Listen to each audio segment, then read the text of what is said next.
Welcome to Proficient level, where English is no longer studied but experienced. In this story, you won't just follow a mystery.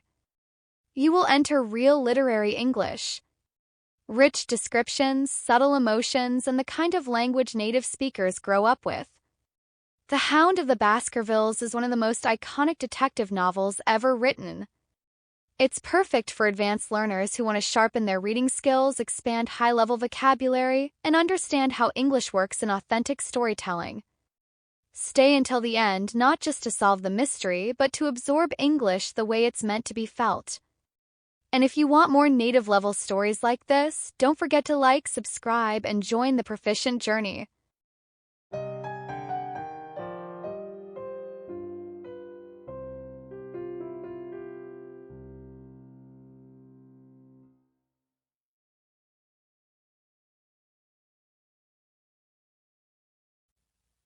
Chapter 1. Mr. Sherlock Holmes. Mr. Sherlock Holmes, who was usually very late in the mornings, save upon those not infrequent occasions when he was up all night, was seated at the breakfast table. I stood upon the hearthrug and picked up the stick which our visitor had left behind him the night before. It was a fine, thick piece of wood, bulbous-headed, of the sort which is known as a Penang lawyer. Just under the head was a broad silver band, nearly an inch across. To James Mortimer, M.R.C.S., from his friends of the C.C.H. was engraved upon it, with the date 1884. It was just such a stick as the old-fashioned family practitioner used to carry, dignified, solid, and reassuring. "Well, Watson, what do you make of it?" Holmes was sitting with his back to me, and I had given him no sign of my occupation. "How did you know what I was doing? I believe you have eyes in the back of your head." "I have at least a well-polished silver-plated coffee-pot in front of me," said he. "But tell me, Watson, what do you make of our visitor's stick? Since we have been so unfortunate as to miss him and have no notion of his errand, this accidental souvenir becomes of importance. Let me hear you reconstruct the man by an examination of it." "I think," said I, following as far as I could the methods of my companion, "that Dr. Mortimer is a successful, elderly medical man, well esteemed, since those who know him gave him this mark of their appreciation." "Good," said Holmes. "Excellent. I think also that the probability is in favour of his being a country practitioner who does a great deal of his visiting on foot." "Why so?" Because this stick, though originally a very handsome one, has been so knocked about that I can hardly imagine a town practitioner carrying it. The thick iron ferrule is worn down, so it is evident that he has done a great amount of walking with it." "Perfectly sound," said Holmes. "And then again, there is the Friends of the C.C.H. I should guess that to be the something hunt, the local hunt to whose members he has possibly given some surgical assistance, and which has made him a small presentation in return." "Really, Watson, you excel yourself," said Holmes, pushing back his chair and lighting a cigarette. "I am bound to say that in all the accounts which you have been so good as to give of my own small achievements, you have habitually underrated your own abilities. It may be that you are not yourself luminous, but you are a conductor of light. Some people, without possessing genius, have a remarkable power of stimulating it. I confess, my dear fellow, that I am very much in your debt." He had never said as much before, and I must admit that his words gave me keen pleasure, for I had often been piqued by his indifference to my admiration and to the attempts which I had made to give publicity to his methods. I was proud, too, to think that I had so far mastered his system as to apply it in a way which earned his approval. He now took the stick from my hands and examined it for a few minutes with his naked eyes. Then, with an expression of interest, he laid down his cigarette, and carrying the cane to the window, he looked over it again with a convex lens. "Interesting, though elementary," said he, as he returned to his favourite corner of the settee. There are certainly one or two indications upon the stick. It gives us the basis for several deductions. "Has anything escaped me?" I asked, with some self-importance. "I trust that there is nothing of consequence which I have overlooked." "I am afraid, my dear Watson, that most of your conclusions were erroneous. When I said that you stimulated me, I meant, to be frank, that in noting your fallacies, I was occasionally guided towards the truth. Not that you are entirely wrong in this instance. The man is certainly a country practitioner, and he walks a good deal." "Then I was right." "To that extent." "But that was all?" No, my dear Watson, not all. By no means all. I would suggest, for example, that a presentation to a doctor is more likely to come from a hospital than from a hunt, and that when the initials C.C. are placed before that hospital, the words Charing Cross very naturally suggest themselves." "You may be right." "The probability lies in that direction, and if we take this as a working hypothesis, we have a fresh basis from which to start our construction of this unknown visitor." "Well then, supposing that CCH does stand for Charing Cross Hospital, what further inferences may we draw?" "Do none suggest themselves? You know my methods. Apply them." "I can only think of the obvious conclusion that the man has practised in town before going to the country." "I think that we might venture a little farther than this. Look at it in this light. On what occasion would it be most probable that such a presentation would be made? When would his friends unite to give him a pledge of their goodwill? Obviously at the moment when Dr. Mortimer withdrew from the service of the hospital in order to start a practice for himself. We know there has been a presentation. We believe there has been a change from a town hospital to a country practice. Is it then stretching our inference too far to say that the presentation was on the occasion of the change?" "It certainly seems probable." "Now, you will observe that he could not have been on the staff of the hospital, since only a man well established in a London practice could hold such a position, and such a one would not drift into the country. What was he then? If he was in the hospital and yet not on the staff, he could only have been a house surgeon or a house physician, little more than a senior student, and he left 5 years ago. The date is on the stick. So your grave, middle-aged family practitioner vanishes into thin air, my dear Watson, and there emerges a young fellow, under 30, amiable, unambitious, absent-minded, and the possessor of a favourite dog, which I should describe roughly as being larger than a terrier and smaller than a mastiff." I laughed incredulously as Sherlock Holmes leaned back in his settee and blew little wavering rings of smoke up to the ceiling. "As to the latter part, I have no means of checking you," said I, "but at least it is not difficult to find out a few particulars about the man's age and professional career. From my small medical shelf I took down the medical directory and turned up the name. There were several Mortimers, but only one who could be our visitor. I read his record aloud. Mortimer James, M.R.C.S., 1882, Grimpen, Dartmoor, Devon. House surgeon from 1882 to 1884 at Charing Cross Hospital. Winner of the Jackson Prize for Comparative Pathology with essay entitled Is Disease a Reversion? Corresponding member of the Swedish Pathological Society, author of Some Freaks of Atavism, Lancet, 1882, Do We Progress, Journal of Psychology, March 1883. Medical officer for the parishes of Grimpen, Thorsley and High Barrow. "No mention of that local hunt, Watson?" said Holmes with a mischievous smile. "But a country doctor, as you very astutely observed. I think that I am fairly justified in my inferences. As to the adjectives, I said, if I remember rightly, amiable, unambitious, and absent-minded. It is my experience that it is only an amiable man in this world who receives testimonials, only an unambitious one who abandons a London career for the country, and only an absent-minded one who leaves his stick and not his visiting card after waiting an hour in your room." And the dog? Has been in the habit of carrying this stick behind his master. Being a heavy stick, the dog has held it tightly by the middle, and the marks of his teeth are very plainly visible. The dog's jaw, as shown in the space between these marks, is too broad, in my opinion, for a terrier, and not broad enough for a mastiff. It may have been— yes, by Jove, it is a curly-haired spaniel.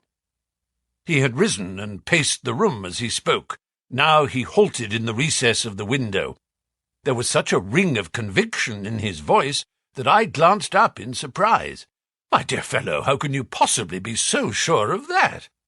"For the very simple reason that I see the dog himself on our very doorstep, and there is the ring of its owner. Don't move, I beg you, Watson. He is a professional brother of yours, and your presence may be of assistance to me." Now is the dramatic moment of fate, Watson, when you hear a step upon the stair which is walking into your life, and you know not whether for good or ill. What does Dr. James Mortimer, the man of science, ask of Sherlock Holmes, the specialist in crime? "Come in." The appearance of our visitor was a surprise to me, since I had expected a typical country practitioner. He was a very tall, thin man, with a long nose like a beak, which jutted out between two keen grey eyes, set closely together and sparkling brightly from behind a pair of gold-rimmed glasses. He was clad in a professional but rather slovenly fashion, for his frock-coat was dingy and his trousers frayed. Though young, his long back was already bowed, and he walked with a forward thrust of his head and a general air of peering benevolence. As he entered, his eyes fell upon the stick in Holmes's hand, and he ran towards it with an exclamation of joy. "I am so very glad," said he. "I was not sure whether I had left it here or in the shipping office. I would not lose that stick for the world." "A presentation, I see," said Holmes. "Yes, sir." "From Charing Cross Hospital?" "From one or two friends there on the occasion of my marriage." "Dear, dear, that's bad," said Holmes, shaking his head. Dr. Mortimer blinked through his glasses in mild astonishment. "Why was it bad?" "Only that you have disarranged our little deductions. Your marriage, you say?" "Yes, sir, I married and so left the hospital, and with it all hopes of a consulting practice. It was necessary to make a home of my own." Come, we are not so far wrong after all," said Holmes. "And now, Dr. James Mortimer—" "Mr., sir, Mr., a humble M.R.C.S." "And a man of precise mind, evidently." "A dabbler in science, Mr. Holmes, a picker-up of shells on the shores of the great unknown ocean. I presume that it is Mr. Sherlock Holmes whom I am addressing, and not—" "No, this is my friend, Dr. Watson." "Glad to meet you, sir. I have heard your name mentioned in connection with that of your friend. You interest me very much, Mr. Holmes. I had hardly expected so dolichocephalic a skull, or such well-marked supraorbital development. Would you have any objection to my running my finger along your parietal fissure? A cast of your skull, sir, until the original is available, would be an ornament to any anthropological museum. It is not my intention to be fulsome, but I confess that I covet your skull." Sherlock Holmes waved our strange visitor into a chair. "You are an enthusiast in your line of thought, I perceive, sir, as I am in mine," said he. "I observe from your forefinger that you make your own cigarettes. Have no hesitation in lighting one." The man drew out paper and tobacco and twirled the one up in the other with surprising dexterity. He had long, quivering fingers as agile and restless as the antennae of an insect. Holmes was silent, but his little darting glances showed me the interest which he took in our curious companion. "I presume, sir," said he at last, "that it was not merely for the purpose of examining my skull that you have done me the honour to call here last night and again today." "No, sir, no. though I am happy to have had the opportunity of doing that as well. I came to you, Mr. Holmes, because I recognized that I am myself an unpractical man, and because I am suddenly confronted with a most serious and extraordinary problem. Recognizing as I do that you are the second highest expert in Europe— Indeed, sir. May I inquire who has the honour to be the first? Asked Holmes with some asperity. To the man of precisely scientific mind, the work of Monsieur Bertillon must always appeal strongly. Then had you not better consult him?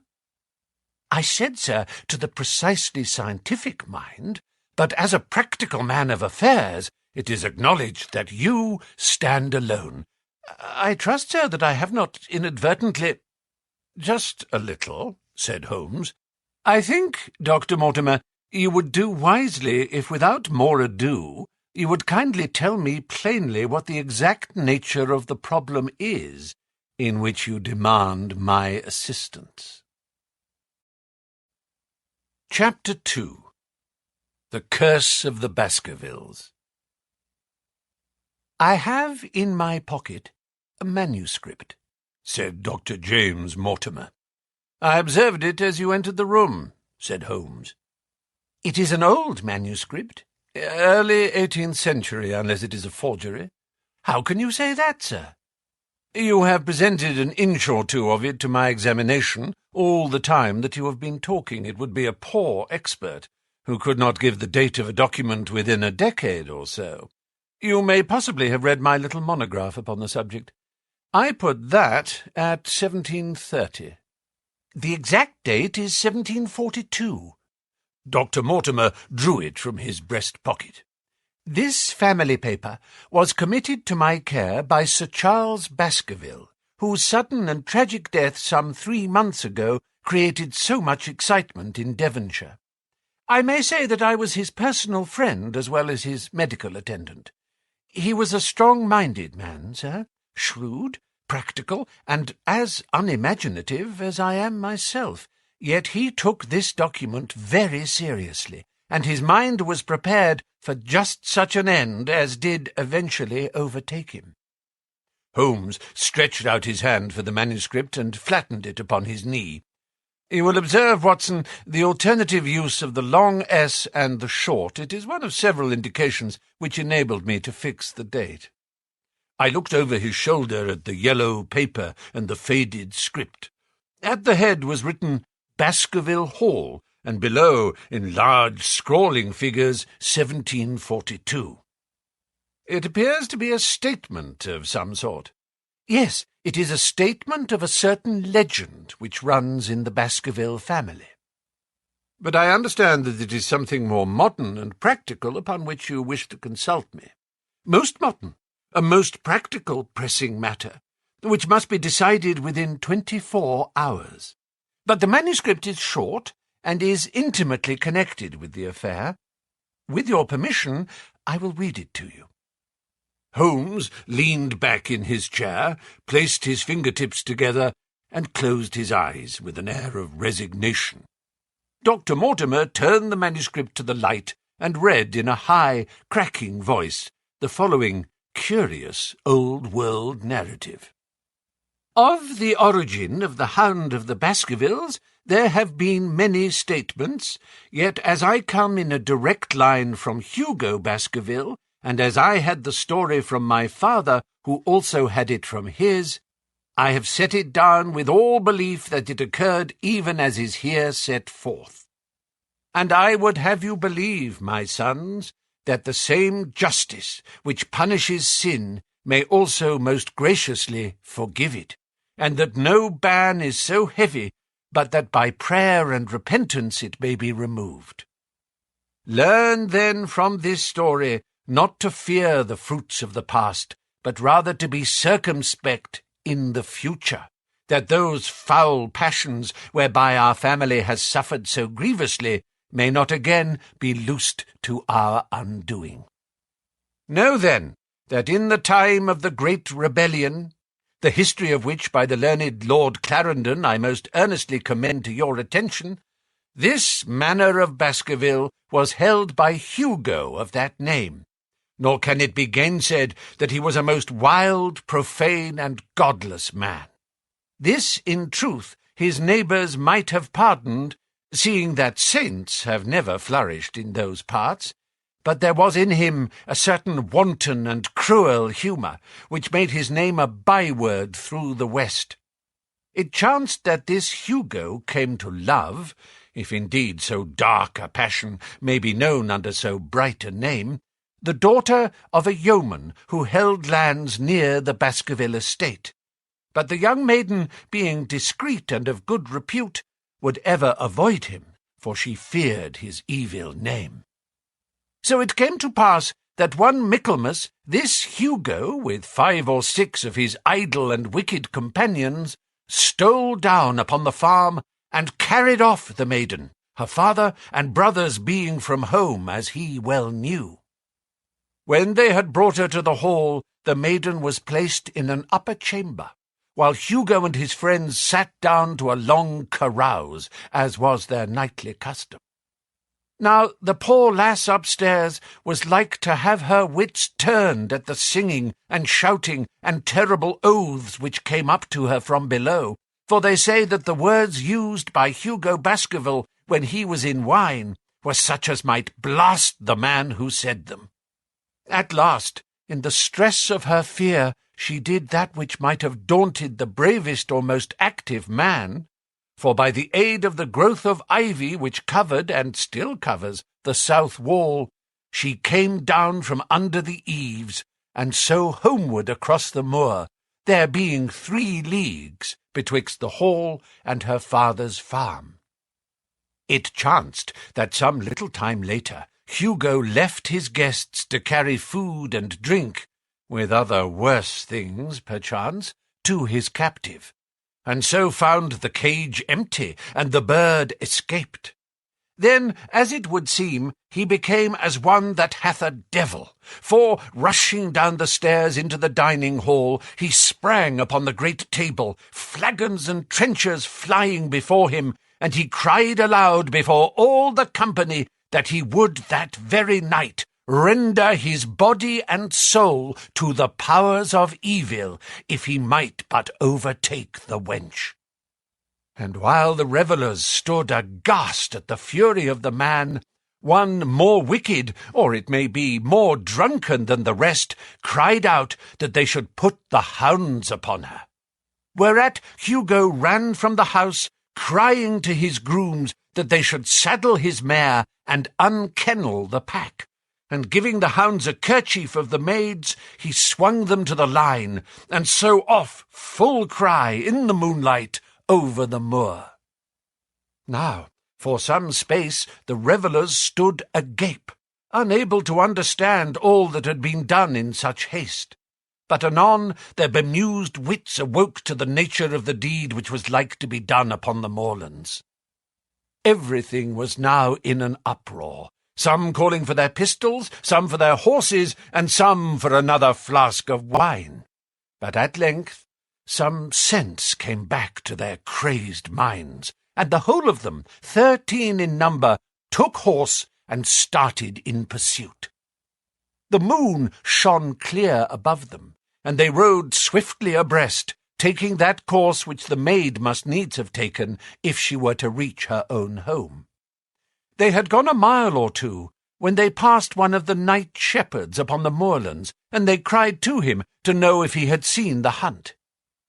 And the man, as the story goes, was so crazed with fear that he could scarce speak. But at last he said that he had indeed seen the unhappy maiden with the hounds upon her track.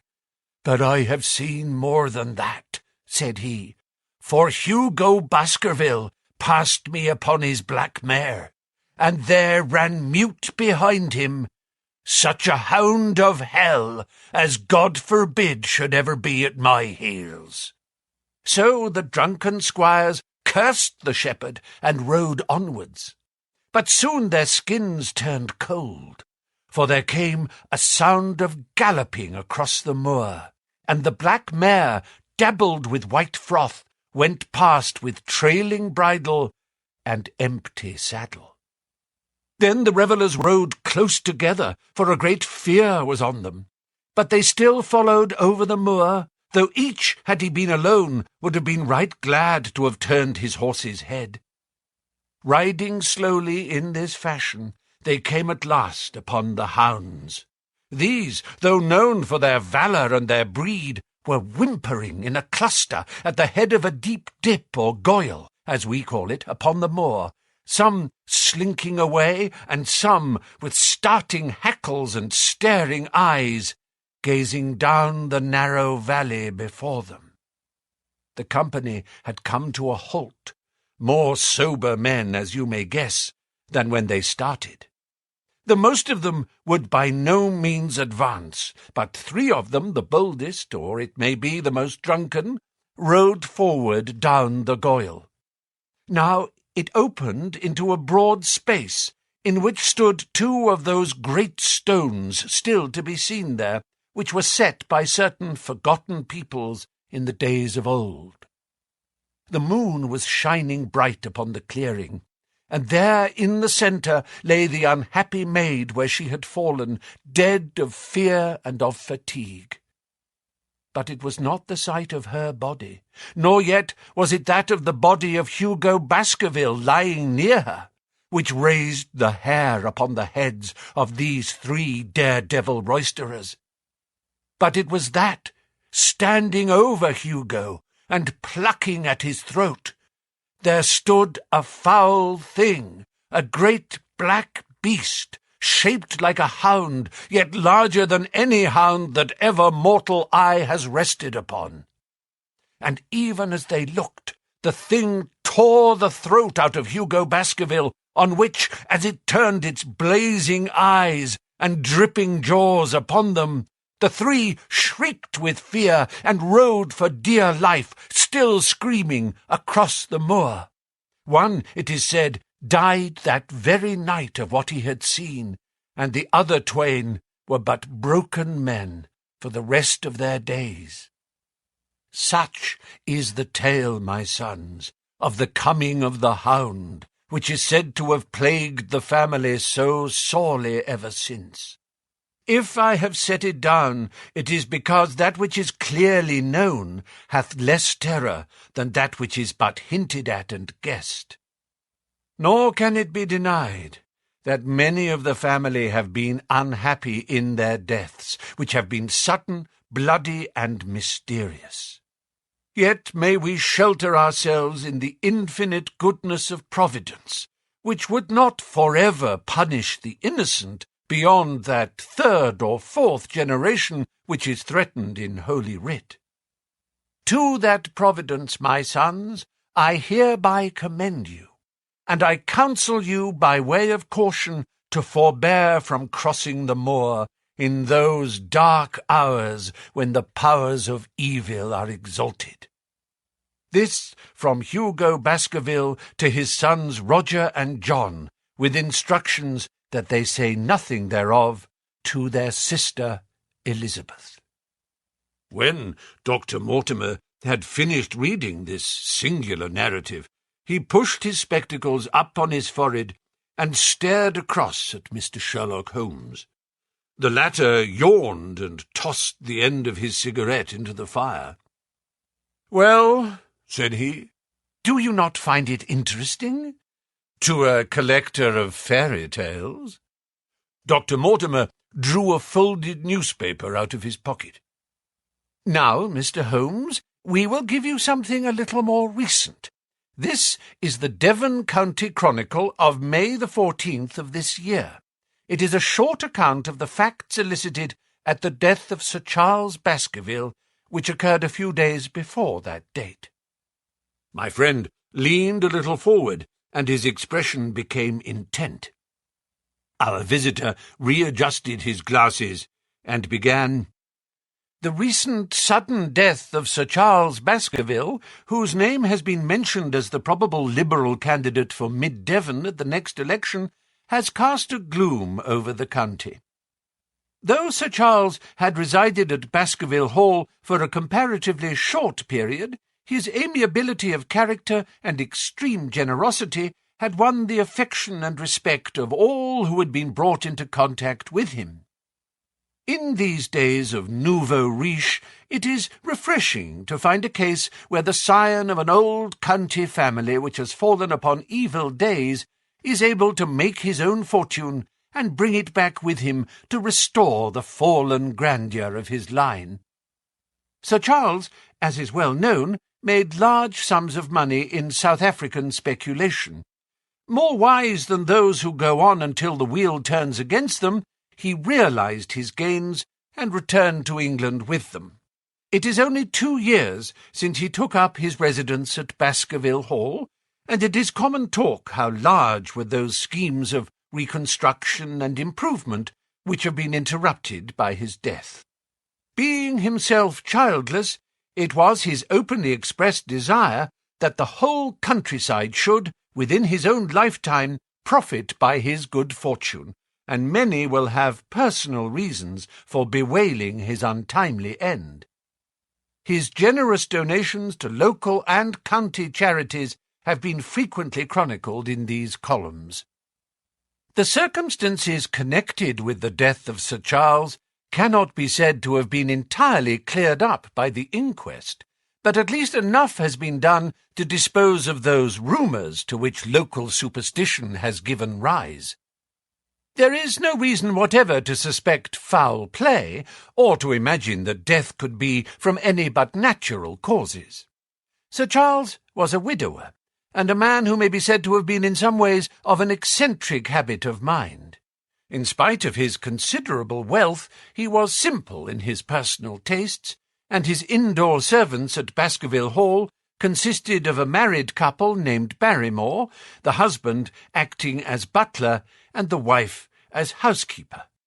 Their evidence, corroborated by that of several friends, tends to show that Sir Charles's health has for some time been impaired, and points especially to some affection of the heart, manifesting itself in changes of colour, breathlessness, and acute attacks of nervous depression. Dr. James Mortimer, the friend and medical attendant of the deceased, has given evidence to the same effect. The facts of the case are simple. Sir Charles Baskerville was in the habit every night before going to bed of walking down the famous yew alley of Baskerville Hall. The evidence of the Barrymores shows that this had been his custom. On the 4th of June, Sir Charles had declared his intention of starting next day for London, and had ordered Barrymore to prepare his luggage. That night he went out as usual for his nocturnal walk, in the course of which he was in the habit of smoking a cigar. He never returned. At 12 o'clock Barrymore, finding the hall door still open, became alarmed, and, lighting a lantern, went in search of his master. The day had been wet, and Sir Charles's footmarks were easily traced down the alley. Halfway down this walk there is a gate which leads out onto the moor. There were indications that Sir Charles had stood for some little time here. He then proceeded down the alley, and it was at the far end of it that his body was discovered.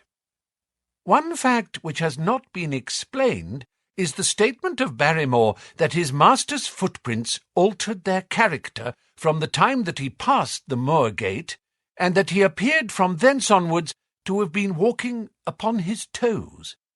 One Murphy, a gipsy horse-dealer, was on the moor at no great distance at the time, but he appears by his own confession to have been the worse for drink. He declares that he heard cries, but is unable to state from what direction they came.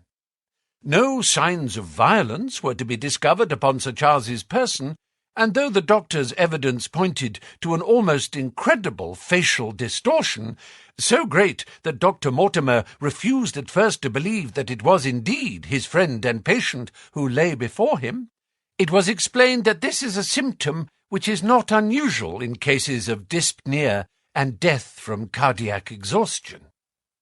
This explanation was borne out by the post-mortem examination, which showed long-standing organic disease, and the coroner's jury returned a verdict in accordance with the medical evidence. It is well that this is so, for it is obviously of the utmost importance that Sir Charles's heir should settle at the Hall and continue the good work which has been so sadly interrupted. Had the prosaic finding of the coroner not finally put an end to the romantic stories which have been whispered in connection with the affair, it might have been difficult to find a tenant for Baskerville Hall. It is understood that the next of kin is Mr. Henry Baskerville, if he be still alive, the son of Sir Charles Baskerville's younger brother. The young man, when last heard of, was in America, and inquiries are being instituted with a view to informing him of his good fortune. Dr. Mortimer refolded his paper and replaced it in his pocket. Those are the public facts, Mr. Holmes, in connection with the death of Sir Charles Baskerville. I must thank you, said Sherlock Holmes, for calling my attention to a case which certainly presents some features of interest. I had observed some newspaper comment at the time, but I was exceedingly preoccupied by that little affair of the Vatican cameos, and in my anxiety to oblige the Pope, I lost touch with several interesting English cases. The article, you say, contains all the public facts. It does? Then let me have the private ones. He leaned back, put his fingertips together, and assumed his most impassive and judicial expression. In doing so, said Dr. Mortimer, who had begun to show signs of some strong emotion, I am telling that which I have not confided to anyone. My motive for withholding it from the coroner's inquiry is that a man of science shrinks from placing himself in the public position of seeming to endorse a popular superstition. I had the further motive that Baskerville Hall, as the paper says, would certainly remain untenanted if anything were done to increase its already rather grim reputation. For both these reasons, I thought that I was justified in telling rather less than I knew, since no practical good could result from it, but with you there is no reason why I should not be perfectly frank. The moor is very sparsely inhabited, and those who live near each other are thrown very much together. For this reason I saw a good deal of Sir Charles Baskerville. With the exception of Mr. Franklin of Laughter Hall and Mr. Stapleton, the naturalist, there are no other men of education within many miles.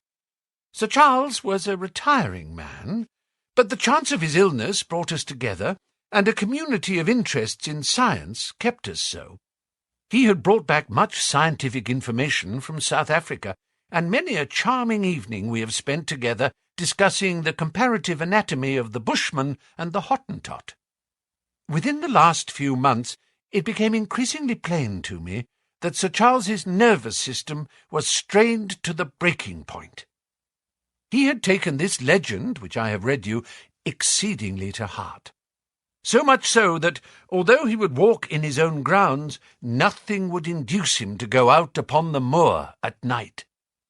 Incredible as it may appear to you, Mr. Holmes, he was honestly convinced that a dreadful fate overhung his family, and certainly the records which he was able to give of his ancestors were not encouraging.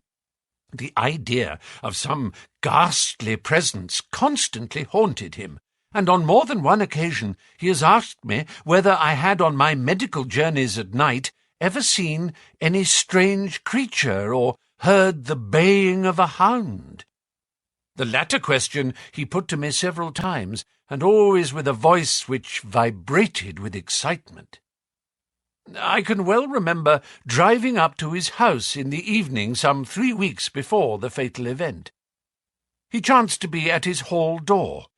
I had descended from my gig and was standing in front of him when I saw his eyes fix themselves over my shoulder and stare past me with an expression of the most dreadful horror.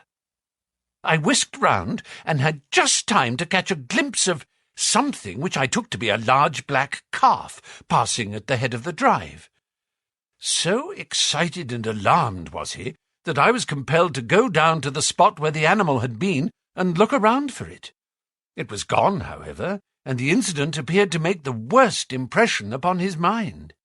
I stayed with him all the evening, and it was on that occasion, to explain the emotion which he had shown, that he confided to my keeping that narrative which I read to you when first I came.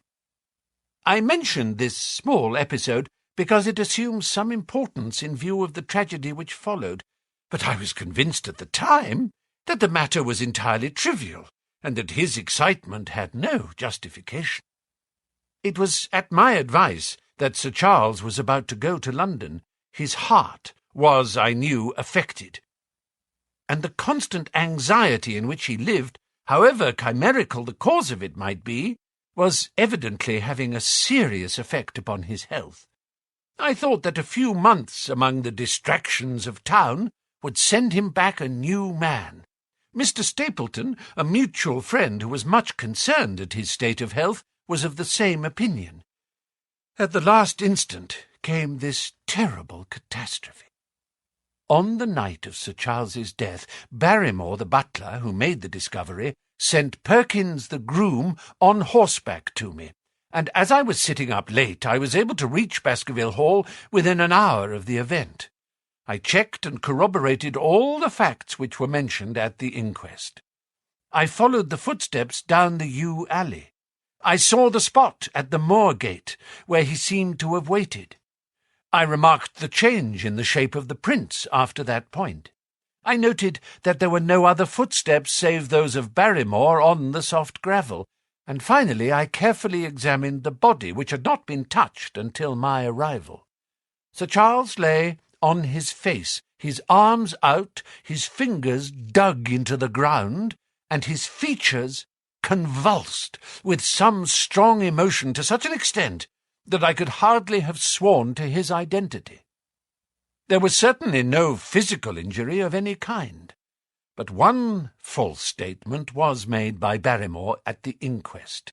He said that there were no traces upon the ground round the body. He did not observe any, but I did, some little distance off, but fresh and clear. Footprints? Footprints. A man's or a woman's? Dr. Mortimer looked strangely at us for an instant, and his voice sank almost to a whisper as he answered, "Mr. Holmes, they were the footprints of a gigantic hound." Chapter 3. The Problem. I confess, at these words, a shudder passed through me. There was a thrill in the doctor's voice which showed that he was himself deeply moved by that which he told us. Holmes leaned forward in his excitement, and his eyes had the hard, dry glitter which shot from them when he was keenly interested. "You saw this?" "As clearly as I see you." "And you said nothing?" "What was the use?" "How was it that no one else saw it?" "The marks were some 20 yards from the body, and no one gave them a thought. I don't suppose I should have done so, had I not known this legend." "There are many sheepdogs on the moor?" "No doubt, but this was no sheepdog." "You say it was large?" "Enormous." "But it had not approached the body?" "No." "What sort of night was it?" "Damp and raw." "But not actually raining?" "No." "What is the alley like?" "There are 2 lines of old yew hedge, 12 feet high and impenetrable. The walk in the centre is about 8 feet across." "Is there anything between the hedges and the walk?" "Yes, there is a strip of grass about 6 feet broad on either side." "I understand that the yew hedge is penetrated at one point by a gate." "Yes, the wicket gate which leads on to the moor." "Is there any other opening?" "None." "So that to reach the yew alley one either has to come down it from the house, or else to enter it by the moor gate?" "There is an exit through a summer house at the far end." "Had Sir Charles reached this?" "No, he lay about 50 yards from it." Now tell me, Dr. Mortimer, and this is important, the marks which you saw were on the path and not on the grass. No marks could show on the grass. Were they on the same side of the path as the moor gate? Yes, they were on the edge of the path on the same side as the moor gate. You interest me exceedingly. Another point. Was the wicket gate closed? Closed and padlocked? How high was it? About 4 feet high. Then anyone could have got over it. Yes. And what marks did you see by the wicket gate? None in particular. Good heaven, did no one examine? Yes, I examined myself, and found nothing. It was all very confused. Sir Charles had evidently stood there for 5 or 10 minutes. How do you know that? Because the ash had twice dropped from his cigar. Excellent! This is a colleague, Watson, after our own heart. But the marks? He had left his own marks all over that small patch of gravel. I could discern no others. Sherlock Holmes struck his hand against his knee with an impatient gesture. "If I had only been there," he cried. "It is evidently a case of extraordinary interest, and one which presented immense opportunities to the scientific expert. That gravel page upon which I might have read so much has been long ere this smudged by the rain and defaced by the clogs of curious peasants. Oh, Dr. Mortimer, Dr. Mortimer, to think that you should not have called me in! You have indeed much to answer for." "I could not call you in, Mr. Holmes, without disclosing these facts to the world, and I have already given my reasons for not wishing to do so. Besides... Why do you hesitate? There is a realm in which the most acute and most experienced of detectives is helpless." "You mean that the thing is supernatural?" "I did not positively say so." "No, but you evidently think it." "Since the tragedy, Mr. Holmes, there have come to my ears several incidents which are hard to reconcile with the settled order of nature." "For example?" "I find that before the terrible event occurred, several people had seen a creature upon the moor which corresponds with this Baskerville demon, and which could not possibly be any animal known to science. They all agreed that it was a huge creature, luminous, ghastly, and spectral. I have cross-examined these men, one of them a hard-headed countryman, one a farrier, and one a moorland farmer, who all tell the same story of this dreadful apparition, exactly corresponding to the Hound of the legend. I assure you that there is a reign of terror in the district, and that it is a hardy man who will cross the moor at night. And you, a trained man of science, believe it to be supernatural? I do not know what to believe." Holmes shrugged his shoulders. "I have hitherto confined my investigations to this world," said he. "In a modest way I have combated evil, but to take on the father of evil himself would perhaps be too ambitious a task. Yet you must admit that the footmark is material." "The original hound was material enough to tug a man's throat out, and yet he was diabolical as well." "I see that you have quite gone over to the supernaturalists. But now, Dr. Mortimer, tell me this. If you hold these views, why have you come to consult me at all? You tell me in the same breath that it is useless to investigate Sir Charles's death, and that you desire me to do it." "I did not say that I desired you to do it." "Then how can I assist you?" "By advising me as to what I should do with Sir Henry Baskerville, who arrives at Waterloo Station—" Dr. Mortimer looked at his watch. "In exactly 1 hour and a quarter. He being the heir. Yes. On the death of Sir Charles, we inquired for this young gentleman, and found that he had been farming in Canada." From the accounts which have reached us, he is an excellent fellow in every way. I speak now not as a medical man, but as a trustee and executor of Sir Charles's will." "There is no other claimant, I presume?" "None. The only other kinsman whom we have been able to trace was Roger Baskerville, the youngest of 3 brothers, of whom poor Sir Charles was the elder. The second brother, who died young, is the father of this lad, Henry. The third, Roger, was the black sheep of the family. He came of the old masterful Baskerville strain, and was the very image, they tell me, of the family picture of old Hugo. He made England too hot to hold him, fled to Central America, and died there in 1876 of yellow fever. Henry is the last of the Baskervilles.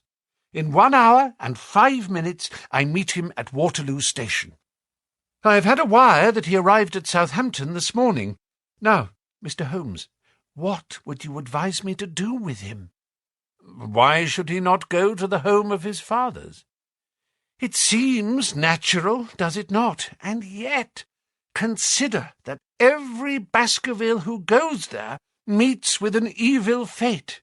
I feel sure that if Sir Charles could have spoken with me before his death, he would have warned me against bringing this, the last of the old race and the heir to great wealth, to that deadly place.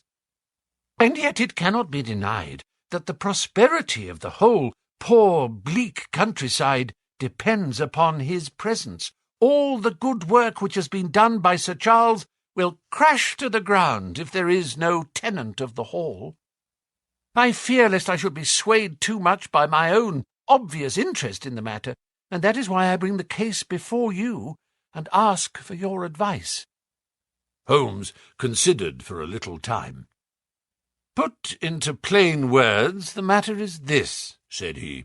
"In your opinion, there is a diabolical agency which makes Dartmoor an unsafe abode for a Baskerville. That is your opinion. At least I might go the length of saying that there is some evidence that this may be so." "Exactly. But surely, if your supernatural theory be correct, it could work the young man evil in London as easily as in Devonshire. A devil with merely local powers, like a parish vestry, would be too inconceivable a thing." "You put the matter more flippantly, Mr. Holmes, than you would probably do if you were brought into personal contact with these things. Your advice, then, as I understand it, is that the young man will be as safe in Devonshire as in London. He comes in 50 minutes. What would you recommend?" "I recommend, sir, that you take a cab, call off your spaniel, who is scratching at my front door, and proceed to Waterloo to meet Sir Henry Baskerville." "And then?" "And then you will say nothing to him at all until I have made up my mind about the matter." "How long will it take you to make up your mind?" 24 hours. "At 10 o'clock tomorrow, Dr. Mortimer, I will be much obliged to you if you will call upon me here, and it will be of help to me in my plans for the future if you will bring Sir Henry Baskerville with you." "I will do so, Mr. Holmes." He scribbled the appointment on his shirt cuff and hurried off in his strange, peering, absent-minded fashion. Holmes stopped him at the head of the stair. "Only one more question, Dr. Mortimer. You say that before Sir Charles Baskerville's death, several people saw this apparition upon the moor?" "3 people did." "Did any see it after?" "I have not heard of any." "Thank you. Good morning." Holmes returned to his seat with that quiet look of inward satisfaction which meant that he had a congenial task before him. "Going out, Watson?" "Unless I can help you." "No, my dear fellow. It is at the hour of action that I turn to you for aid. But this is splendid. Really unique from some points of view. When you pass Bradley's, would you ask him to send up a pound of the strongest shag tobacco? Thank you. It would be as well if you could make it convenient not to return before evening. Then I should be very glad to compare impressions as to this most interesting problem which has been submitted to us this morning." I knew that seclusion and solitude were very necessary for my friend in those hours of intense mental concentration, during which he weighed every particle of evidence, constructed alternative theories, balanced one against the other, and made up his mind as to which points were essential and which immaterial. I, therefore, spent the day at my club, and did not return to Baker Street until evening. It was nearly 9 o'clock when I found myself in the sitting-room once more. My first impression as I opened the door was that a fire had broken out, for the room was so filled with smoke that the light of the lamp upon the table was blurred by it. As I entered, however, my fears were set at rest, for it was the acrid fumes of strong, coarse tobacco which took me by the throat and set me coughing. Through the haze I had a vague vision of Holmes in his dressing-gown, coiled up in an arm-chair, with his black clay pipe between his lips. Several rolls of paper lay around him. "Caught cold, Watson?" said he. "No, it's this poisonous atmosphere." "I suppose it is pretty thick, now that you come to mention it." "Thick? It is intolerable." "Open the window, then. You have been at your club all day, I perceive." "My dear Holmes!" "Am I right?" "Certainly, but how?" He laughed at my bewildered expression. "There is a delightful freshness about you, Watson, which makes it a pleasure to exercise any small powers which I possess at your expense. A gentleman goes forth on a showery and miry day. He returns immaculate in the evening, with the gloss still on his hat and his boots. He has been a fixture, therefore, all day. He is not a man with intimate friends. Where, then, could he have been? Is it not obvious?" "Well, it is rather obvious. The world is full of obvious things which nobody by any chance ever observes. Where do you think that I have been?" "A fixture also." "On the contrary, I have been to Devonshire." "In spirit?" "Exactly. My body has remained in this armchair, and has, I regret to observe, consumed in my absence 2 large pots of coffee and an incredible amount of tobacco.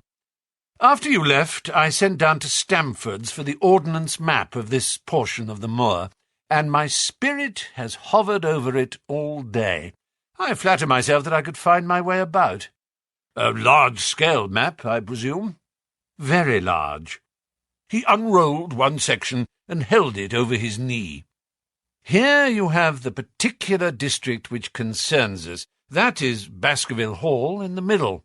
"With a wood round it?" "Exactly. I fancy the yew alley, though not marked under that name, must stretch along this line, with the moor, as you perceive, upon the right of it. This small clump of buildings here is the hamlet of Grimpen, where our friend Dr. Mortimer has his headquarters. Within a radius of 5 miles there are, as you see, only a very few scattered dwellings. Here is Laughter Hall, which was mentioned in the narrative. There is a house indicated here, which may be the residence of the naturalist. Stapleton, if I remember right, was his name. Here are 2 moorland farmhouses, High Tor and Foulmire. Then 14 miles away, the great convict prison of Princetown. Between and around these scattered points extends the desolate, lifeless moor.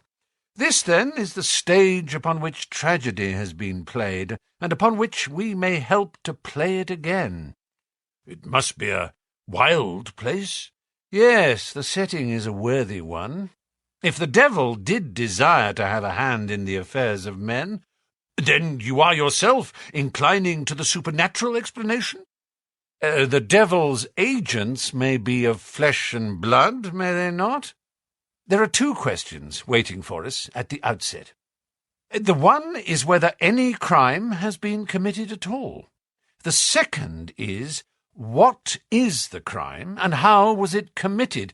Of course, if Dr. Mortimer's surmise should be correct, and we are dealing with forces outside the ordinary laws of nature, there is an end of our investigation. but we are bound to exhaust all other hypotheses before falling back upon this one. I think we'll shut that window again, if you don't mind. It is a singular thing, but I find that a concentrated atmosphere helps a concentration of thought. I have not pushed it to the length of getting in a box to think, but that is the logical outcome of my convictions. Have you turned the case over in your mind? Yes, I've thought a good deal of it in the course of the day. What do you make of it? It is very bewildering. It has certainly a character of its own. There are points of distinction about it. That change in the footprints, for example. What do you make of that? Mortimer said that the man had walked on tiptoe down that portion of the alley. He only repeated what some fool had said at the inquest. Why should a man walk on tiptoe down the alley? What then? He was running, Watson, running desperately, running for his life, running until he burst his heart and fell dead upon his face. Running from what? There lies our problem. There are indications that the man was crazed with fear before ever he began to run. How can you say that? I am presuming that the cause of his fears came to him across the moor. If that was so, and it seems most probable, only a man who had lost his wits would have run from the house instead of towards it. If the gypsy's evidence may be taken as true, he ran with cries for help in the direction where help was least likely to be. Then again, whom was he waiting for that night? And why was he waiting for him in the yew alley rather than in his own house? You think that he was waiting for someone?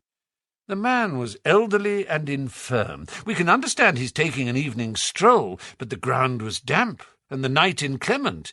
Is it natural that he should stand for 5 or 10 minutes, as Dr. Mortimer, with more practical sense than I should have given him credit for, deduced from the cigar ash? But he went out every evening. I think it unlikely that he waited at the moor gate every evening. On the contrary, the evidence is that he avoided the moor. That night he waited there. It was the night before he made his departure for London. The thing takes shape, Watson. It becomes coherent. Might I ask you to hand me my violin, and we will postpone all further thought upon this business until we have had the advantage of meeting Dr. Mortimer and Sir Henry Baskerville in the morning. Chapter 4. Sir Henry Baskerville. Our breakfast table was cleared early, and Holmes waited in his dressing gown for the promised interview. Our clients were punctual to their appointment, for the clock had just struck 10 when Dr. Mortimer was shown up, followed by the young baronet. The latter was a small, alert, dark-eyed man, about 30 years of age, very sturdily built, with thick black eyebrows and a strong, pugnacious face. He wore a ruddy-tinted tweed suit, and had the weather-beaten appearance of one who has spent most of his time in the open air. And yet there was something in his steady eye and the quiet assurance of his bearing which indicated the gentleman. "This is Sir Henry Baskerville," said Dr. Mortimer. "Why, yes," said he. "And the strange thing is, Mr. Sherlock Holmes, that if my friend here had not proposed coming round to you this morning, I should have come on my own account. I understand that you think out little puzzles, and I've had one this morning which wants more thinking out than I am able to give it." "Pray take a seat, Sir Henry.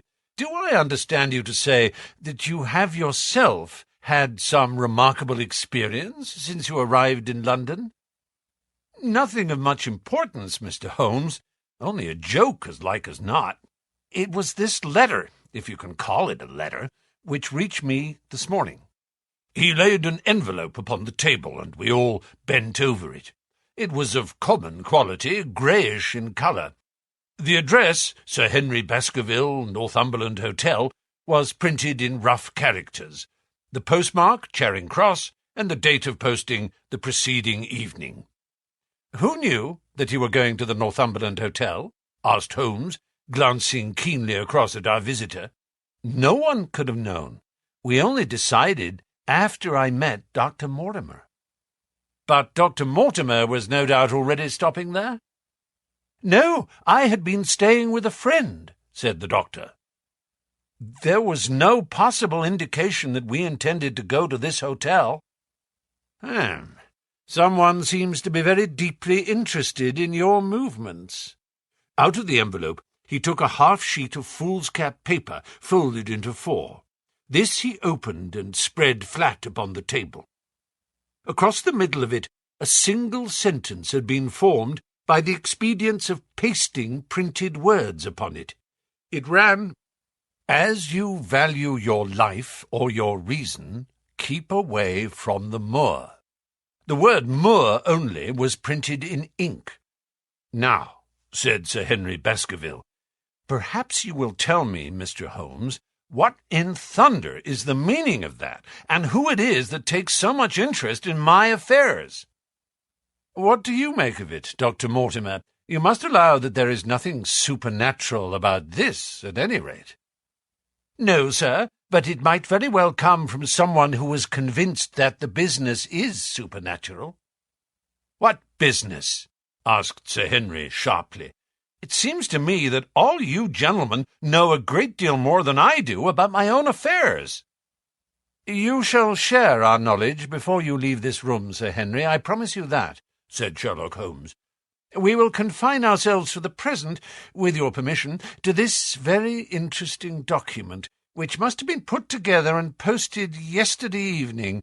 Have you yesterday's Times, Watson?" "It is here in the corner. Might I trouble you for it? The inside page, please, with the leading articles." He glanced swiftly over it, running his eyes up and down the columns. "Capital article this on free trade. Permit me to give you an extract from it. 'You may be cajoled into imagining that your own special trade or your own industry will be encouraged by a protective tariff, but it stands to reason that such legislation must in the long run keep away wealth from the country, diminish the value of our imports, and lower the general conditions of life in this island.'" "What do you think of that, Watson?" cried Holmes in high glee, rubbing his hands together with satisfaction. "Don't you think that is an admirable sentiment?" Dr. Mortimer looked at Holmes with an air of professional interest, and Sir Henry Baskerville turned a pair of puzzled dark eyes upon me. "I don't know much about the tariff and things of that kind," said he, "but it seems to me we've got a bit off the trail, so far as that note is concerned." "On the contrary, I think we are particularly hot upon the trail, Sir Henry. Watson here knows more about my methods than you do, but I fear that even he has not quite grasped the significance of this sentence." "No, I confess that I see no connection." "And yet, my dear Watson, there is so very close a connection that the one is extracted out of the other. You, your, life, reason, value, keep away from the. Don't you see now whence these words have been taken?" "By thunder, you're right! Well, if that isn't smart!" cried Sir Henry. "If any possible doubt remained, it is settled by the fact that keep away and from thee are cut out in one piece." "Well, now, so it is." "Really, Mr. Holmes, this exceeds anything which I could have imagined," said Dr. Mortimer, gazing at my friend in amazement. "I could understand anyone saying that the words were from a newspaper, but that you should name which, and add that it came from the leading article, is really one of the most remarkable things which I have ever known. How did you do it?" "I presume, Doctor, that you could tell the skull of a Negro from that of an Eskimo?"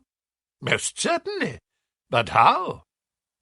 "Because that is my special hobby. The differences are obvious. The supraorbital crest, the facial angle, the maxillary curve, But this is my special hobby, and the differences are equally obvious."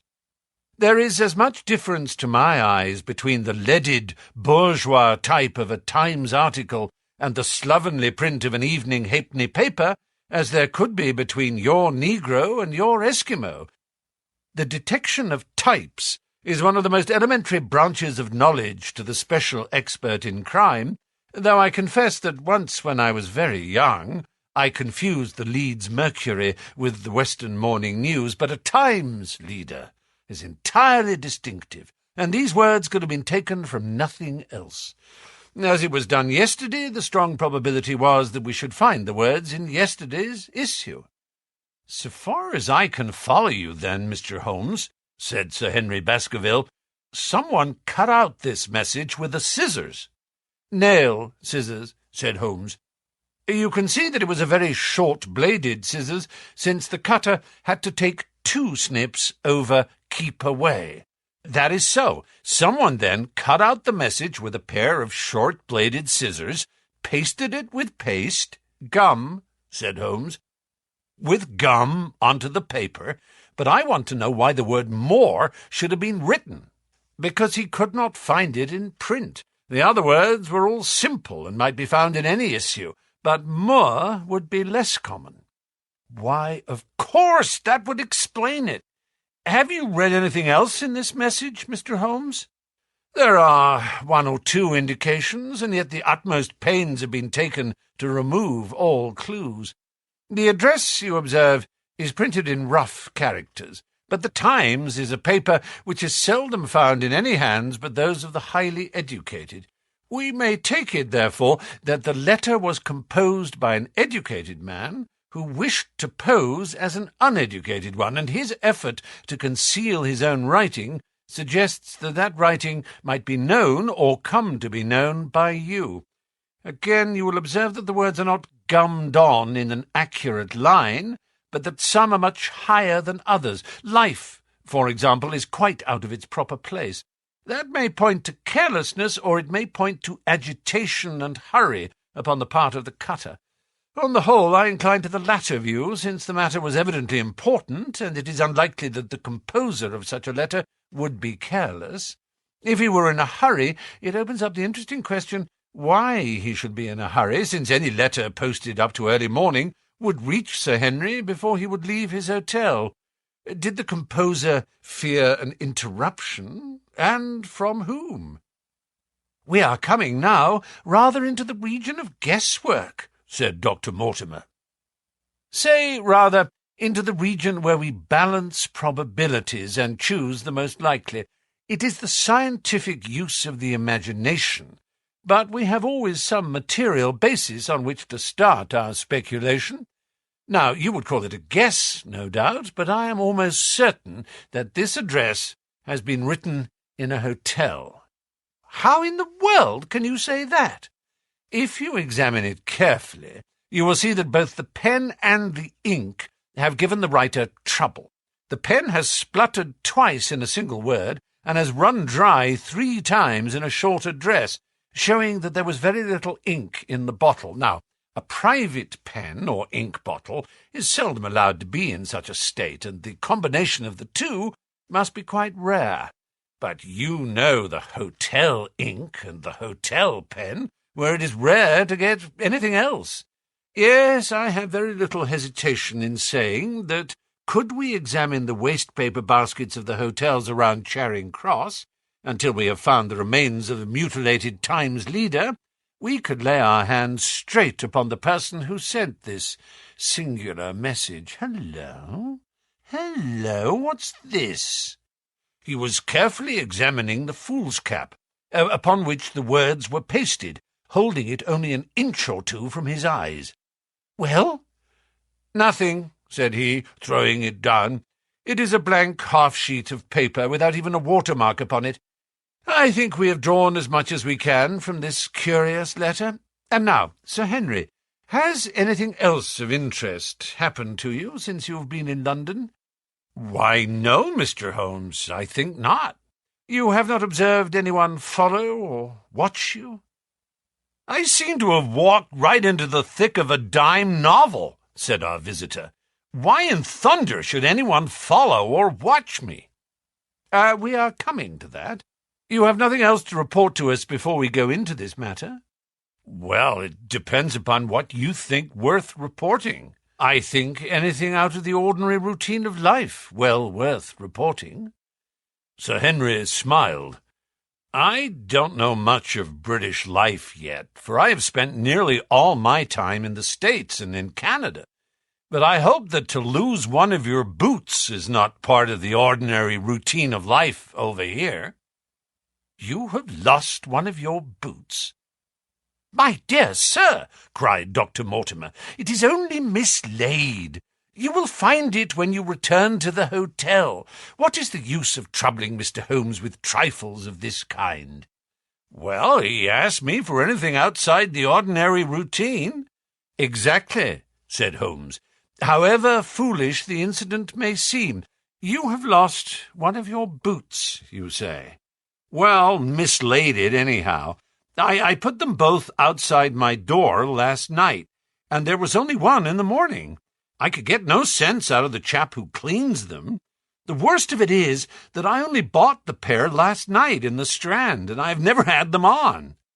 If you have never worn them, why did you put them out to be cleaned? Oh, they were tan boots and had never been varnished. That was why I put them out. Then I understand that on your arrival in London yesterday, you went out at once and bought a pair of boots. I did a good deal of shopping. Dr. Mortimer here went round with me. You see, if I am to be squire down there, I must dress the part, and it may be that I have got a little careless in my ways out west. Among other things, I bought these brown boots, gave $6 for them, and had one stolen before ever I had them on my feet. It seems a singularly useless thing to steal, said Sherlock Holmes.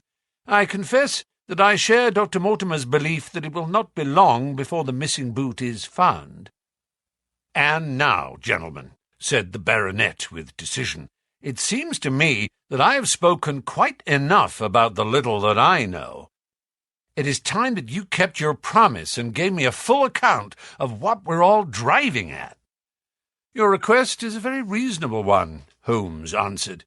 Dr. Mortimer, I think you could not do better than to tell your story as you told it to us.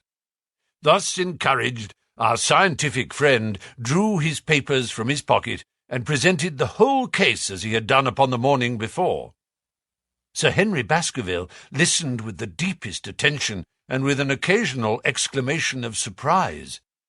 Well, I seem to have come into an inheritance with a vengeance, said he, when the long narrative was finished. Of course, I've heard of the Hound ever since I was in the nursery. It's the pet story of the family, though I never thought of taking it seriously before. But as to my uncle's death, well, it all seems boiling up in my head, and I can't get it clear yet.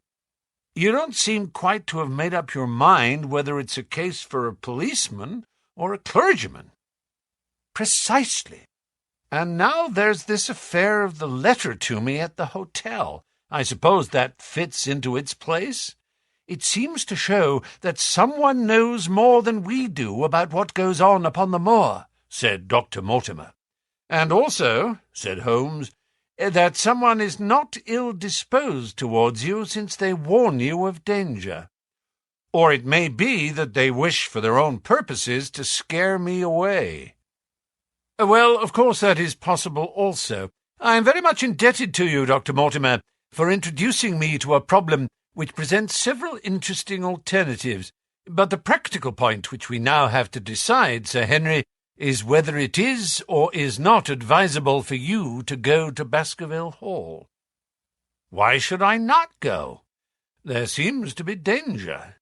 Do you mean danger from this family fiend, or do you mean danger from human beings? Well, that is what we have to find out. Whichever it is, my answer is fixed. There is no devil in hell, Mr. Holmes, and there is no man upon earth who can prevent me from going to the home of my own people, and you may take that to be my final answer. His dark brows knitted, and his face flushed to a dusky red as he spoke. It was evident that the fiery temple of the Baskervilles was not extinct in this their last representative. "Meanwhile," said he, "I have hardly had time to think over all that you have told me. It's a big thing for a man to have to understand and to decide at one sitting. I should like to have a quiet hour by myself to make up my mind. Now, look here, Mr. Holmes, it's 11:30 now, and I'm going back right away to my hotel. Suppose you and your friend Dr. Watson come round and lunch with us at 2. I'll be able to tell you more clearly then how this thing strikes me. Is that convenient to you, Watson? Perfectly. Then you may expect us. Shall I have a cab called? I'd prefer to walk, for this affair has flurried me rather." "I'll join you in a walk with pleasure," said his companion. "Then we meet again at 2:00. Au revoir, and good morning." We heard the steps of our visitors descend the stair and the bang of the front door. In an instant, Holmes had changed from the languid dreamer to the man of action. "Your hats and boots, Watson, quick, not a moment to lose." He rushed into his room in his dressing gown and was back again in a few seconds in a frock-coat. We hurried together down the stairs and into the street. Dr. Mortimer and Baskerville were still visible about 200 yards ahead of us in the direction of Oxford Street. "Shall I run on and stop them?"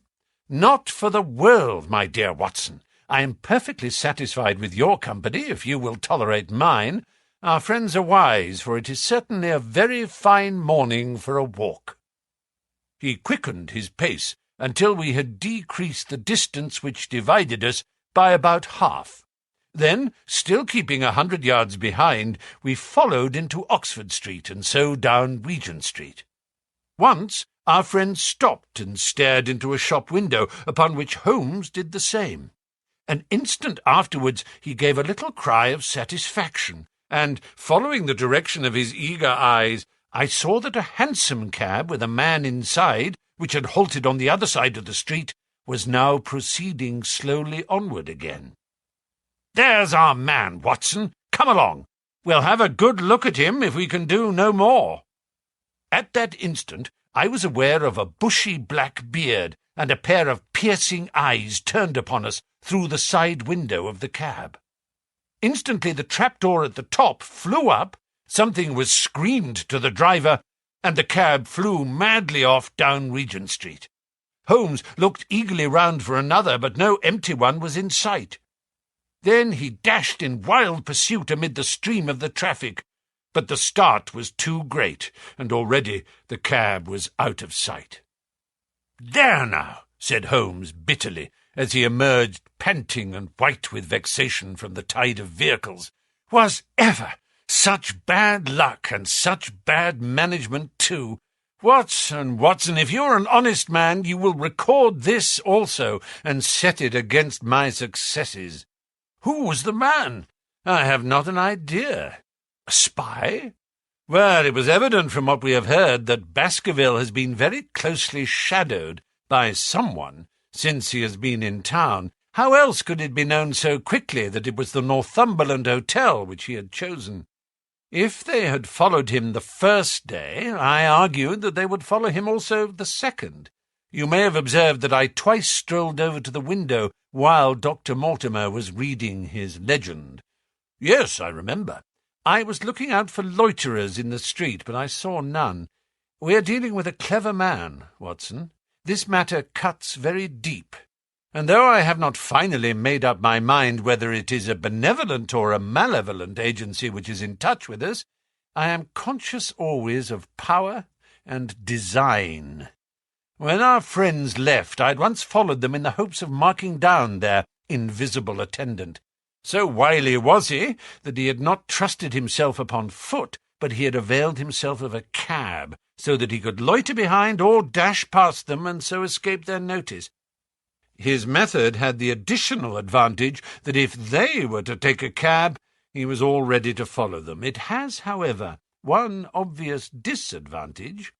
It puts him in the power of the cabman. Exactly. What a pity we did not get the number. My dear Watson, clumsy as I have been, you surely do not seriously imagine that I neglected to get the number. Number 2704 is our man, but that is no use to us for the moment. I fail to see how you could have done more. On observing the cab, I should have instantly turned and walked in the other direction. I should then at my leisure have hired a second cab and followed the first at a respectful distance, or better still, have driven to the Northumberland Hotel and waited there. When our unknown had followed Baskerville home, we should have had the opportunity of playing his own game upon himself and seeing where he made for. As it is, by an indiscreet eagerness, which was taken advantage of with extraordinary quickness and energy by our opponent, we have betrayed ourselves and lost our man. We had been sauntering slowly down Regent Street during this conversation, and Dr. Mortimer, with his companion, had long vanished in front of us. "There is no object in our following them," said Holmes. "The shadow has departed and will not return. We must see what further cards we have in our hands and play them with decision. Could you swear to that man's face within the cab?" "I could swear only to the beard." "And so could I, from which I gather that in all probability it was a false one. A clever man upon so delicate an errand has no use for a beard, save to conceal his features. Come in here, Watson." He turned into one of the district messenger offices, where he was warmly greeted by the manager. "Ah, Wilson, I see you have not forgotten the little case in which I had the good fortune to help you." "No, sir, indeed I have not. You saved my good name, and perhaps my life." "My dear fellow, you exaggerate. I have some recollection, Wilson, that you had among your boys a lad named Cartwright, who showed some ability during the investigation." "Yes, sir, he is still with us." "Could you ring him up? Thank you, and I should be glad to have change of this £5 note." A lad of 14, with a bright, keen face, had obeyed the summons of the manager. He stood now gazing with great reverence at the famous detective. "Let me have the hotel directory," said Holmes. "Thank you. Now, Cartwright, there are the names of 23 hotels here, all in the immediate neighbourhood of Charing Cross. Do you see?" "Yes, sir." "You will visit each of these in turn." "Yes, sir." "You will begin in each case by giving the outside porter 1 shilling. Here are 23 shillings. "Yes, sir." "You will tell him that you want to see the waste paper of yesterday. You will say that an important telegram has miscarried, and that you are looking for it. You understand?" "Yes, sir." "But what you are really looking for is the centre page of the Times, with some holes cut in it with scissors. Here is a copy of the Times. It is this page. You could easily recognize it, could you not?" "Yes, sir." "In each case, the outside porter will send for the hall porter, to whom also you will give 1 shilling. Here are 23 shillings. You will then learn in possibly 20 cases out of the 23 that the waste of the day before has been burned or removed. In the 3 other cases you will be shown a heap of paper, and you will look for this page of the Times among it. The odds are enormously against your finding it. There are 10 shillings over in case of emergencies. Let me have a report by wire at Baker Street before evening. And now, Watson, it only remains for us to find out by wire the identity of the cabman, number 2704, and then we will drop into one of the Bond Street picture galleries and fill in the time until we are due at the hotel. Chapter 5. 3 Broken Threads. Sherlock Holmes had, in a very remarkable degree, the power of detaching his mind at will. For 2 hours the strange business in which we had been involved appeared to be forgotten, and he was entirely absorbed in the pictures of the modern Belgian masters. He would talk of nothing but art, of which he had the crudest ideas, from our leaving the gallery until we found ourselves at the Northumberland Hotel. "Sir Henry Baskerville is upstairs expecting you," said the clerk. "He asked me to show you up at once when you came." "Have you any objection to my looking at your register?" said Holmes. "Not in the least." The book showed that 2 names had been added after that of Baskerville. One was Theophilus Johnson and family of Newcastle, the other Mrs. Oldmore and maid of High Lodge, Alton. "Surely that must be the same Johnson whom I used to know," said Holmes to the porter. "A lawyer, is he not? Grey-headed and walks with a limp." "No, sir. This is Mr. Johnson, the coal-owner, a very active gentleman, not older than yourself." "Surely you are mistaken about his trade." "No, sir. He has used this hotel for many years, and he is very well known to us." "Ah, that settles it. Mrs. Oldmore, too. I seem to remember the name. Excuse my curiosity, but often in calling upon one friend one finds another. She is an invalid lady, sir. Her husband was once mayor of Gloucester. She always comes to us when she is in town." "Thank you. I am afraid I cannot claim her acquaintance. We have established a most important fact by these questions, Watson," he continued in a low voice as we went upstairs together. "We know now that the people who are so interested in our friend have not settled down in his own hotel. That means that while they are, as we have seen, very anxious to watch him, they are equally anxious that he should not see them. Now this is a most suggestive fact." "What does it suggest?" "It suggests— Hello, my dear fellow, what on earth is the matter?" As we came round the top of the stairs, we had run up against Sir Henry Baskerville himself. His face was flushed with anger, and he held an old and dusty boot in one of his hands. So furious was he that he was hardly articulate, and when he did speak, it was in a much broader and more western dialect than any which we had heard from him in the morning. "Seems to me that they're playing me for a sucker in this hotel," he cried. "They'll find they've started in to monkey with the wrong man, unless they're careful. By thunder, if that chap can't find my missing boot, there will be trouble. I could take a joke with the best, Mr. Holmes, but they've got a bit over the mark this time." "Still looking for your boot?" "Yes, sir, and mean to find it." "But surely you said that it was a new brown boot." "So it was, sir, and now it's an old black one." "What? You don't mean to say—" "That's just what I do mean to say. I only had 3 pairs in the world, the new brown, the old black, and the patent leathers which I am wearing. Last night they took one of my brown ones, and today they've snaked one of the black. Well, have you got it? Speak out, man, and don't stand staring." An agitated German waiter had appeared upon the scene. "No, sir, I have made inquiry all over the hotel, but I can hear no word of it." "Well, either that boot comes back before sundown, or I'll see the manager and tell him that I go right straight out of this hotel." "It shall be found, sir. I promise you that if you will have a little patience, it will be found." "Mind it is, for it's the last thing of mine that I'll lose in this den of thieves. Well, Mr. Holmes, you'll excuse my troubling you about such a trifle." "I think it's well worth troubling about. Why, you look very serious over it. How do you explain it?"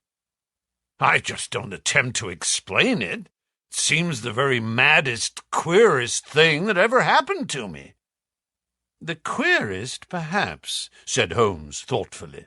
"What do you make of it yourself?" "Well, I don't profess to understand it yet. This case of yours is very complex, Sir Henry. When taken in conjunction with your uncle's death, I am not sure that of all the 500 cases of capital importance which I have handled, there is one which cuts so deep. But we hold several threads in our hands, and the odds are that one or other of them guides us to the truth. We may waste time in following the wrong one, but sooner or later we must come upon the right." We had a pleasant luncheon in which little was said of the business which had brought us together. It was in the private sitting-room, to which we afterwards repaired, that Holmes asked Baskerville what were his intentions. To go to Baskerville Hall. And when? At the end of the week. On the whole, said Holmes, I think that your decision is a wise one. I have ample evidence that you are being dogged in London, and amid the millions of this great city it is difficult to discover who these people are or what their object can be. If their intentions are evil, they might do you a mischief, and we should be powerless to prevent it. You did not know, Dr. Mortimer, that you were followed this morning from my house? Dr. Mortimer started violently. Followed? By whom? That, unfortunately, is what I cannot tell you. Have you among your neighbours or acquaintances on Dartmoor any man with a black, full beard? No, or let me see. Why, yes, Barrymore, Sir Charles's butler, is a man with a full black beard. Ah, where is Barrymore? He is in charge of the hall. We had best ascertain if he is really there, or if, by any possibility, he might be in London. How can you do that? Give me a telegraph form. Is all ready for Sir Henry? That will do. Address to Mr. Barrymore, Baskerville Hall. What is the nearest telegraph office? Grimpen. Very good. We will send a second wire to the postmaster, Grimpen. Telegram to Mr. Barrymore to be delivered into his own hand. If absent, please return wire to Sir Henry Baskerville, Northumberland Hotel. That should let us know before evening whether Barrymore is at his post in Devonshire or not. That's so, said Baskerville. By the way, Dr. Mortimer, who is this Barrymore, anyhow? He is the son of the old caretaker who is dead. They have looked after the hall for 4 generations now. So far as I know, he and his wife are as respectable a couple as any in the county. At the same time, said Baskerville, it's clear enough that so long as there are none of the family at the hall, these people have a mighty fine home and nothing to do. That is true. Did Barrymore profit at all by Sir Charles's will? Asked Holmes. He and his wife had £500 each. Ah, did they know that they would receive this? Yes, Sir Charles was very fond of talking about the provisions of his will. That is very interesting. I hope, said Dr. Mortimer, that you do not look with suspicious eyes upon everyone who received a legacy from Sir Charles, for I also had £1,000 left to me. Indeed, and anyone else? There were many insignificant sums to individuals, and a large number of public charities. The residue all went to Sir Henry. And how much was the residue? £740,000. Holmes raised his eyebrows in surprise. I had no idea that so gigantic a sum was involved, said he. Sir Charles had the reputation of being rich, but we did not know how very rich he was until we came to examine his securities. The total value of the estate was close on to £1 million. Dear me, it is a stake for which a man might well play a desperate game. And one more question, Dr. Mortimer. Supposing that anything happened to our young friend here, you will forgive the unpleasant hypothesis, who would inherit the estate? Since Roger Baskerville, Sir Charles's younger brother, died unmarried, the estate would descend to the Desmonds, who are distant cousins. James Desmond is an elderly clergyman in Westmoreland. Thank you. These details are all of great interest. Have you met Mr. James Desmond? Yes, he once came down to visit Sir Charles. He is a man of venerable appearance and of saintly life. I remember that he refused to accept any settlement from Sir Charles, though he pressed it upon him. And this man of simple tastes would be the heir to Sir Charles's thousands. He would be the heir to the estate because that is entailed. He would also be the heir to the money unless it were willed otherwise by the present owner, who can, of course, do what he likes with it. And have you made your will, Sir Henry? No, Mr. Holmes, I have not. I've had no time, for it was only yesterday that I learned how matters stood. But in any case, I feel that the money should go with the title and estate. That was my poor uncle's idea. How is the owner going to restore the glories of the Baskervilles if he has not money enough to keep up the property? House, land, and dollars must go together. Quite so. Well, Sir Henry, I am of one mind with you as to the advisability of your going down to Devonshire without delay. There is only one provision which I must make. You certainly must not go alone. Dr. Mortimer returns with me. But Dr. Mortimer has his practice to attend to, and his house is miles away from yours. With all the goodwill in the world, he may be unable to help you. No, Sir Henry. You must take with you someone, a trusty man, who will be always by your side. Is it possible that you could come yourself, Mr. Holmes?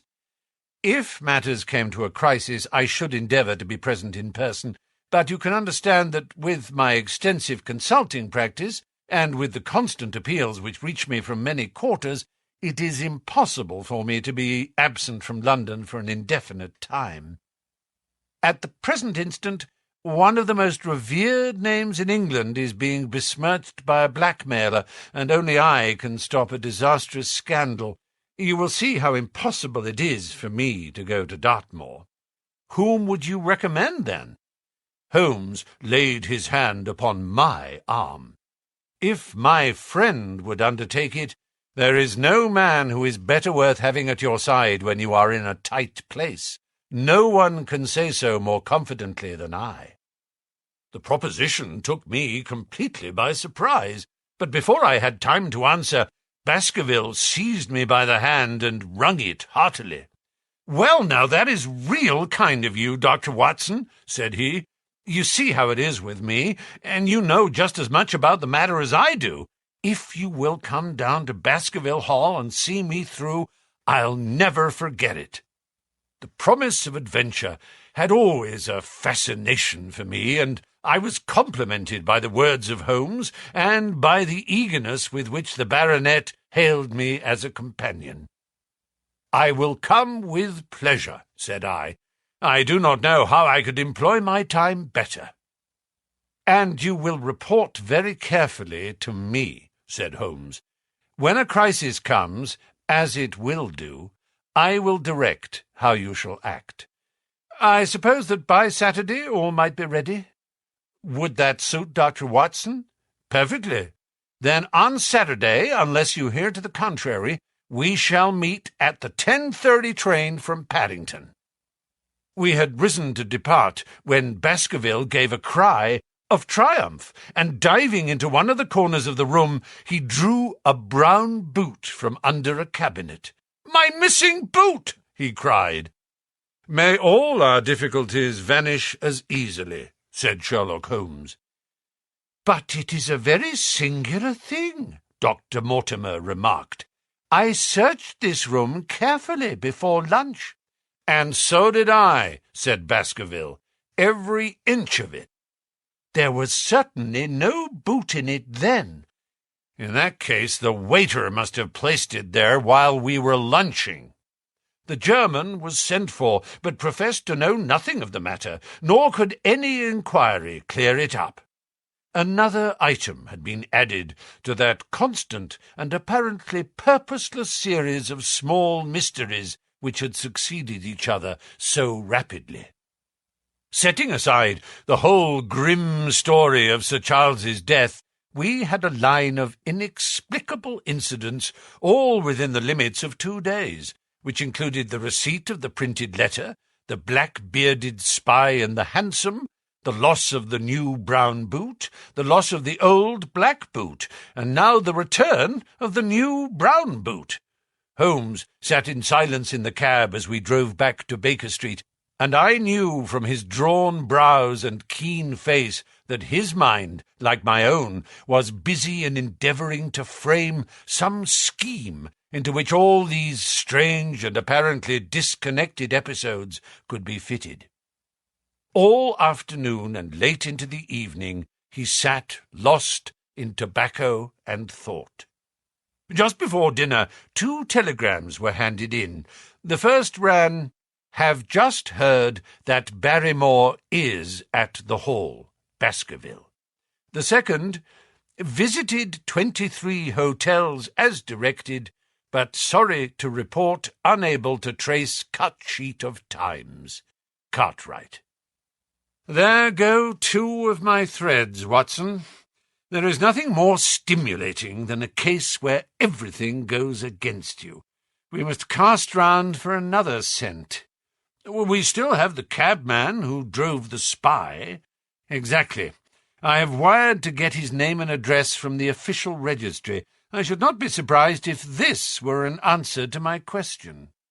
The ring at the bell proved to be something even more satisfactory than an answer, however, for the door opened and a rough-looking fellow entered who was evidently the man himself. "I got a message from the head office that a gent at this address had been inquiring for number 2704, said he. "I've driven my cab this 7 years and never a word of complaint. I came here straight from the yard to ask you to your face what you had against me." "I have nothing in the world against you, my good man," said Holmes. "On the contrary, I have half a sovereign for you, if you will give me a clear answer to my questions." "Well, I've had a good day and no mistake," said the cabman with a grin. "What was it you wanted to ask, sir?" First of all, your name and address, in case I want you again." "John Clayton, 3 Turpey Street, the Borough. My cab is out of Shipley's Yard, near Waterloo Station." Sherlock Holmes made a note of it. "Now, Clayton, tell me all about the fare who came and watched this house at 10 o'clock this morning and afterwards followed the 2 gentlemen down Regent Street." The man looked surprised and a little embarrassed. "Why, there's no good my telling you things, for you seem to know as much as I do already," said he. "The truth is that the gentleman told me that he was a detective and that I was to say nothing about him to anyone." "My good fellow, this is a very serious business, and you may find yourself in a pretty bad position if you try to hide anything from me. You say that your fare told you that he was a detective?" "Yes, he did." "When did he say this?" "When he left me." "Did he say anything more?" "He mentioned his name."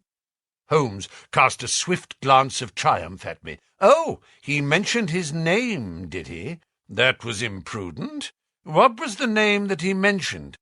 "His name," said the cabman, "was Mr. Sherlock Holmes." Never have I seen my friend more completely taken aback than by the cabman's reply. For an instant he sat in silent amazement. Then he burst into a hearty laugh. "A touch, Watson, an undeniable touch," said he. "I feel a foil as quick and supple as my own. He got home upon me very prettily that time. So his name was Sherlock Holmes, was it?" "Yes, sir, that was the gentleman's name." "Excellent. Tell me where you picked him up and all that occurred." "He hailed me at 9:30 in Trafalgar Square. He said that he was a detective, and he offered me 2 guineas if I would do exactly what he wanted all day and ask no questions. I was glad enough to agree. First, we drove down to the Northumberland Hotel and waited there until 2 gentlemen came out and took a cab from the rank. We followed their cab until it pulled up somewhere near here." "This very door," said Holmes. "Well, I couldn't be sure of that, but I dare say my fare knew all about it. We pulled up halfway down the street and waited an hour and a half.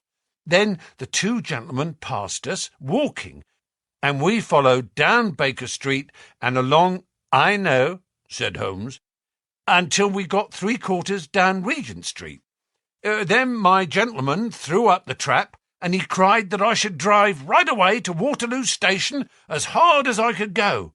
I whipped up the mare, and we were there under the 10 minutes. Then he paid up his 2 guineas like a good 'un, and away he went into the station. Only just as he was leaving, he turned round and he said, "It might interest you to know that you have been driving Mr. Sherlock Holmes. That's how I come to know the name." "I see. And you saw no more of him? Not after he went into the station? And how would you describe Mr. Sherlock Holmes?" The cabman scratched his head. "Well, he wasn't altogether such an easy gentleman to describe.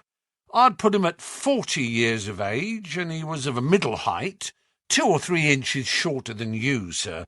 He was dressed like a toff, and he had a black beard cut square at the end and a pale face. I don't know as I could say more than that. Colour of his eyes? No, I can't say that. Nothing more that you can remember?" "No, sir, nothing." "Well, then, here is your half-sovereign. There's another one waiting for you if you can bring any more information. Good night." "Good night, sir, and thank you." John Clayton departed chuckling, and Holmes turned to me with a shrug of his shoulders and a rueful smile. "Snap goes our 3rd thread, and we end where we began," said he.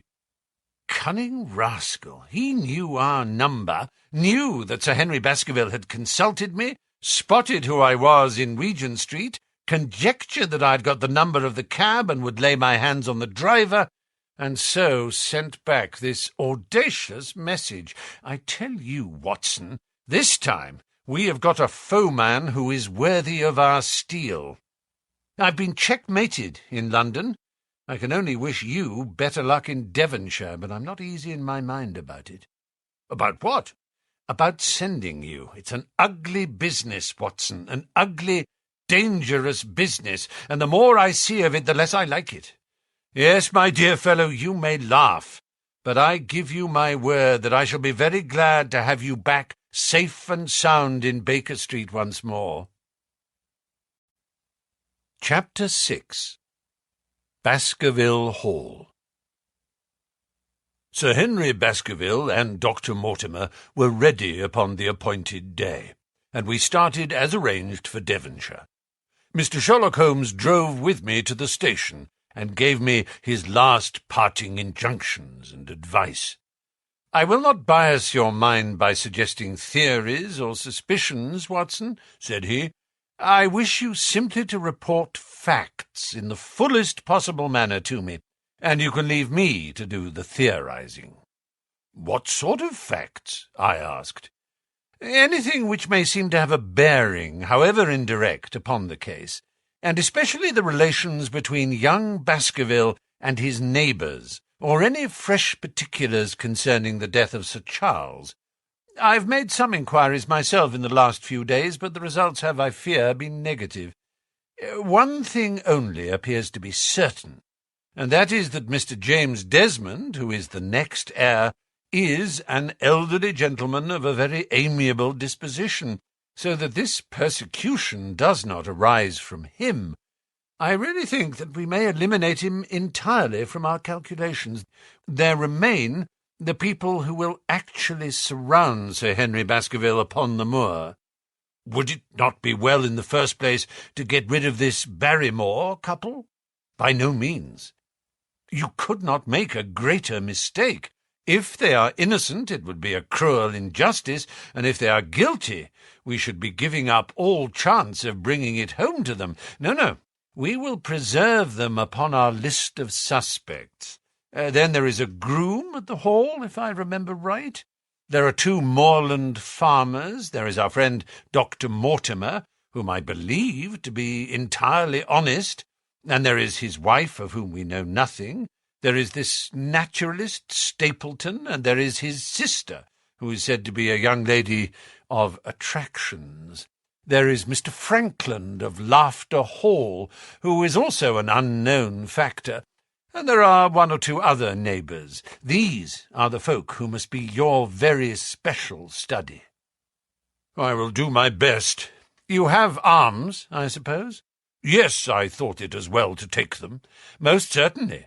Keep your revolver near you night and day, and never relax your precautions. Our friends had already secured a first-class carriage and were waiting for us upon the platform. "No, we have no news of any kind," said Dr. Mortimer in answer to my friend's questions. "I can swear to one thing, and that is that we have not been shadowed during the last 2 days. We have never gone out without keeping a sharp watch, and no one could have escaped our notice." "You have always kept together, I presume?" "Except yesterday afternoon. I usually give up one day to pure amusement when I come to town, so I spent it in the museum of the College of Surgeons." "And I went to look at the folk in the park," said Baskerville. "But we had no trouble of any kind." "It was imprudent, all the same," said Holmes, shaking his head and looking very grave. "I beg, Sir Henry, that you will not go about alone. Some great misfortune will befall you if you do. Did you get your other boot?" "No, sir. It is gone forever." "Indeed. That is very interesting. Well, good-bye," he added as the train began to glide down the platform. "Bear in mind, Sir Henry, one of the phrases in that queer old legend which Dr. Mortimer has read to us, and avoid the moor in those hours of darkness when the powers of evil are exalted."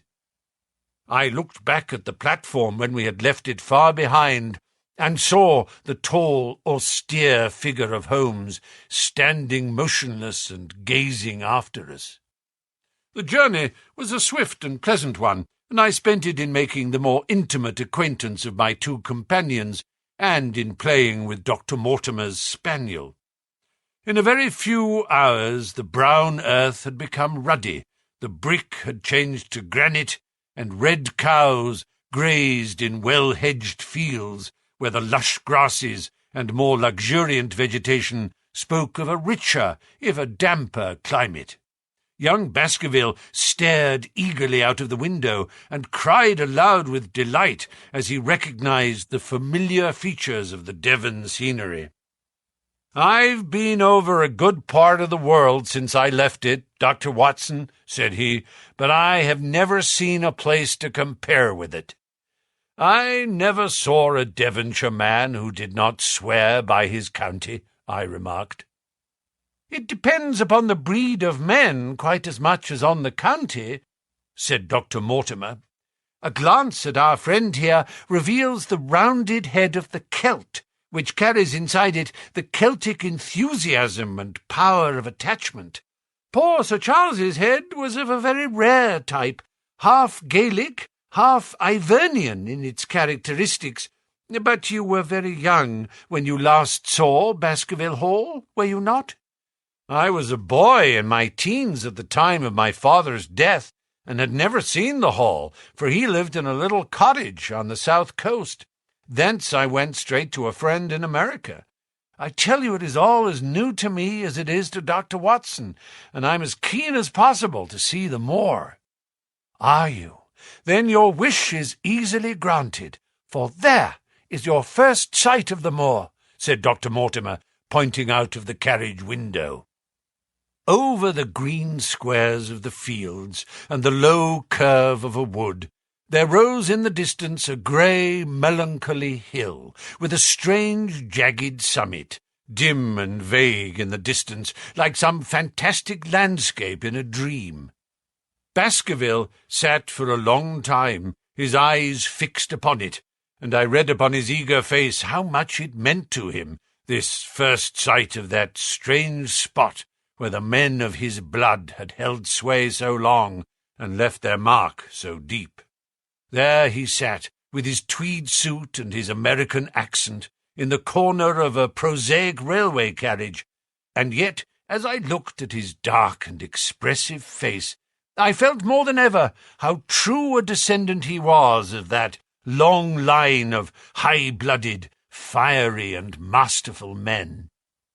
There were pride, valour, and strength in his thick brows, his sensitive nostrils, and his large hazel eyes. If, on that forbidding moor a difficult and dangerous quest should lie before us, this was at least a comrade for whom one might venture to take a risk with the certainty that he would bravely share it. The train pulled up at a small wayside station, and we all descended. Outside, beyond the low white fence, a wagonette with a pair of cobs was waiting. Our coming was evidently a great event, for station-master and porters clustered round us to carry out our luggage. It was a sweet, simple country spot, but I was surprised to observe that by the gate there stood 2 soldierly men in dark uniforms who leaned upon their short rifles and glanced keenly at us as we passed. The coachman, a hard-faced, gnarled little fellow, saluted Sir Henry Baskerville, and in a few minutes we were flying swiftly down the broad white road. Rolling pasture lands curved upward on either side of us, and old gabled houses peeped out from amid the thick green foliage. But behind the peaceful and sunlit countryside there rose ever dark against the evening sky the long, gloomy curve of the moor, broken by the jagged and sinister hills. The wagonette swung round into a side road, and we curved upward through deep lanes worn by centuries of wheels, high banks on either side, heavy with dripping moss and fleshy hart's-tongue ferns. Bronzing bracken and mottled bramble gleamed in the light of the sinking sun. Still steadily rising, we passed over a narrow granite bridge and skirted a noisy stream which gushed swiftly down, foaming and roaring amid the grey boulders. Both road and stream wound up through a valley dense with scrub oak and fir.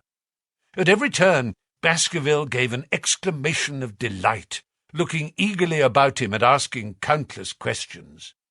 To his eyes all seemed beautiful, but to me a tinge of melancholy lay upon the countryside, which bore so clearly the mark of the waning year.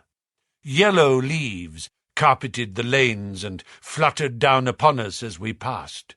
The rattle of our wheels died away as we drove through drifts of rotting vegetation, sad gifts, as it seemed to me, for nature to throw before the carriage of the returning heir of the Baskervilles. "Hullo!" cried Dr. Mortimer. "What is this?" A steep curve of heath-clad land, an outlying spur of the moor, lay in front of us. On the summit, hard and clear, like an equestrian statue upon its pedestal, was a mounted soldier, dark and stern, his rifle poised ready over his forearm. He was watching the road along which we travelled. "What is this, Perkins?" asked Dr. Mortimer. Our driver half turned in his seat. "There's a convict escaped from Princetown, sir. He's been out 3 days now, and the warders watch every road and every station, but they've had no sight of him yet. The farmers about here don't like it, sir, and that's a fact." "Well, I understand that they get £5 if they can give information." "Yes, sir, but the chance of £5 is but a poor thing compared to the chance of having a throat cut. You see, it isn't like any ordinary convict. This is a man that would stick at nothing." "Who is he, then?" "It is Selden, the Notting Hill murderer." I remembered the case well, for it was one in which Holmes had taken an interest on account of the peculiar ferocity of the crime and the wanton brutality which had marked all the actions of the assassin. The commutation of his death sentence had been due to some doubts as to his complete sanity, so atrocious was his conduct. Our wagonette had topped a rise, and in front of us rose the huge expanse of the moor, mottled with gnarled and craggy cairns and tors. A cold wind swept down from it and set us shivering. Somewhere there, on that desolate plain, was lurking this fiendish man, hiding in a burrow like a wild beast, his heart full of malignancy against the whole race which had cast him out. It needed but this to complete the grim suggestiveness of the barren waste, the chilling wind, and the darkling sky. Even Baskerville fell silent and pulled his overcoat more closely around him. We had left the fertile country behind and beneath us. We looked back on it now, the slanting rays of a low sun turning the streams to threads of gold, and glowing on the red earth new-turned by the plough and the broad tangle of the woodlands. The road in front of us grew bleaker and wilder over huge russet and olive slopes sprinkled with giant boulders. Now and then we passed a moorland cottage, walled and roofed with stone, with no creeper to break its harsh outline.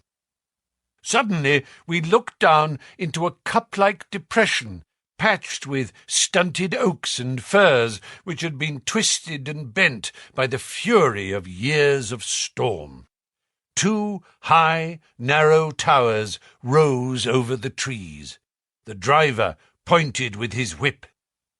"Baskerville Hall," said he.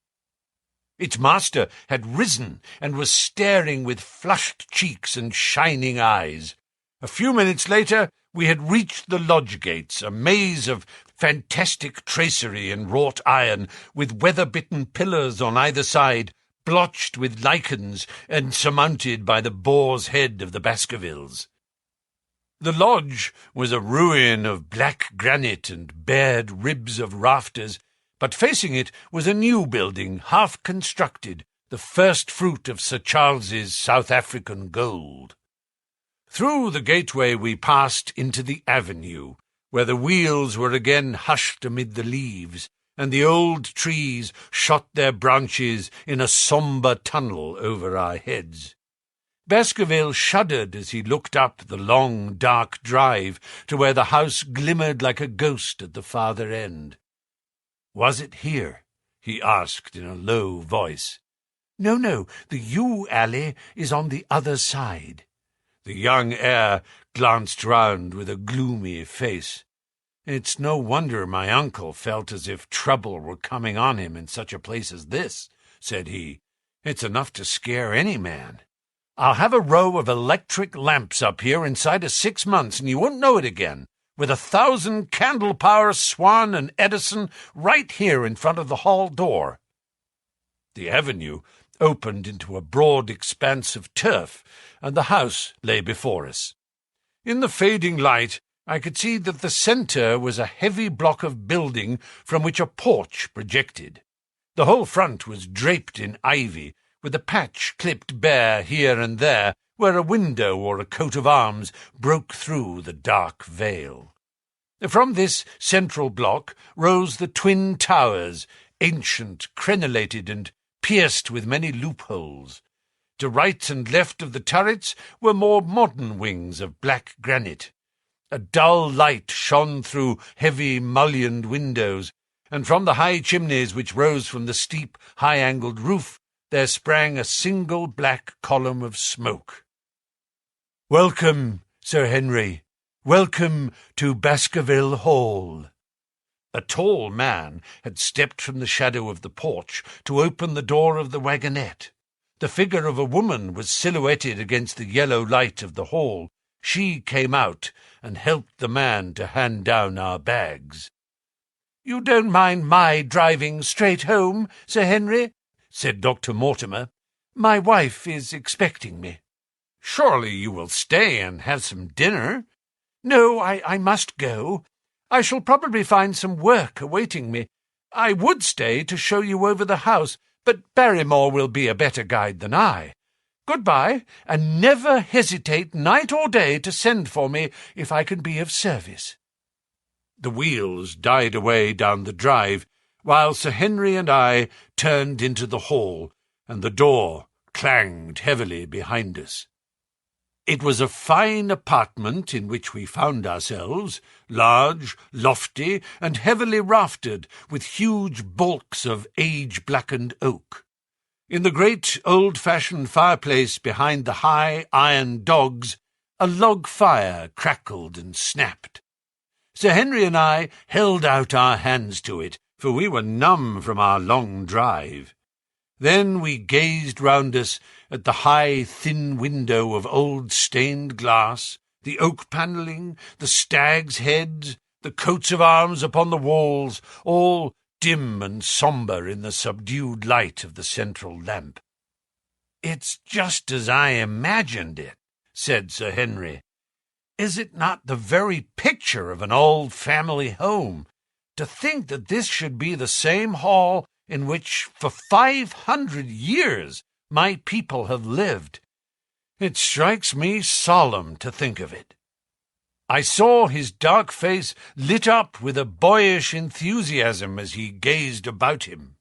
The light beat upon him where he stood, but long shadows trailed down the walls and hung like a black canopy above him.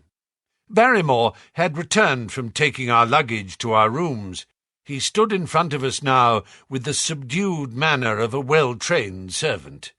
He was a remarkable-looking man, tall, handsome, with a square black beard and pale, distinguished features. "Would you wish dinner to be served at once, sir?" "Is it ready?" "In a very few minutes, sir. You will find hot water in your rooms.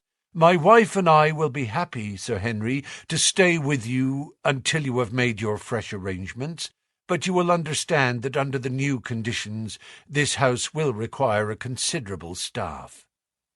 "What new conditions?"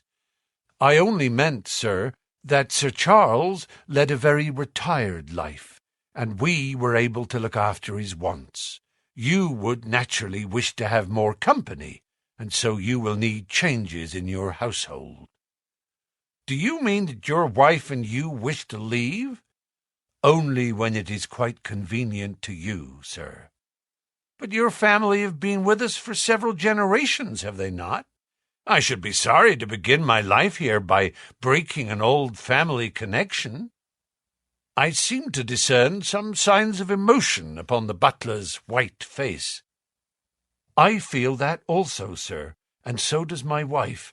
But to tell the truth, sir, we were both very much attached to Sir Charles, and his death gave us a shock and made these surroundings very painful to us. I fear that we shall never again be easy in our minds at Baskerville Hall."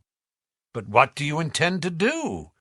"I have no doubt, sir, that we shall succeed in establishing ourselves in some business. Sir Charles's generosity has given us the means to do so. And now, sir, perhaps I had best show you to your rooms." A square balustraded gallery ran round the top of the old hall, approached by a double stair. From this central point 2 long corridors extended the whole length of the building, from which all the bedrooms opened. My own was in the same wing as Baskervilles, and almost next door to it. These rooms appeared to be much more modern than the central part of the house, and the bright paper and numerous candles did something to remove the sombre impression which our arrival had left upon my mind. But the dining-room, which opened out of the hall, was a place of shadow and gloom. It was a long chamber with a step separating the dais where the family sat from the lower portion reserved for their dependents. At one end a minstrel's gallery overlooked it. Black beams shot across above our heads, with a smoke-darkened ceiling beyond them. With rows of flaring torches to light it up, and the colour and rude hilarity of an old-time banquet, it might have softened. But now, when 2 black-clothed gentlemen sat in the little circle of light thrown by a shaded lamp, one's voice became hushed and one's spirit subdued. A dim line of ancestors in every variety of dress, from the Elizabethan knight to the buck of the Regency, stared down upon us and daunted us by their silent company. We talked little, and I, for one, was glad when the meal was over and we were able to retire into the modern billiard-room and smoke a cigarette. "My word, it isn't a very cheerful place," said Sir Henry. "I suppose one can tone down to it, but I feel a bit out of the picture at present. I don't wonder that my uncle got a little jumpy if he lived all alone in such a house as this. However, if it suits you, we will retire early tonight, and perhaps things may seem more cheerful in the morning." I drew aside my curtains before I went to bed, and looked out from my window. It opened upon the grassy space which lay in front of the hall door. Beyond, 2 copses of trees moaned and swung in a rising wind. A half-moon broke through the rifts of racing clouds. In its cold light I saw beyond the trees a broken fringe of rocks and the long, low curve of the melancholy moor. I closed the curtain, feeling that my last impression was in keeping with the rest. And yet it was not quite the last. I found myself weary and yet wakeful, tossing restlessly from side to side, seeking for the sleep which would not come. Far away, a chiming clock struck out the quarters of the hours, but otherwise a deathly silence lay upon the old house. And then, suddenly, in the very dead of the night, there came a sound to my ears, clear, resonant, and unmistakable. It was the sob of a woman, the muffled, strangling gasp of one who is torn by an uncontrollable sorrow. I sat up in bed and listened intently. The noise could not have been far away, and was certainly in the house. For half an hour I waited with every nerve on the alert, but there came no other sound save the chiming clock and the rustle of the ivy on the wall. Chapter 7.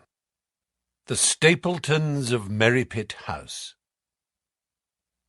The fresh beauty of the following morning did something to efface from our minds the grim and grey impression which had been left upon both of us by our first experience of Baskerville Hall. As Sir Henry and I sat at breakfast, the sunlight flooded in through the high mullioned windows, throwing watery patches of colour from the coats of arms which covered them. The dark panelling glowed like bronze in the golden rays, and it was hard to realize that this was indeed the chamber which had struck such a gloom into our souls upon the evening before. "I guess it is ourselves and not the house that we have to blame," said the baronet. "We were tired with our journey and chilled by our drive, so we took a grey view of the place. Now we are fresh and well, so it is all cheerful once more." "And yet it was not entirely a question of imagination," I answered. "Did you, for example, happen to hear someone, a woman, I think, sobbing in the night? That is curious, for I did, when I was half asleep, fancy that I heard something of the sort. I waited quite a time, but there was no more of it, so I concluded that it was all a dream. I heard it distinctly, and I am sure that it was really the sob of a woman. We must ask about this right away." He rang the bell and asked Barrymore whether he could account for our experience. It seemed to me that the pallid features of the butler turned a shade paler still as he listened to his master's question. "There are only 2 women in the house, Sir Henry," he answered. "One is the scullery maid who sleeps in the other wing. The other is my wife, and I can answer for it that the sound could not have come from her." And yet he lied as he said it, for it chanced that after breakfast I met Mrs. Barrymore in the long corridor with the sun full upon her face. She was a large, impassive, heavy-featured woman with a stern, set expression of mouth, but her tell-tale eyes were red and glanced at me from between swollen lids. It was she, then, who wept in the night, and if she did so, her husband must know it. Yet he had taken the obvious risk of discovery in declaring that it was not so. Why had he done this, and why did she weep so bitterly? Already round this pale-faced, handsome, black-bearded man there was gathering an atmosphere of mystery and of gloom. It was he who had been the first to discover the body of Sir Charles, and we had only his word for all the circumstances which led up to the old man's death. Was it possible that it was Barrymore, after all, whom we had seen in the cab in Regent Street? The beard might well have been the same. The cabman had described a somewhat shorter man, but such an impression might easily have been erroneous. How could I settle the point forever? Obviously, the first thing to do was to see the Grimpen postmaster and find whether the test telegram had really been placed in Barrymore's own hands. Be the answer what it might, I should at least have something to report to Sherlock Holmes. Sir Henry had numerous papers to examine after breakfast, so that the time was propitious for my excursion. It was a pleasant walk of 4 miles along the edge of the moor, leading me at last to a small grey hamlet in which 2 larger buildings, which proved to be the inn and the house of Dr. Mortimer, stood high above the rest. The postmaster, who was also the village grocer, had a clear recollection of the telegram. "Certainly, sir," said he. "I had the telegram delivered to Mr. Barrymore exactly as directed." "Who delivered it?" "My boy here, James. You delivered that telegram to Mr. Barrymore at the Hall last week, did you not?" "Yes, father, I delivered it." "Into his own hands?" I asked. "Well, he was up in the loft at the time, so that I could not put it into his own hands, but I gave it into Mrs. Barrymore's hands, and she promised to deliver it at once." "Did you see Mr. Barrymore?" "No, sir. I tell you he was in the loft." "If you didn't see him, how do you know he was in the loft?" "Well, surely his own wife ought to know where he is," said the postmaster testily. "Didn't he get the telegram? If there is any mistake, it is for Mr. Barrymore himself to complain." It seemed hopeless to pursue the inquiry any farther, but it was clear that in spite of Holmes's ruse, we had no proof that Barrymore had not been in London all the time. Suppose that it were so. Suppose that the same man had been the last who had seen Sir Charles alive, and the first to dog the new heir when he returned to England. What then? Was he the agent of others, or had he some sinister design of his own? What interest could he have in persecuting the Baskerville family? I thought of the strange warning clipped out of the leading article of the Times. Was that his work, or was it possibly the doing of someone who was bent upon counteracting his schemes? The only conceivable motive was that which had been suggested by Sir Henry, that if the family could be scared away, a comfortable and permanent home would be secured for the Barrymores. But surely such an explanation as that would be quite inadequate to account for the deep and subtle scheming which seemed to be weaving an invisible net round the young baronet. Holmes himself had said that no more complex case had come to him in all the long series of his sensational investigations. I prayed, as I walked along the grey, lonely road, that my friend might soon be freed from his preoccupations and able to come down to take this heavy burden of responsibility from my shoulders. Suddenly, my thoughts were interrupted by the sound of running feet behind me, and by a voice which called me by name. I turned, expecting to see Dr. Mortimer, but to my surprise it was a stranger who was pursuing me. He was a small, slim, clean-shaven, prim-faced man, flaxen-haired and lean-jawed, between 30 and 40 years of age, dressed in a grey suit and wearing a straw hat. A tin box for botanical specimens hung over his shoulder, and he carried a green butterfly net in one of his hands. "You will, I am sure, excuse my presumption, Dr. Watson," said he, as he came panting up to where I stood. "Here on the moor we are homely folk, and do not wait for formal introductions. You may possibly have heard my name from our mutual friend, Mortimer. I am Stapleton, of Merripit House. "Your net and box would have told me as much," said I, "for I knew that Mr. Stapleton was a naturalist. But how did you know me?" "I have been calling on Mortimer, and he pointed you out to me from the window of his surgery as you passed. As our road lay the same way, I thought that I would overtake you and introduce myself. I trust that Sir Henry is none the worse for his journey." "He is very well, thank you." "We are all rather afraid that after the sad death of Sir Charles, the new baronet might refuse to live here. It is asking much of a wealthy man to come down and bury himself in a place of this kind, but I need not tell you that it means a very great deal to the countryside. Sir Henry has, I suppose, no superstitious fears in the matter?" "I do not think that it is likely." "Of course you know the legend of the fiend dog which haunts the family?" "I have heard it." "It is extraordinary how credulous the peasants are about here. Any number of them are ready to swear that they have seen such a creature upon the moor." He spoke with a smile, but I seemed to read in his eyes that he took the matter more seriously. "The story took a great hold upon the imagination of Sir Charles, and I have no doubt that it led to his tragic end." "But how?" "His nerves were so worked up that the appearance of any dog might have had a fatal effect upon his diseased heart. I fancy that he really did see something of the kind upon that last night in the yew alley.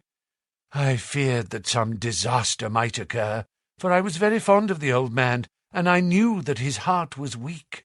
"How did you know that?" "My friend Mortimer told me." "You think, then, that some dog pursued Sir Charles, and that he died of fright in consequence?" "Have you any better explanation?" "I have not come to any conclusion." "Has Mr. Sherlock Holmes—" The words took away my breath for an instant, but a glance at the placid face and steadfast eyes of my companion showed that no surprise was intended. "It is useless for us to pretend that we do not know you, Dr. Watson," said he. "The records of your detective have reached us here, and you could not celebrate him without being known yourself. When Mortimer told me your name, he could not deny your identity. If you are here, then it follows that Mr. Sherlock Holmes is interesting himself in the matter, and I am naturally curious to know what view he may take." "I am afraid that I cannot answer that question." "May I ask if he is going to honour us with a visit himself?" "He cannot leave town at present. He has other cases which engage his attention." "What a pity! He might throw some light on that which is so dark to us. But as to your own researches, if there is any possible way in which I can be of service to you, I trust that you will command me. If I had any indication of the nature of your suspicions, or how you propose to investigate the case, I might perhaps even now give you some aid or advice." "I assure you that I am simply here upon a visit to my friend Sir Henry, and that I need no help of any kind." "Excellent," said Stapleton. "You are perfectly right to be wary and discreet. I am justly reproved for what I feel was an unjustifiable intrusion, and I promise you that I will not mention the matter again." We had come to a point where a narrow, grassy path struck off from the road and wound away across the moor. A steep, boulder-sprinkled hill lay upon the right, which had in bygone days been cut into a granite quarry. The face which was turned towards us formed a dark cliff, with ferns and brambles growing in its niches. From over a distant rise there floated a grey plume of smoke. "A moderate walk along this moor path brings us to Merrypit House," said he. "Perhaps you will spare an hour, that I may have the pleasure of introducing you to my sister."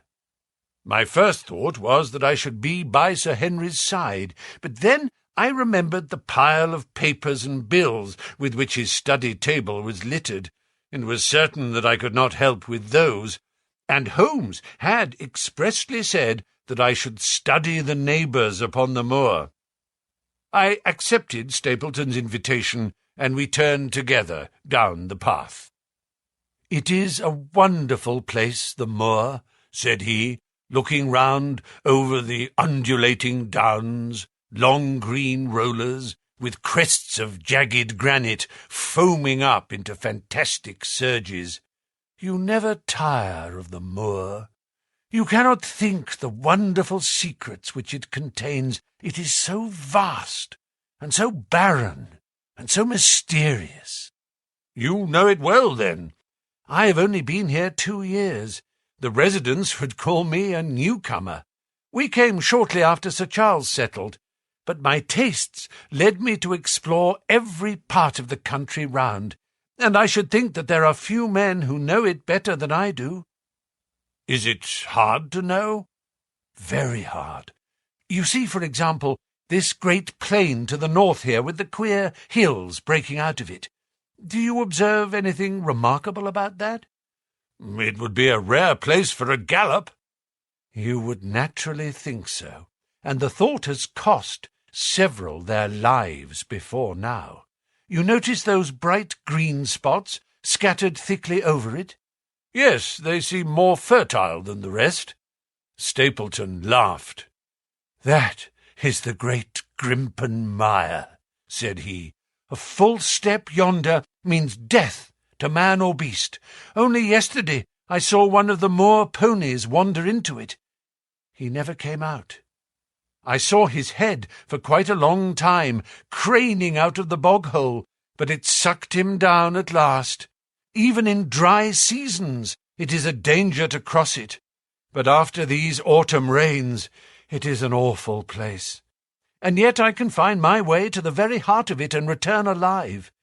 By George, there's another of those miserable ponies." Something brown was rolling and tossing among the green sedges. Then a long, agonized, writhing neck shot upward, and a dreadful cry echoed over the moor. It turned me cold with horror, but my companion's nerves seemed to be stronger than mine. "It's gone," said he. "The mire has him. 2 in 2 days, and many more, perhaps, for they get in the way of going there in the dry weather, and never know the difference until the mire has them in its clutches. It's a bad place, the great Grimpen mire." "And you say you can penetrate it?" "Yes, there are 1 or 2 paths which a very active man can take. I have found them out." "But why should you wish to go into so horrible a place?" "Well, you see the hills beyond? They are really islands, cut off on all sides by the impassable mire, which has crawled round them in the course of years. That is where the rare plants and the butterflies are, if you have the wit to reach them." "I shall try my luck some day." He looked at me with a surprised face. "For God's sake, put such an idea out of your mind," said he. "Your blood would be upon my head. I assure you that there would not be the least chance of your coming back alive. It is only by remembering certain complex landmarks that I am able to do it." "Hello!" I cried. "What is that?" A long, low moan, indescribably sad, swept over the moor. It filled the whole air, and yet it was impossible to say whence it came. From a dull murmur it swelled into a deep roar, and then sank back into a melancholy, throbbing murmur once again. Stapleton looked at me with a curious expression in his face. "Queer place, the moor," said he. "But what is it?" "The peasants say it is the Hound of the Baskervilles calling for its prey. I've heard it once or twice before, but never quite so loud." I looked round with a chill of fear in my heart at the huge swelling plain mottled with the green patches of rushes. Nothing stirred over the vast expanse save a pair of ravens which croaked loudly from a tor behind us. "You are an educated man. You don't believe such nonsense as that," said I. "What do you think is the cause of so strange a sound?" "Bogs make queer noises sometimes. It's the mud settling, or the water rising, or something. No, that was a living voice. Well, perhaps it was. Did you ever hear a bittern booming? No, I never did. It's a very rare bird, practically extinct in England now, but all things are possible upon the moor. Yes, I should not be surprised to learn that what we have heard is the cry of the last of the bitterns. It's the weirdest, strangest thing that I ever heard in my life. Yes, it's rather an uncanny place altogether. Look at the hillside yonder. What do you make of those? The whole steep slope was covered with grey circular rings of stone, a score of them at least. What are they? Sheep pens? No, they are the homes of our worthy ancestors. Prehistoric man lived thickly on the moor, and as no one in particular has lived there since, we find all his little arrangements exactly as he left them. These are his wigwams with the roofs off. You can even see his hearth and his couch, if you have the curiosity to go inside. But it is quite a town. When was it inhabited? Neolithic man. No date. What did he do? He grazed his cattle on these slopes, and he learned to dig for tin when the bronze sword began to supersede the stone axe. Look at the great trench in the opposite hill. That is his mark. Yes, you will find some very singular points about the moor, Dr. Watson. Oh, excuse me an instant. It is surely Cyclopides. A small fly or moth had fluttered across our path, and in an instant Stapleton was rushing with extraordinary energy and speed in pursuit of it. To my dismay, the creature flew straight for the great mire, and my acquaintance never paused for an instant, bounding from tuft to tuft behind it, his green net waving in the air. His grey clothes and jerky, zigzag, irregular progress made him not unlike some huge moth himself. I was standing watching his pursuit with a mixture of admiration for his extraordinary activity and fear lest he should lose his footing in the treacherous mire, when I heard the sound of steps, and turning round, found a woman near me upon the path. She had come from the direction in which the plume of smoke indicated the position of Merripit House, but the dip of the moor had hid her until she was quite close. I could not doubt that this was the Miss Stapleton of whom I had been told, since ladies of any sort must be few upon the moor, and I remembered that I had heard someone describe her as being a beauty. The woman who approached me was certainly that, and of a most uncommon type. There could not have been a greater contrast between brother and sister, for Stapleton was neutral-tinted, with light hair and grey eyes, while she was darker than any brunette whom I have seen in England, slim, elegant, and tall. She had a proud, finely cut face, so regular that it might have seemed impassive, were it not for the sensitive mouth and the beautiful, dark, eager eyes. With her perfect figure and elegant dress, she was indeed a strange apparition upon a lonely moorland path. Her eyes were on her brother as I turned, and then she quickened her pace towards me. I had raised my hat, and was about to make some explanatory remark, when her own words turned all my thoughts into a new channel. "Go back," she said. "Go straight back to London, instantly." I could only stare at her in stupid surprise. Her eyes blazed at me, and she tapped the ground impatiently with her foot. "Why should I go back?" I asked. "I cannot explain."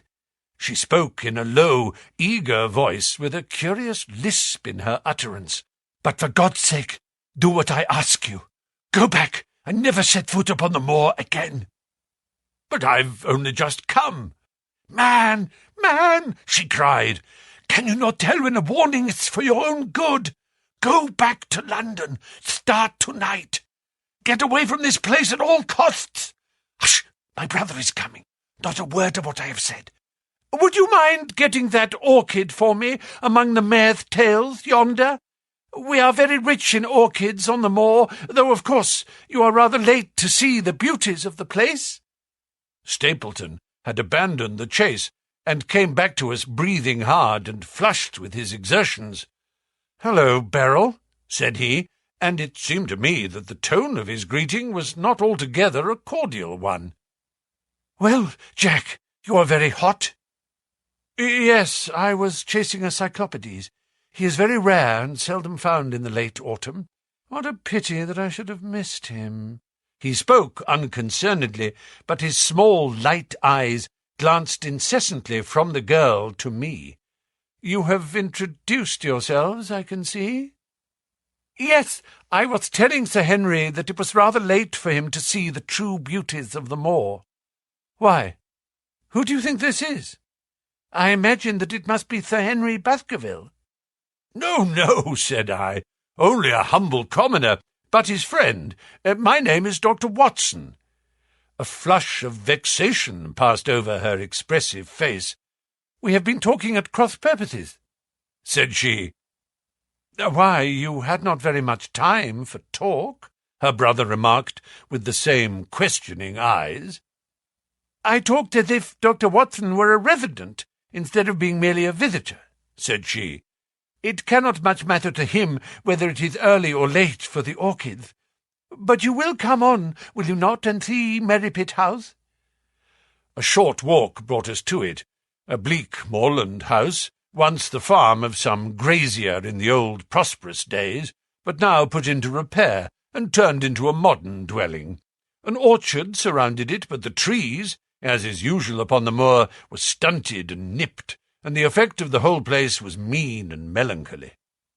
We were admitted by a strange, wizened, rusty-coated old manservant who seemed in keeping with the house. Inside, however, there were large rooms furnished with an elegance in which I seemed to recognize the taste of the lady.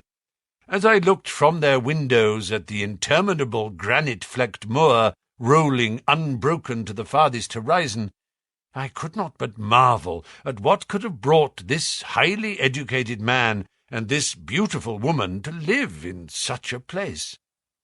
"Queer spot to choose, is it not?" said he, as if in answer to my thought. "And yet we manage to make ourselves fairly happy, do we not, Beryl?" "Quite happy," said she, but there was no ring of conviction in her words. "I had a school," said Stapleton. "It was in the North Country. The work to a man of my temperament was mechanical and uninteresting, but the privilege of living with youth, of helping to mould those young minds, and of impressing them with one's own character and ideals, was very dear to me. However, the fates were against us. A serious epidemic broke out in the school, and 3 of the boys died. It never recovered from the blow, and much of my capital was irretrievably swallowed up. And yet, if it were not for the loss of the charming companionship of the boys, I could rejoice over my own misfortune, for, with my strong tastes for botany and zoology, I find an unlimited field of work here, and my sister is as devoted to nature as I am. All this, Dr. Watson, has been brought upon your head by your expression as you surveyed the moor out of the window." "It certainly did cross my mind that it might be a little dull, less for you, perhaps, than for your sister." No, I am never dull," said she quickly. "We have books, we have our studies, and we have interesting neighbours. Dr. Mortimer is a most learned man in his own line. Poor Sir Charles was also an admirable companion. We knew him well, and miss him more than I can tell. Do you think that I should intrude if I were to call this afternoon and make the acquaintance of Sir Henry?" "I am sure that he would be delighted." "Then perhaps you would mention that I propose to do so. We may, in our humble way, do something to make things more easy for him until he becomes accustomed to his new surroundings. Will you come upstairs, Dr. Watson, and inspect my collection of Lepidoptera? I think it is the most complete one in the southwest of England. By the time you have looked through them, lunch will be almost ready." But I was eager to get back to my charge.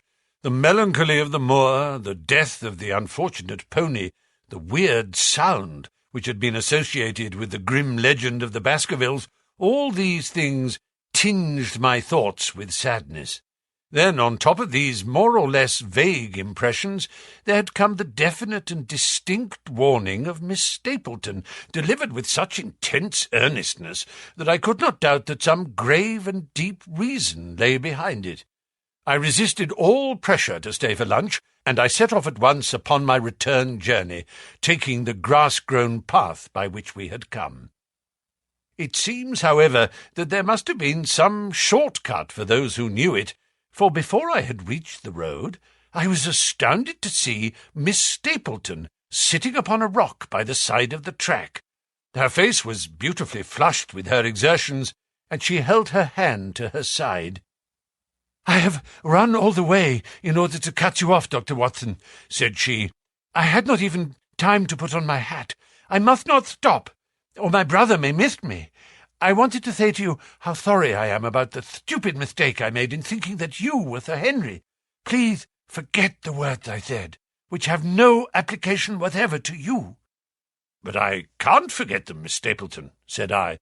"I am Sir Henry's friend, and his welfare is a very close concern of mine. Tell me why it was that you were so eager that Sir Henry should return to London." "A woman's whim, Dr. Watson. When you know me better, you will understand that I cannot always give reasons for what I say or do." No, I remember the thrill in your voice.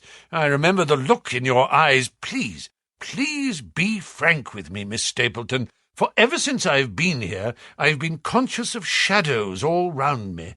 Life has become like that great Grimpen mire, with little green patches everywhere into which one may sink, and with no guide to point the track. Tell me, then, what it was that you meant, and I will promise to convey your warning to Sir Henry." An expression of irresolution passed for an instant over her face, but her eyes had hardened again when she answered me. "You make too much of it, Dr. Watson," said she. "My brother and I were very much shocked by the death of Sir Charles. We knew him very intimately, for his favourite walk was over the moor to our house. He was deeply impressed with the curse which hung over the family, and when this tragedy came, I naturally felt that there must be some grounds for the fears which he had expressed. I was distressed, therefore, when another member of the family came down to live here, and I felt that he should be warned of the danger which he will run. That was all which I intended to convey." "But what is the danger?" "You know the story of the Hound?" "I do not believe in such nonsense." "But I do.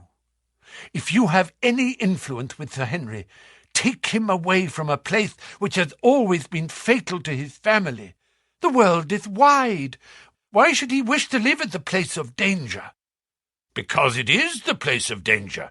That is Sir Henry's nature. I fear that unless you can give me some more definite information than this, it would be impossible to get him to move." "I cannot say anything definite, for I do not know anything definite." "I would ask you one more question, Miss Stapleton. If you meant no more than this when you first spoke to me, why should you not wish your brother to overhear what you said? There is nothing to which he or anyone else could object." "My brother is very anxious to have the hall inhabited, for he thinks it is for the good of the poor folk upon the moor. He would be very angry if he knew that I have said anything which might induce Sir Henry to go away. But I have done my duty now, and I will say no more. I must go back, or he will miss me and suspect that I have seen you. Good-bye." She turned and had disappeared in a few minutes among the scattered boulders, while I, with my soul full of vague fears, pursued my way to Baskerville Hall. Chapter 8. First Report of Dr. Watson. From this point onward, I will follow the course of events by transcribing my own letters to Mr. Sherlock Holmes, which lie before me on the table. One page is missing, but otherwise they are exactly as written, and show my feelings and suspicions of the moment more accurately than my memory, clear as it is upon these tragic events, can possibly do. Baskerville Hall, October 13th. My dear Holmes, my previous letters and telegrams have kept you pretty well up to date as to all that has occurred in this most God-forsaken corner of the world. The longer one stays here, the more does the spirit of the moor sink into one's soul, its vastness, and also its grim charm. When you are once out upon its bosom, you have left all traces of modern England behind you, but on the other hand, you are conscious everywhere of the homes and the work of the prehistoric people.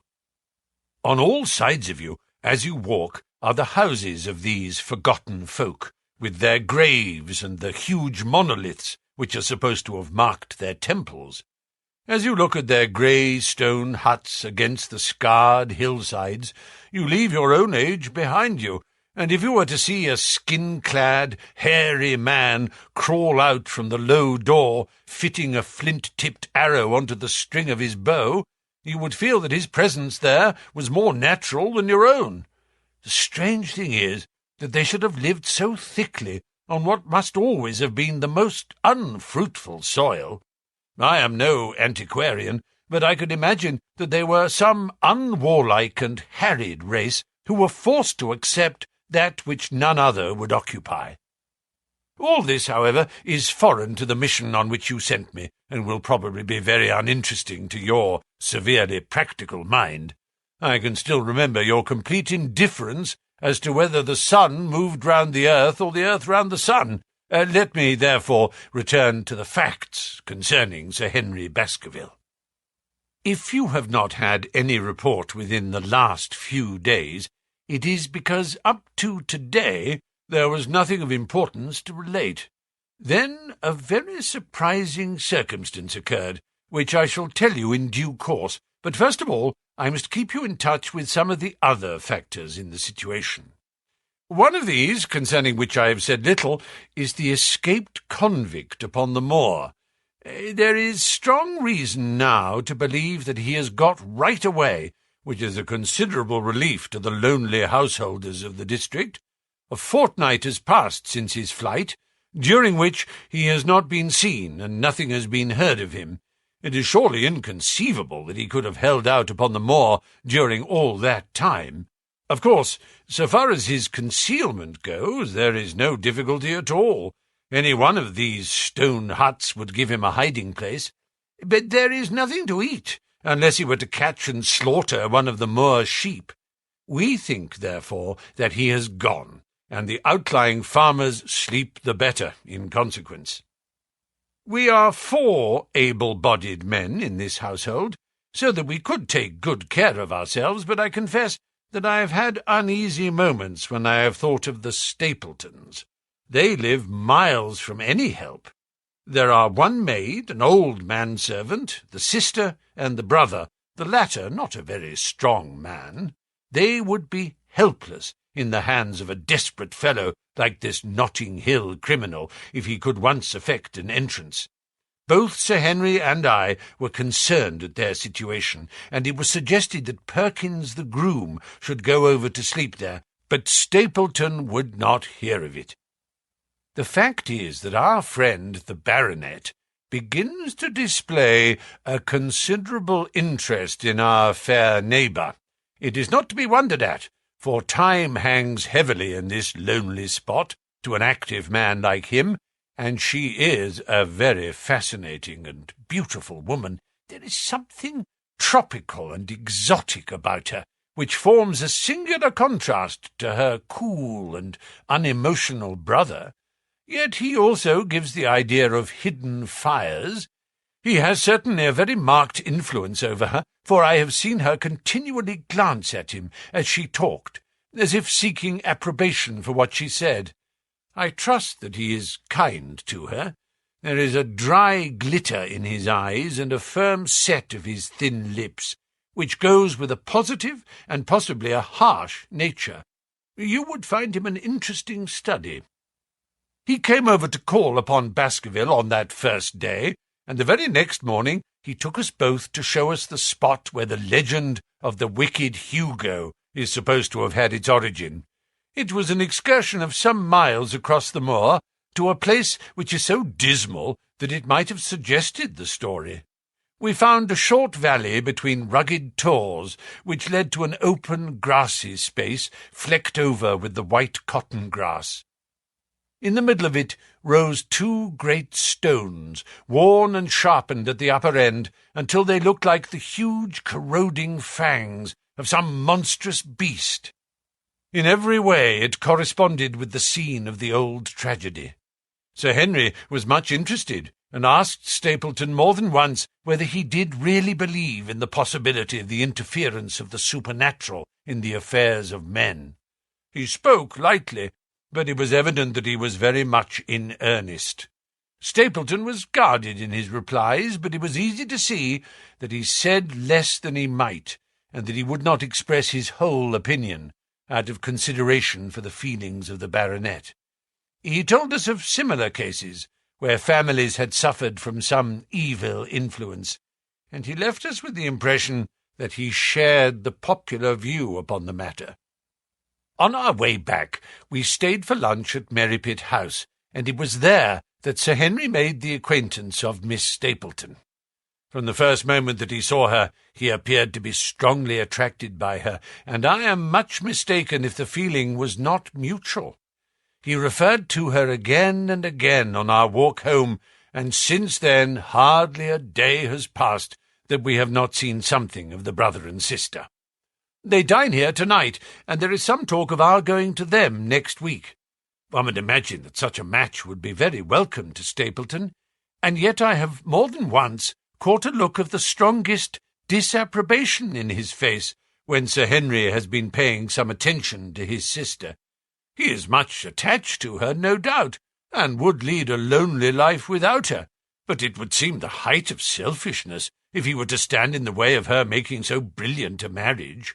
Yet I am certain that he does not wish their intimacy to ripen into love, and I have several times observed that he has taken pains to prevent them from being tete-a-tete. By the way, your instructions to me never to allow Sir Henry to go out alone will become very much more onerous if a love affair were to be added to our other difficulties. My popularity would soon suffer if I were to carry out your orders to the letter. The other day, Thursday to be more exact, Dr. Mortimer lunched with us. He has been excavating a barrow at Long Down, and has got a prehistoric skull which fills him with great joy. Never was there such a single-minded enthusiast as he. The Stapletons came in afterwards, and the good doctor took us all to the yew alley at Sir Henry's request, to show us exactly how everything occurred upon that fatal night. It is a long, dismal walk, the yew alley, between two high walls of clipped hedge, with a narrow band of grass upon either side. At the far end is an old tumble-down summer-house.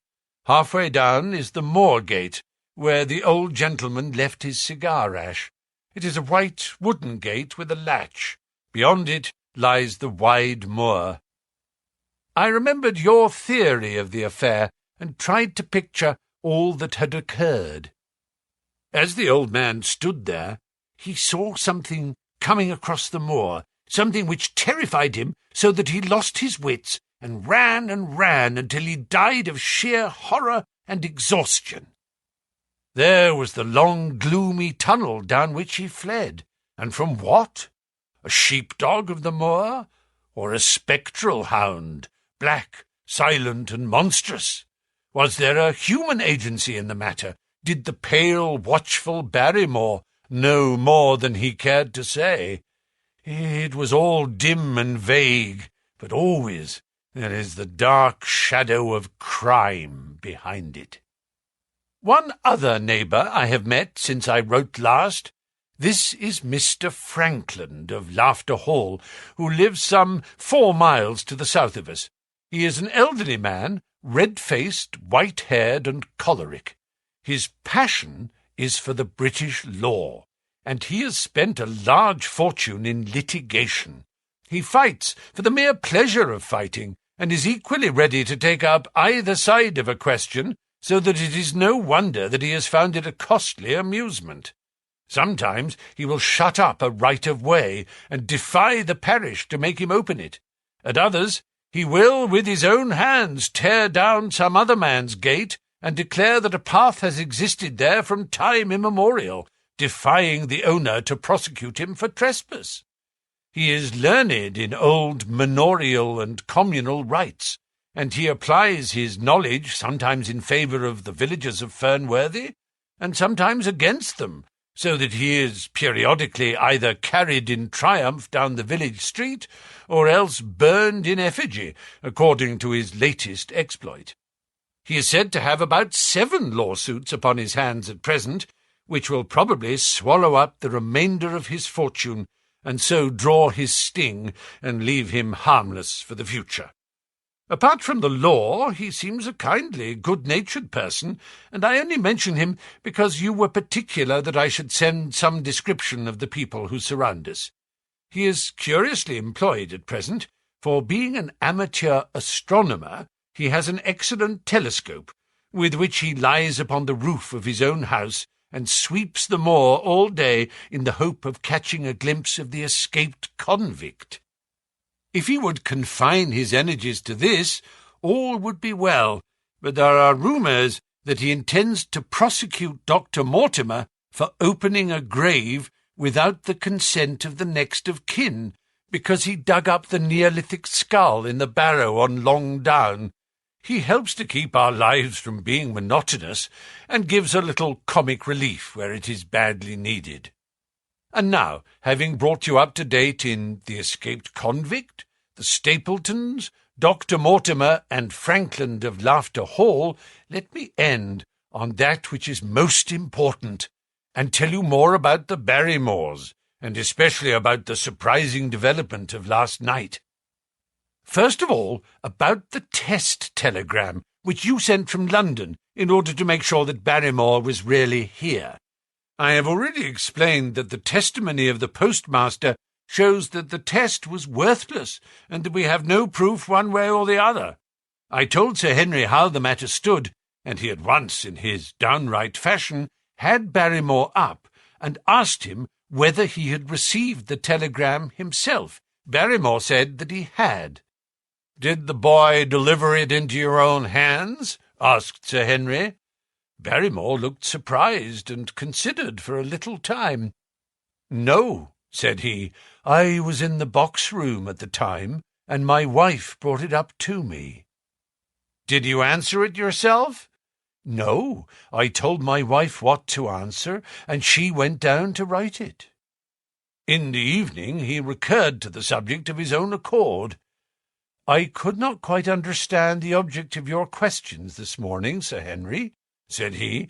"I trust that they do not mean I have done anything to forfeit your confidence." Sir Henry had to assure him that it was not so, and pacify him by giving him a considerable part of his old wardrobe, the London outfit having now all arrived. Mrs. Barrymore is of interest to me. She is a heavy, solid person, very limited, intensely respectable, and inclined to be puritanical. You could hardly conceive a less emotional subject, yet I have told you how, on the first night here, I heard her sobbing bitterly, and since then I have more than once observed traces of tears upon her face. Some deep sorrow gnaws ever at her heart. Sometimes I wonder if she has a guilty memory which haunts her, and sometimes I suspect Barrymore of being a domestic tyrant. I have always felt that there was something singular and questionable in this man's character, but the adventure of last night brings all my suspicions to a head. And yet it may seem a small matter in itself. You are aware that I am not a very sound sleeper, and since I have been on guard in this house, my slumbers have been lighter than ever.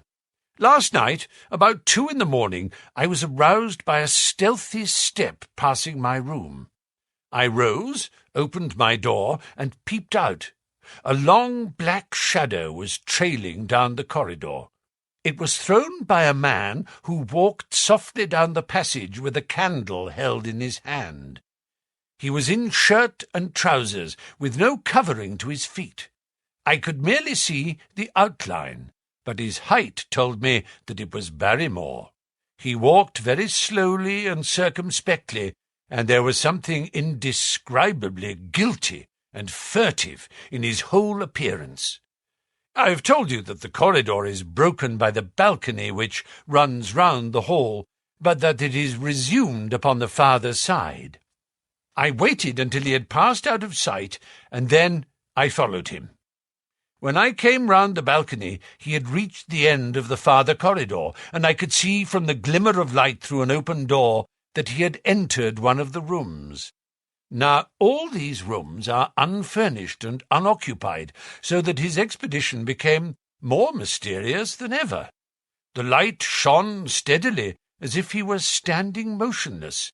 I crept down the passage as noiselessly as I could, and peeped round the corner of the door.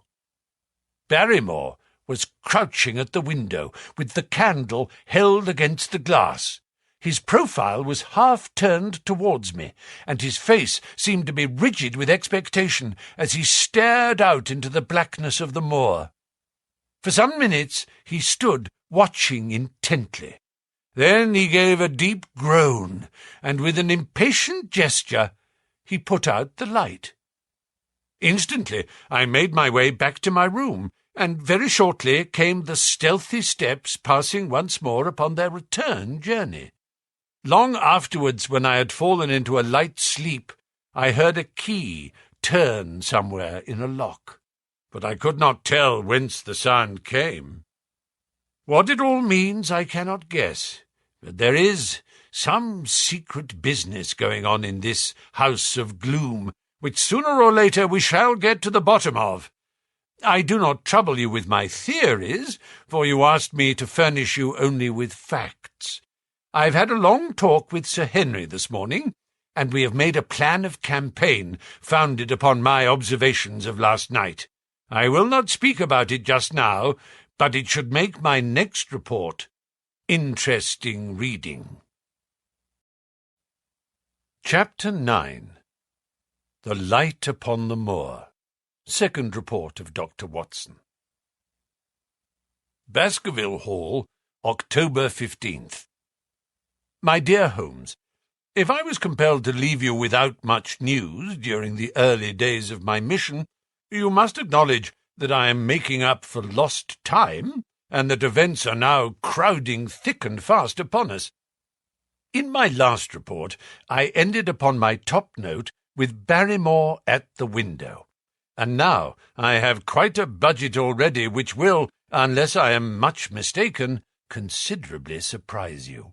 Things have taken a turn which I could not have anticipated. In some ways, they have, within the last 48 hours, become much clearer, and in some ways they have become more complicated. But I will tell you all, and you shall judge for yourself. Before breakfast on the morning following my adventure, I went down the corridor and examined the room in which Barrymore had been on the night before. The western window, through which he had stared so intently, has, I noticed, one peculiarity above all other windows in the house. It commands the nearest outlook onto the moor. There is an opening between two trees, which enables one, from this point of view, to look right down upon it, while from all the other windows it is only a distant glimpse which can be obtained. It follows, therefore, that Barrymore, since only this window would serve the purpose, must have been looking out for something or somebody upon the moor. The night was very dark, so that I can hardly imagine how he could have hoped to see anyone. It had struck me that it was possible that some love intrigue was on foot. That would have accounted for his stealthy movements, and also for the uneasiness of his wife. The man is a striking-looking fellow, very well equipped to steal the heart of a country girl, so that this theory seemed to have something to support it. That opening of the door which I had heard after I had returned to my room might mean that he had gone out to keep some clandestine appointment. So I reasoned with myself in the morning, and I tell you the direction of my suspicions, however much the result may have shown that they were unfounded. But whatever the true explanation of Barrymore's movements might be, I felt that the responsibility of keeping them to myself until I could explain them was more than I could bear. I had an interview with the baronet in his study after breakfast, and I told him all that I had seen. He was less surprised than I had expected. I knew that Barrymore walked about nights, and I had a mind to speak to him about it, said he. 2 or 3 times I have heard his step in the passage, coming and going, just about the hour you name. Perhaps, then, he pays a visit every night to that particular window, I suggested. Perhaps he does. If so, we should be able to shadow him and see what it is that he is after. I wonder what your friend Holmes would do if he were here. I believe that he would do exactly what you now suggest, said I. He would follow Barrymore and see what he did. Then we shall do it together. But surely he would hear us. The man is rather deaf, and in any case we must take our chance of that. We'll sit up in my room tonight and wait until he passes. Sir Henry rubbed his hands with pleasure, and it was evident that he hailed the adventure as a relief to his somewhat quiet life upon the moor. The baronet has been in communication with the architect who prepared the plans for Sir Charles, and with a contractor from London, so that we may expect great changes to begin here soon. There have been decorators and furnishers up from Plymouth, and it is evident that our friend has large ideas, and means to spare no pains or expense to restore the grandeur of his family. When the house is renovated and refurnished, all that he will need will be a wife to make it complete. Between ourselves, there are pretty clear signs that this will not be wanting if the lady is willing, for I have seldom seen a man more infatuated with a woman than he is with our beautiful neighbour, Miss Stapleton. And yet the course of true love does not run quite as smoothly as one would, under the circumstances, expect. Today, for example, its surface was broken by a very unexpected ripple, which has caused our friend considerable perplexity and annoyance. After the conversation which I have quoted about Barrymore, Sir Henry put on his hat and prepared to go out. As a matter of course, I did the same. "What, are you coming, Watson?" he asked, looking at me in a curious way. "That depends on whether you are going on the moor," said I. "Yes, I am." "Well, you know what my instructions are. I'm sorry to intrude, but you heard how earnestly Holmes insisted that I should not leave you, and especially that you should not go alone upon the moor." Sir Henry put his hand upon my shoulder with a pleasant smile. "My dear fellow," said he, "Holmes, with all his wisdom, did not foresee some things which have happened since I have been on the moor. You understand me?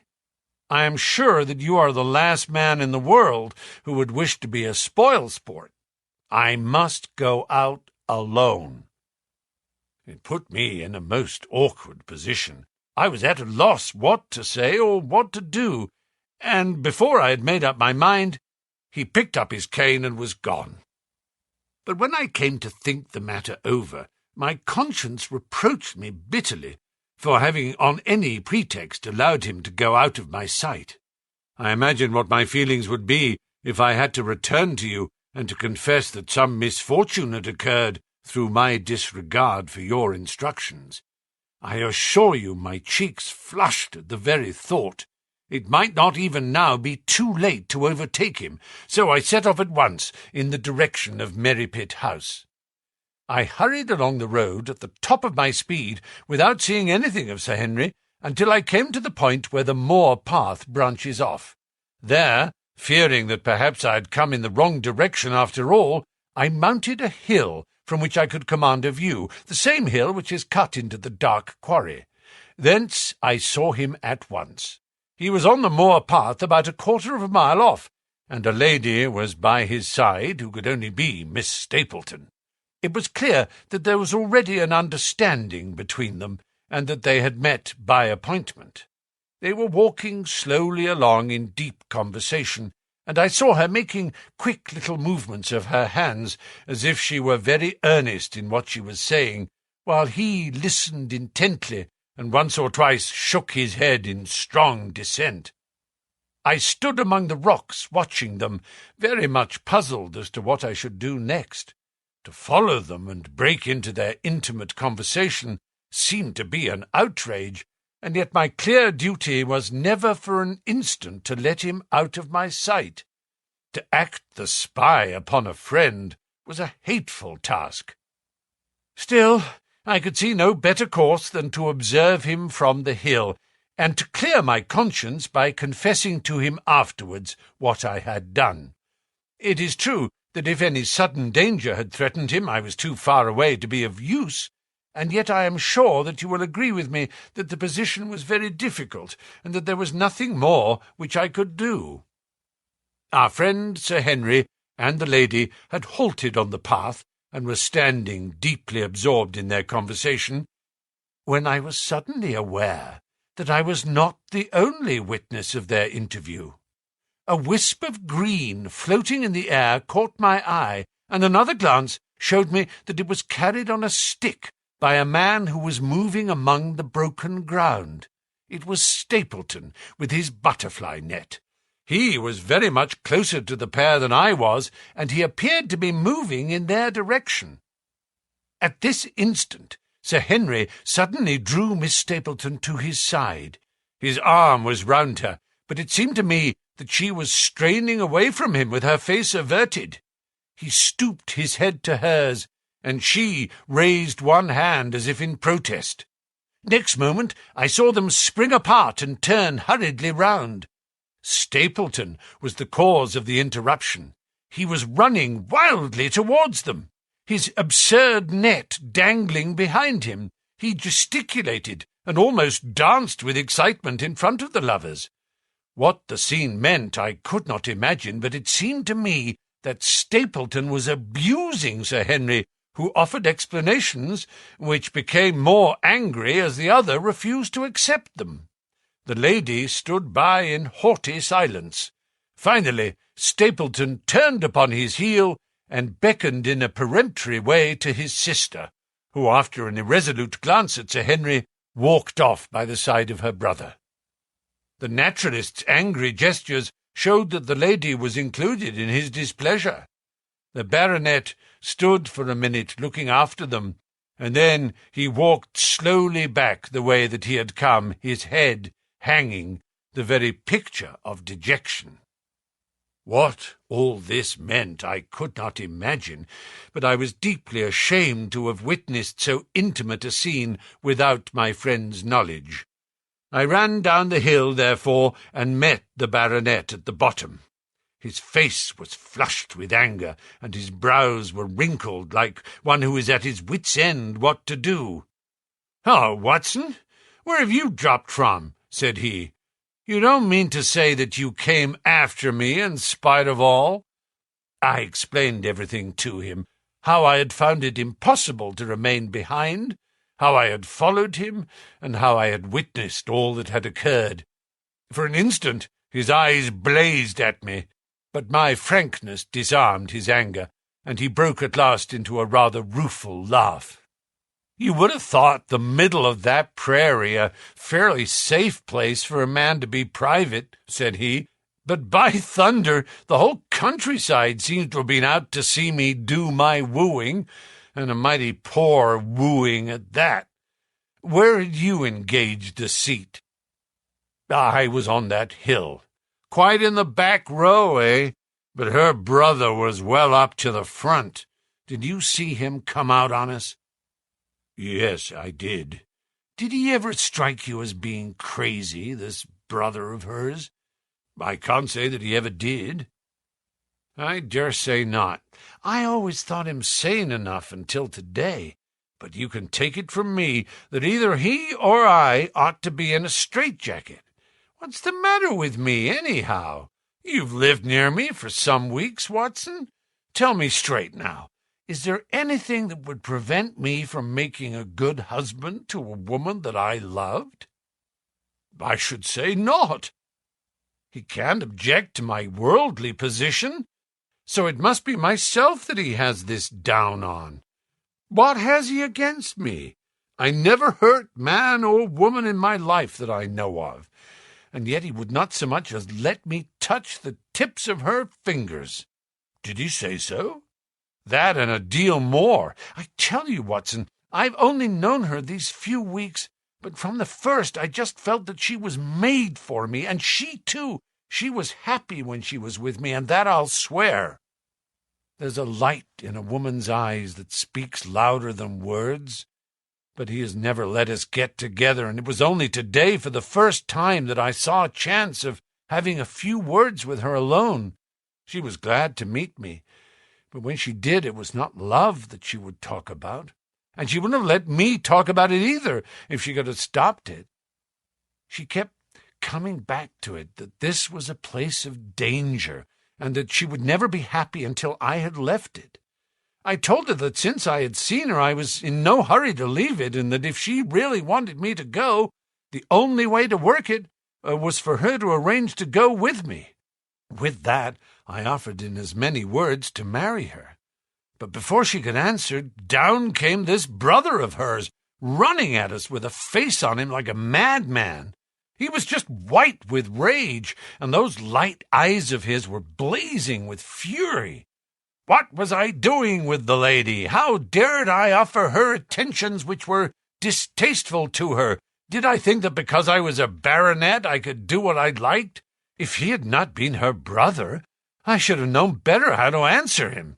As it was, I told him that my feelings towards his sister were such as I was not ashamed of, and that I hoped that she might honor me by becoming my wife. That seemed to make the matter no better. So then I lost my temper, too, and I answered him rather more hotly than I should, perhaps, considering that she was standing by.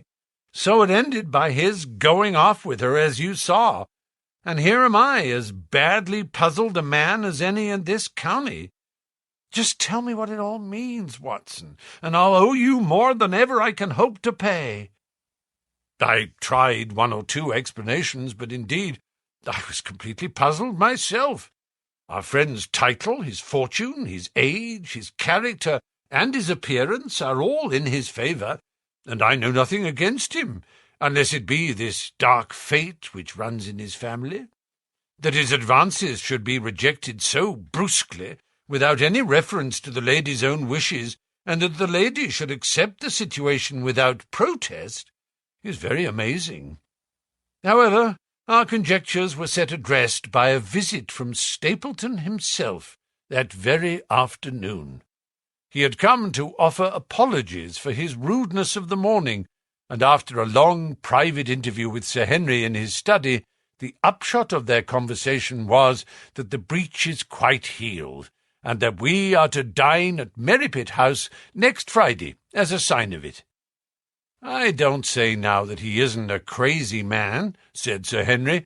"I can't forget the look in his eyes when he ran at me this morning, but I must allow that no man could make a more handsome apology than he has done." "Did he give any explanation of his conduct?"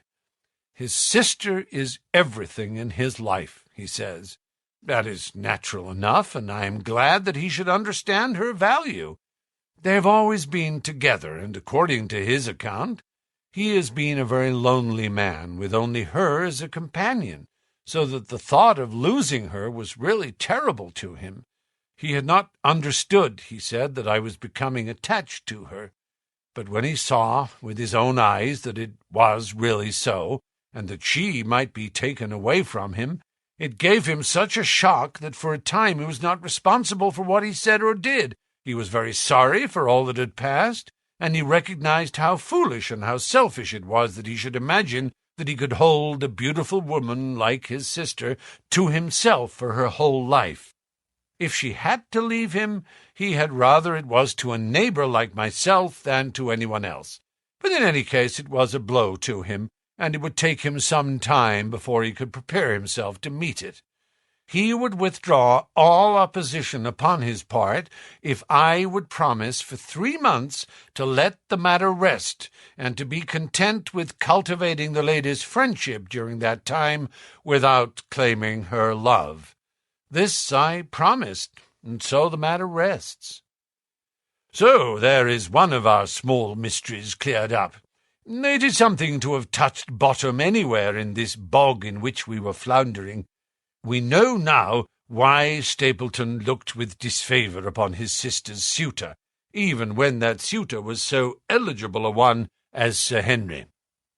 And now I pass on to another thread which I have extricated out of the tangled skein, the mystery of the sobs in the night, of the tear-stained face of Mrs. Barrymore, of the secret journey of the butler to the western lattice window. Congratulate me, my dear Holmes, and tell me that I have not disappointed you as an agent, that you do not regret the confidence which you showed in me when you sent me down. All these things have, by one night's work, been thoroughly cleared. I have said by one night's work, but in truth it was by 2 nights' work, for on the first we drew entirely blank. I sat up with Sir Henry in his rooms until nearly 3 o'clock in the morning, but no sound of any sort did we hear, except the chiming clock upon the stairs. It was a most melancholy vigil, and ended by each of us falling asleep in our chairs. Fortunately, we were not discouraged, and we determined to try again. The next night we lowered the lamp and sat smoking cigarettes without making the least sound.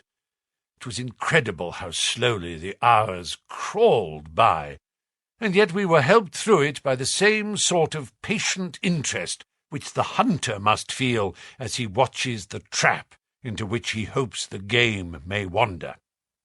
1 struck, and 2, and we had almost for the second time given it up in despair, when in an instant we both sat bolt upright in our chairs, with all our weary senses keenly on the alert once more. We had heard the creak of a step in the passage. Very stealthily we heard it pass along until it died away in the distance. Then the baronet gently opened his door, and we set out in pursuit. Already our man had gone round the gallery, and the corridor was all in darkness. Softly we stole along until we had come into the other wing. We were just in time to catch a glimpse of the tall, black-bearded figure, his shoulders rounded as he tiptoed down the passage. Then he passed through the same door as before, and the light of the candle framed it in the darkness and shot one single yellow beam across the gloom of the corridor. We shuffled cautiously towards it, trying every plank before we dared to put our whole weight upon it. We had taken the precaution of leaving our boots behind us, but even so the old board snapped and creaked beneath our tread. Sometimes it seemed impossible that he should fail to hear our approach. However, the man is fortunately rather deaf, and he was entirely preoccupied in that which he was doing. When at last we reached the door and peeped through, we found him crouching at the window, candle in hand, his white, intent face pressed against the pane, exactly as I had seen him 2 nights before. We had arranged no plan of campaign, but the baronet is a man to whom the most direct way is always the most natural. He walked into the room, and as he did so, Barrymore sprang up from the window with a sharp hiss of his breath and stood livid and trembling before us.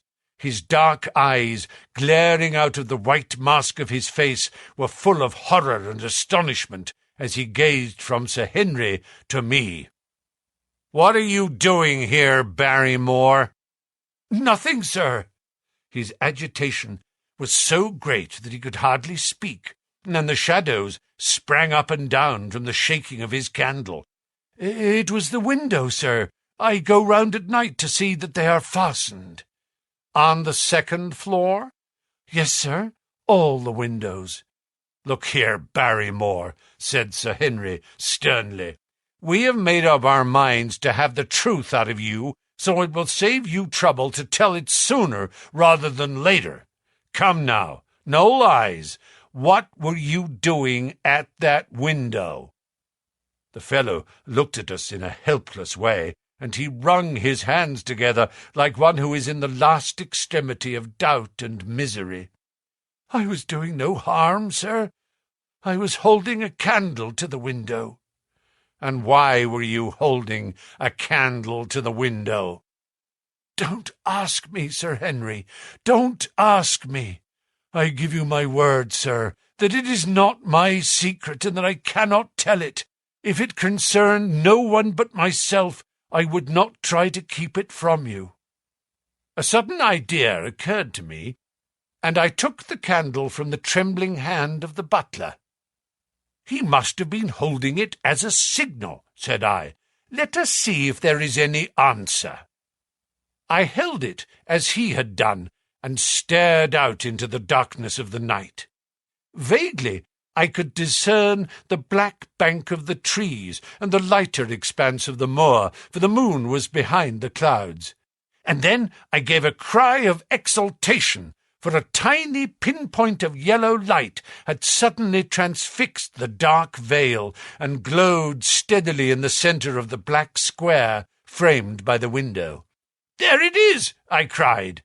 No, sir, it is nothing at all," the butler broke in. "I assure you, sir—" "Move your light across the window, Watson," cried the baronet. "See, the other moves also. Now, you rascal, do you deny that it is a signal? Come, speak up. Who is your confederate out yonder, and what is this conspiracy that is going on?" The man's face became openly defiant. "It is my business and not yours. I will not tell." "Then you leave my employment right away." "Very good, sir. If I must, I must." "And you go in disgrace. By thunder, you may well be ashamed of yourself. Your family has lived with mine for over 100 years under this roof, and here I find you deep in some dark plot against me." No, sir. No, not against you." It was a woman's voice, and Mrs. Barrymore, paler and more horror-struck than her husband, was standing at the door. Her bulky figure in a shawl and skirt might have been comic, were it not for the intensity of feeling upon her face. "We have to go, Eliza. This is the end of it. You can pack our things," said the butler. "Oh, John, have I brought you to this? It is my doing, Sir Henry, all mine. He has done nothing except for my sake and because I asked him." "Speak out, then. What does it mean?" "My unhappy brother is starving on the moor. We cannot let him perish at our very gates. The light is a signal to him that food is ready for him, and his light out yonder is to show the spot to which to bring it." "Then your brother is—" "The escaped convict, sir. Selden, the criminal." "That's the truth, sir," said Barrymore. "I said that it was not my secret, and that I could not tell it to you. But now you have heard it, and you will see that if there was a plot, it was not against you." This, then, was the explanation of the stealthy expeditions at night and the light at the window. Sir Henry and I both stared at the woman in amazement. Was it possible that this stolidly respectable person was of the same blood as one of the most notorious criminals in the country? "Yes, sir, my name was Selden, and he is my younger brother. We humoured him too much when he was a lad, and gave him his own way in everything, until he came to think that the world was made for his pleasure, and that he could do what he liked in it. Then, as he grew older, he met wicked companions, and the devil entered into him, until he broke my mother's heart, and dragged our name in the dirt. From crime to crime he sank lower and lower, until it is only the mercy of God which has snatched him from the scaffold. But to me, sir, he was always the little curly-headed boy that I had nursed and played with as an elder sister would. That was why he broke prison, sir. He knew that I was here, and that we could not refuse to help him. When he dragged himself here one night, weary and starving, with the warders hard at his heels, what could we do? We took him in and fed him and cared for him. Then you returned, sir, and my brother thought he would be safer on the moor than anywhere else until the hue and cry was over, so he lay in hiding there. But every second night we made sure if he was still there by putting a light in the window, and if there was an answer, my husband took out some bread and meat to him. Every day we hoped that he was gone, but as long as he was there we could not desert him. That's the old truth, as I am an honest Christian woman, and you will see that if there is blame in the matter, it does not lie with my husband, but with me, for whose sake he has done all that he has." The woman's words came with an intense earnestness which carried conviction with them. "Is this true, Barrymore?" "Yes, Sir Henry, every word of it." "Well, I cannot blame you for standing by your own wife. Forget what I have said. Go to your room, you two, and we shall talk further about the matter in the morning." When they were gone, we looked out of the window again. Sir Henry had flung it open, and the cold night wind beat in upon our faces. Far away in the black distance there still glowed that one tiny point of yellow light. "I wonder he dares," said Sir Henry. "It may be so placed as to be only visible from here." "Very likely. How far do you think it is?"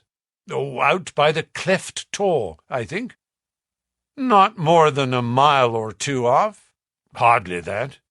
"Well, it cannot be far if Barrymore had to carry out the food to it, and he is waiting, this villain, beside that candle. By thunder, Watson, I'm going out to take that man." The same thought had crossed my own mind. It was not as if the Barrymores had taken us into their confidence. Their secret had been forced from them. The man was a danger to the community, an unmitigated scoundrel for whom there was neither pity nor excuse. We were only doing our duty in taking this chance of putting him back where he could do no harm. With his brutal and violent nature, others would have to pay the price if we held our hands. Any night, for example, our neighbours the Stapletons might be attacked by him, and it may have been the thought of this which made Sir Henry so keen upon the adventure. "I will come," said I. "Then get your revolver and put on your boots. The sooner we start, the better, as the fellow may put out his light and be off." In 5 minutes we were outside the door, starting upon our expedition. We hurried through the dark shrubbery amid the dull moaning of the autumn wind and the rustle of the falling leaves. The night air was heavy with the smell of damp and decay. Now and again the moon peeped out for an instant, but clouds were driving over the face of the sky, and just as we came out on the moor, a thin rain began to fall. The light still burned steadily in front. "Are you armed?" I asked. "I have a hunting crop." "We must close in on him rapidly, for he is said to be a desperate fellow. We shall take him by surprise and have him at our mercy before he can resist." "I say, Watson," said the baronet, "what would Holmes say to this? How about that hour of darkness in which the power of evil is exalted?" As if in answer to his words, there rose suddenly out of the vast gloom of the moor that strange cry which I had already heard upon the borders of the great Grimpen Mire. It came with the wind through the silence of the night, a long, deep mutter, then a rising howl, and then the sad moan in which it died away. Again and again it sounded, the whole air throbbing with it, strident, wild, and menacing. The baronet caught my sleeve, and his face glimmered white through the darkness. "My God, "What's that, Watson?" "I don't know. It's a sound they have on the moor. I heard it once before." It died away, and an absolute silence closed in upon us. We stood straining our ears, but nothing came. "Watson," said the baronet, "it was the cry of a hound." My blood ran cold in my veins, for there was a break in his voice which told of the sudden horror which had seized him. "What do they call this sound?" he asked. "Who?" "The folk on the countryside." "Oh, they are ignorant people. Why should you mind what they call it? Tell me, Watson, what do they say of it?" I hesitated, but could not escape the question. "They say it is the cry of the Hound of the Baskervilles." He groaned and was silent for a few moments. "A hound it was," he said at last, "but it seemed to come from miles away, over yonder, I think. It was hard to say whence it came. It rose and fell with the wind. Isn't that the direction of the great Grimpen Mire?" "Yes, it is. Well, it was up there." "Come now, Watson, didn't you think yourself that it was the cry of a hound? I'm not a child. You need not fear to speak the truth." "Stapleton was with me when I heard it last. He said that it might be the calling of a strange bird." No, it was a hound." "My God, can there be some truth in all these stories? Is it possible that I am really in danger from so dark a cause? You don't believe it, do you, Watson?" No. And yet it was one thing to laugh about it in London, and it is another to stand out here in the darkness of the moor and to hear such a cry as that. And my uncle! There was the footprint of the hound beside him as he lay. It all fits together. I don't think that I am a coward, Watson, but that sound seemed to freeze my very blood. Feel my hand. It was as cold as a block of marble. You'll be all right tomorrow. I don't think I'll get that cry out of my head. What do you advise that we do now? Shall we turn back? No, by thunder! We have come out to get our man, and we will do it. We after the convict, and a hellhound as likely as not after us. Come on, we'll see it through if all the fiends of the pit were loose upon the moor. We stumbled slowly along in the darkness, with the black loom of the craggy hills around us, and the yellow speck of light burning steadily in front. There is nothing so deceptive as the distance of a light upon a pitch-dark night, and sometimes the glimmer seemed to be far away upon the horizon, and sometimes it might have been within a few yards of us. But at last we could see whence it came, and then we knew that we were indeed very close. A guttering candle was stuck in a crevice of the rocks which flanked it on each side, so as to keep the wind from it, and also to prevent it from being visible, save in the direction of Baskerville Hall. A boulder of granite concealed our approach, and crouching behind it, we gazed over it at the signal light. It was strange to see this single candle burning there in the middle of the moor, with no sign of life near it, just the one straight yellow flame and the gleam of the rock on each side of it. "What shall we do now?" whispered Sir Henry. "Wait here. He must be near his light. Let us see if we can get a glimpse of him." The words were hardly out of my mouth when we both saw him. Over the rocks, in the crevice of which the candle burned, there was thrust out an evil yellow face, a terrible animal face, all seamed and scored with vile passions. Foul with mire, with a bristling beard, and hung with matted hair, it might well have belonged to one of those old savages who dwelt in the burrows on the hillsides.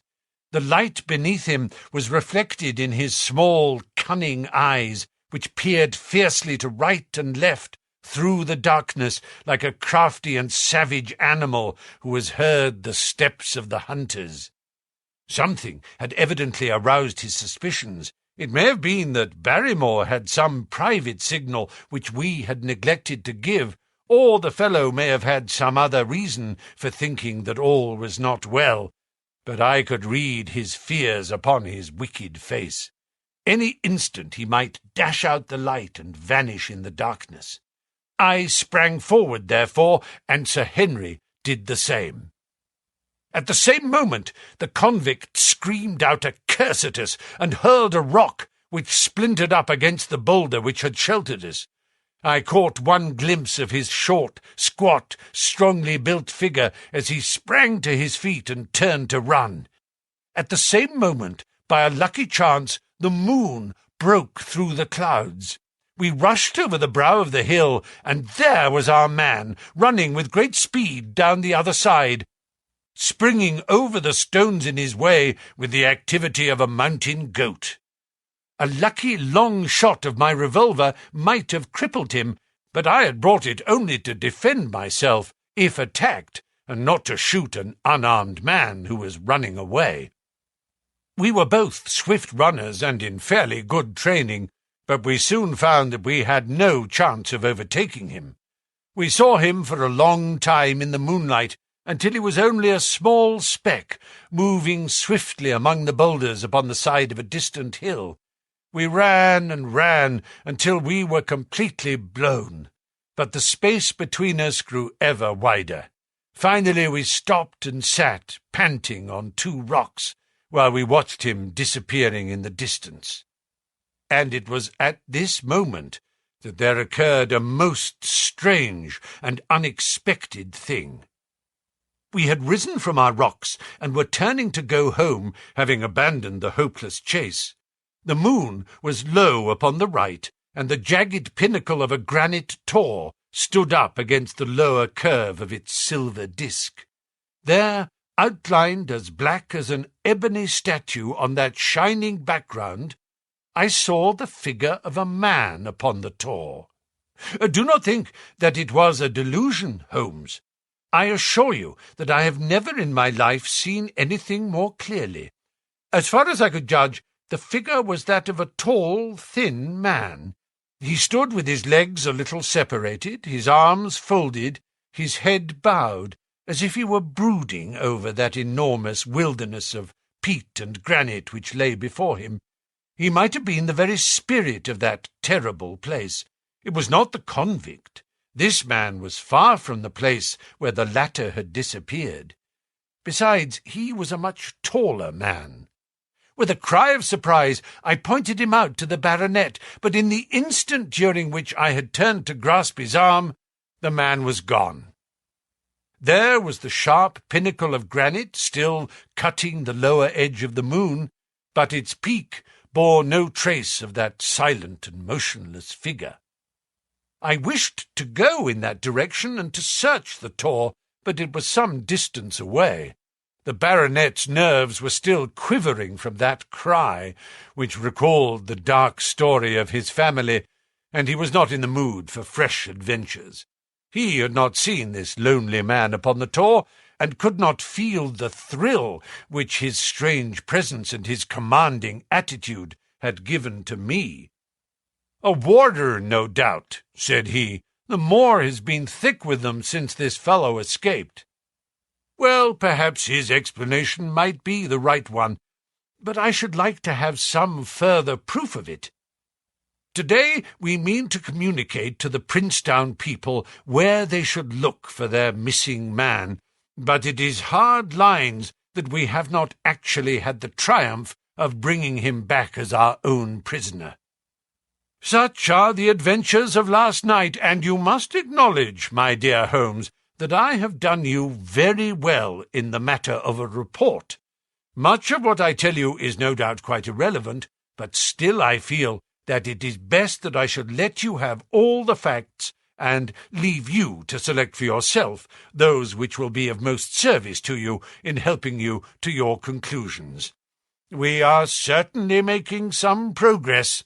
So far as the Barrymores go, We have found the motive of their actions, and that has cleared up the situation very much. But the moor, with its mysteries and its strange inhabitants, remains as inscrutable as ever. Perhaps in my next I may be able to throw some light upon this also. Best of all would it be if you could come down to us. In any case, you will hear from me again in the course of the next few days. Chapter 10. Extract from the Diary of Dr. Watson.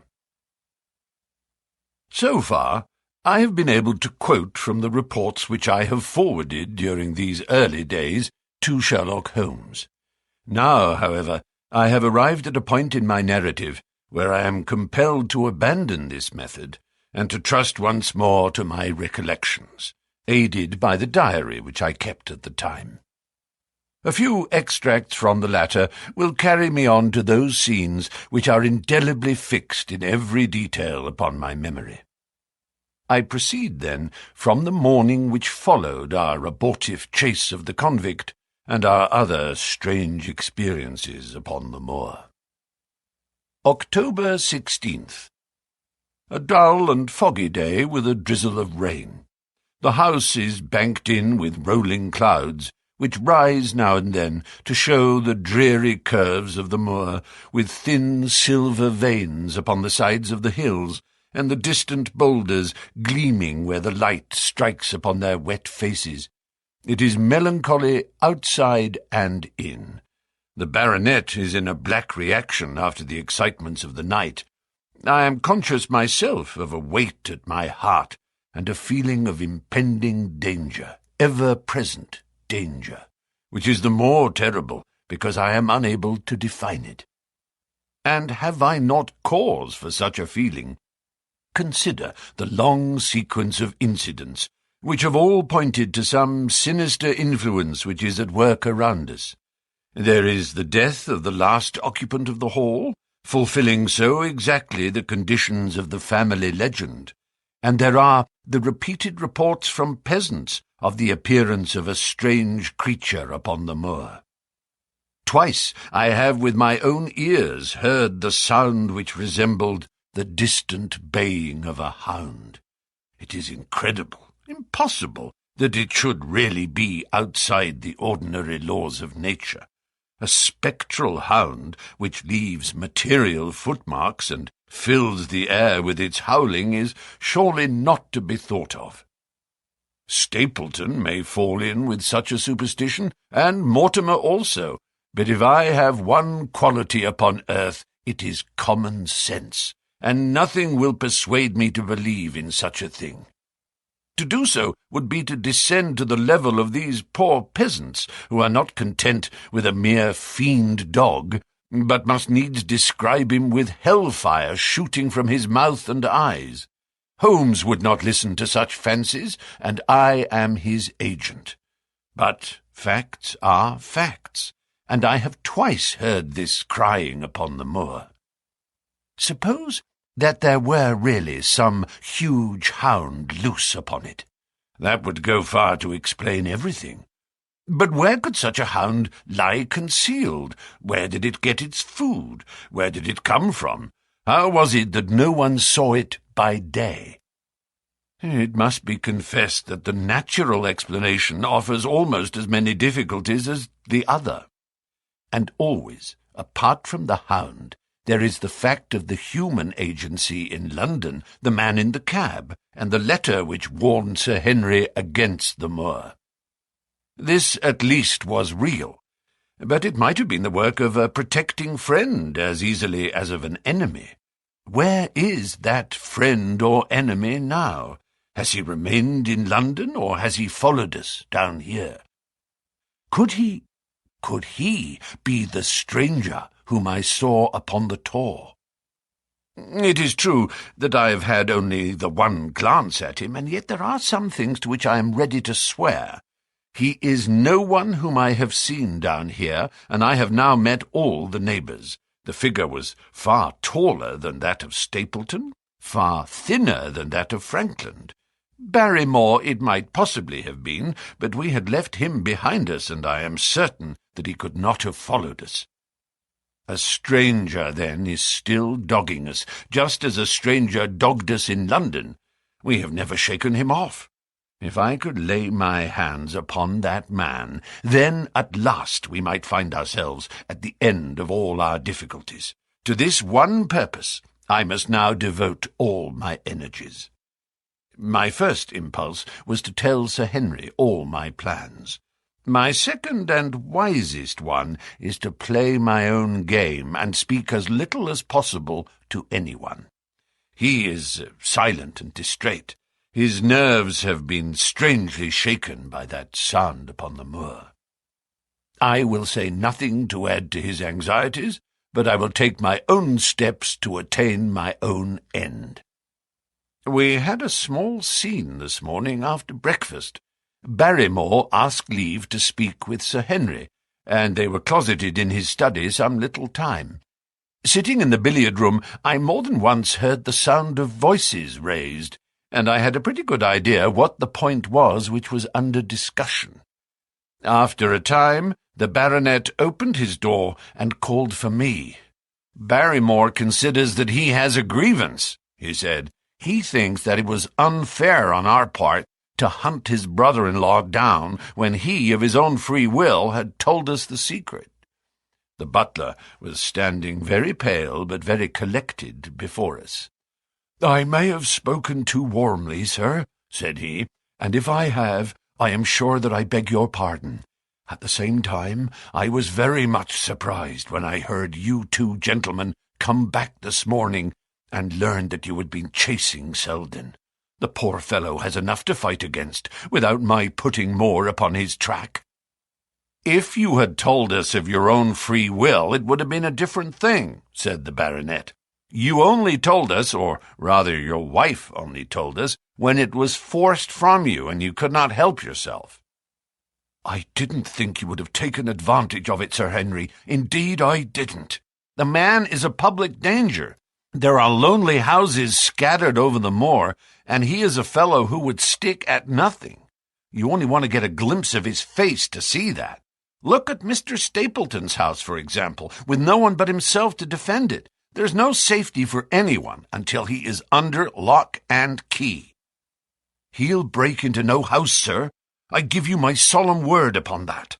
But he will never trouble anyone in this country again. I assure you, Sir Henry, that in a very few days the necessary arrangements will have been made, and he will be on his way to South America. For God's sake, sir, I beg of you not to let the police know that he is still on the moor. They have given up the chase there, and he can lie quiet until the ship is ready for him. You can't tell on him without getting my wife and me into trouble. I beg you, sir, to say nothing to the police." "What do you say, Watson?" I shrugged my shoulders. If he were safely out of the country, it would relieve the taxpayer of a burden. "But how about the chance of his holding someone up before he goes?" "He would not do anything so mad, sir. We have provided him with all that he can want. To commit a crime would be to show where he was hiding." "That is true," said Sir Henry. "Well, Barrymore, God bless you, sir, and thank you from my heart. It would have killed my poor wife had he been taken again." "I guess we are aiding and abetting a felony, Watson. But after what we have heard, I don't feel as if I could give the man up, so there is an end of it. All right, Barrymore, you can go." With a few broken words of gratitude, the man turned, but he hesitated and then came back. "You've been so kind to us, sir, that I should like to do the best I can for you in return. I know something, Sir Henry, and perhaps I should have said it before, but it was long after the inquest that I found it out. I've never breathed a word about it yet to mortal man. It's about poor Sir Charles's death." The baronet and I were both upon our feet. "Do you know how he died?" "No, sir, I don't know that." "What then?" "I know why he was at the gate at that hour. It was to meet a woman." "To meet a woman? He?" Yes, sir. And the woman's name? I can't give you the name, sir, but I can give you the initials. Her initials were L.L. How do you know this, Barrymore? Well, Sir Henry, your uncle had a letter that morning. He had usually a great many letters, for he was a public man and well known for his kind heart, so that everyone who was in trouble was glad to turn to him. But that morning, as it chanced, there was only this one letter, so I took the more notice of it. It was from Coombe Tracy, and it was addressed in a woman's hand. Well? Well, sir, I thought no more of the matter, and never would have done, had it not been for my wife. Only a few weeks ago she was cleaning out Sir Charles's study. It had never been touched since his death, and she found the ashes of a burned letter in the back of the grate. The greater part of it was charred to pieces, but one little slip, the end of a page, hung together, and the writing could still be read, though it was grey on a black ground. It seemed to us to be a postscript at the end of the letter, and it said, "Please, please, as you are a gentleman, burn this letter, and be at the gate by 10 o'clock. Beneath it were signed the initials L.L. Have you got that slip? No, sir, it crumbled all to bits after we moved it. Had Sir Charles received any other letters in the same writing? Well, sir, I took no particular notice of his letters. I should not have noticed this one, only it happened to come alone. And you have no idea who L.L. is? No, sir, no more than you have. But I expect if we could lay our hands upon that lady, we should know more about Sir Charles's death. I cannot understand, Barrymore, how you came to conceal this important information. Well, sir, it was immediately after that our own trouble came to us. And then again, sir, we were both of us very fond of Sir Charles, as we well might be, considering all that he has done for us. To rake this up couldn't help our poor master, and it's well to go carefully when there's a lady in the case, even the best of us. You thought it might injure his reputation? Well, sir, I thought no good could come of it. But now you have been kind to us, and I feel as if it would be treating you unfairly not to tell you all that I know about the matter. Very good, Barrymore. You can go. When the butler had left us, Sir Henry turned to me. Well, Watson, what do you make of this new light? It seems to leave the darkness rather blacker than before. So I think. But if we can only trace L.L., it should clear up the whole business. We have gained that much. We know that there is someone who has the facts, if we can only find her. What do you think we should do? Let Holmes know all about it at once. It will give him the clue for which he has been seeking. I am much mistaken if it does not bring him down. I went at once to my room and drew up my report of the morning's conversation for Holmes. It was evident to me that he had been very busy of late, for the notes which I had from Baker Street were few and short, with no comments upon the information which I had supplied, and hardly any reference to my mission. No doubt his blackmailing case is absorbing all his faculties. And yet this new factor must surely arrest his attention and renew his interest. I wish that he were here. October 17th. All day today the rain poured down, rustling on the ivy and dripping from the eaves. I thought of the convict out upon the bleak, cold, shelterless moor. Poor devil! Whatever his crimes, he has suffered something to atone for them. And then I thought of that other one, the face in the cab, the figure against the moon. Was he also out in that deluge, the unseen watcher, the man of darkness? In the evening I put on my waterproof, and I walked far upon the sodden moor, full of dark imaginings, the rain beating upon my face, and the wind whistling about my ears. God help those who wander into the great mire now, for even the firm uplands are becoming a morass. I found the black tor upon which I had seen the solitary watcher, and from its craggy summit I looked out myself across the melancholy downs. Rain squalls drifted across their russet face, and the heavy slate-coloured clouds hung low over the landscape, trailing in grey wreaths down the sides of the fantastic hills. In the distant hollow on the left, half hidden by the mist, the two thin towers of Baskerville Hall rose above the trees. They were the only signs of human life which I could see, save only those prehistoric huts which lay thickly upon the slopes of the hills. Nowhere was there any trace of that lonely man whom I had seen on the same spot 2 nights before. As I walked back, I was overtaken by Dr. Mortimer driving in his dog-cart over a rough moorland track which led from the outlying farmhouse of Foulmire. He has been very attentive to us, and hardly a day has passed that he has not called at the Hall to see how we were getting on. He insisted upon my climbing into his dog-cart, and he gave me a lift homeward. I found him much troubled over the disappearance of his little spaniel. It had wandered onto the moor and had never come back. I gave him such consolation as I might, but I thought of the pony on the Grimpen Mire, and I do not fancy that he will see his little dog again. "By the way, Mortimer," said I, as we jolted along the rough road, "I suppose there are few people living within driving distance of this whom you do not know?" "Hardly any, I think." "Can you, then, tell me the name of any woman whose initials are L.L.? He thought for a few minutes. "No," said he. "There are a few gypsies and labouring folk for whom I can't answer, but among the farmers or gentry there is no one whose initials are those. Wait a bit, though," he added after a pause. "There is Laura Lyons. Her initials are L.L., but she lives in Coombe Tracy." "Who is she?" I asked. "She is Franklin's daughter." "What, old Franklin the Crank?" "Exactly. She married an artist named Lyons who came sketching on the moor. He proved to be a blackguard and deserted her. The fault, from what I hear, may not have been entirely on one side. Her father refused to have anything to do with her because she had married without his consent, and perhaps for 1 or 2 other reasons as well. So between the old sinner and the young one, the girl has had a pretty bad time."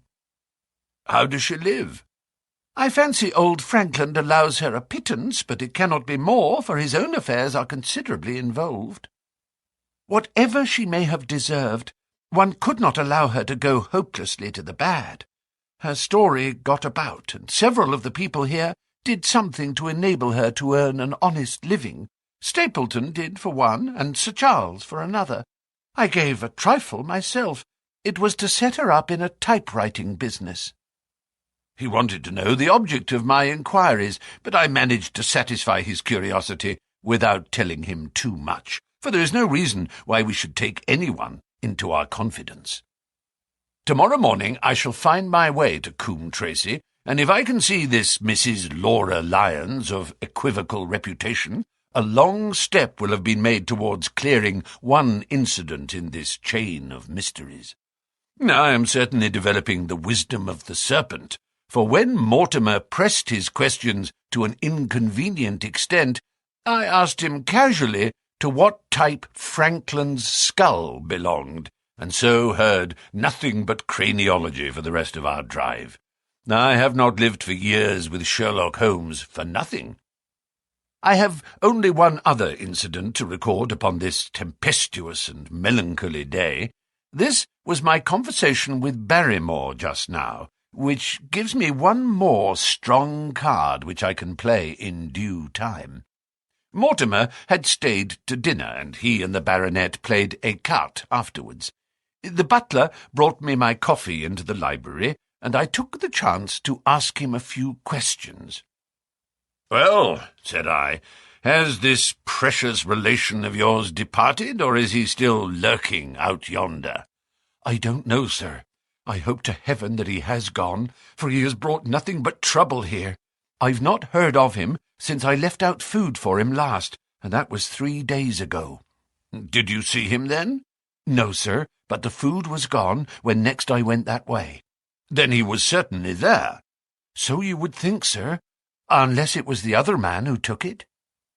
I sat with my coffee cup halfway to my lips and stared at Barrymore.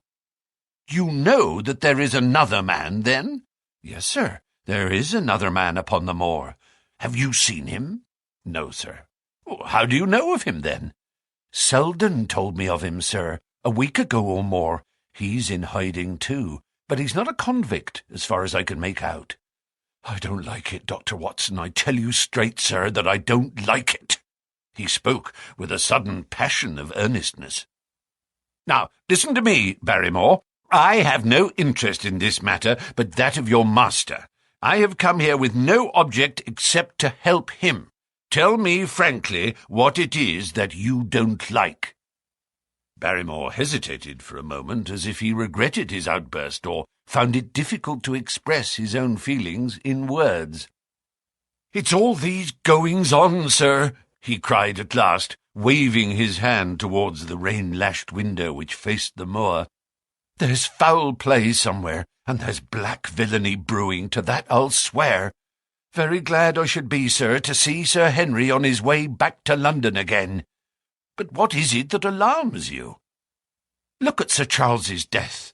That was bad enough, for all that the coroner said. Look at the noises on the moor at night. There's not a man would cross it after sundown if he was paid for it. Look at this stranger hiding out yonder and watching and waiting. What's he waiting for? What does it mean? It means no good to anyone of the name of Baskerville, and very glad I shall be to quit of it all on the day that Sir Henry's new servants are ready to take over the hall." "But about this stranger," said I. "Can you tell me anything about him? What did Selden say? Did he find out where he hid, or what he was doing?" "He saw him once or twice, but he's a deep one and gives nothing away. At first he thought that he was the police, but soon he found that he had some lay of his own. A kind of gentleman he was, as far as he could see, but what he was doing he could not make out." "And where did he say that he lived?" "Among the old houses on the hillside, the stone huts where the old folk used to live." "But how about his food?" "Selden found out that he has got a lad who works for him and brings all he needs. I dare say he goes to Coombe Tracey for what he wants." "Very good, Barrymore. We may talk further of this some other time." When the butler had gone, I walked over to the black window, and I looked through a blurred pane at the driving clouds and at the tossing outline of the wind-swept trees. It is a wild night indoors, and what must it be in a stone hut upon the moor?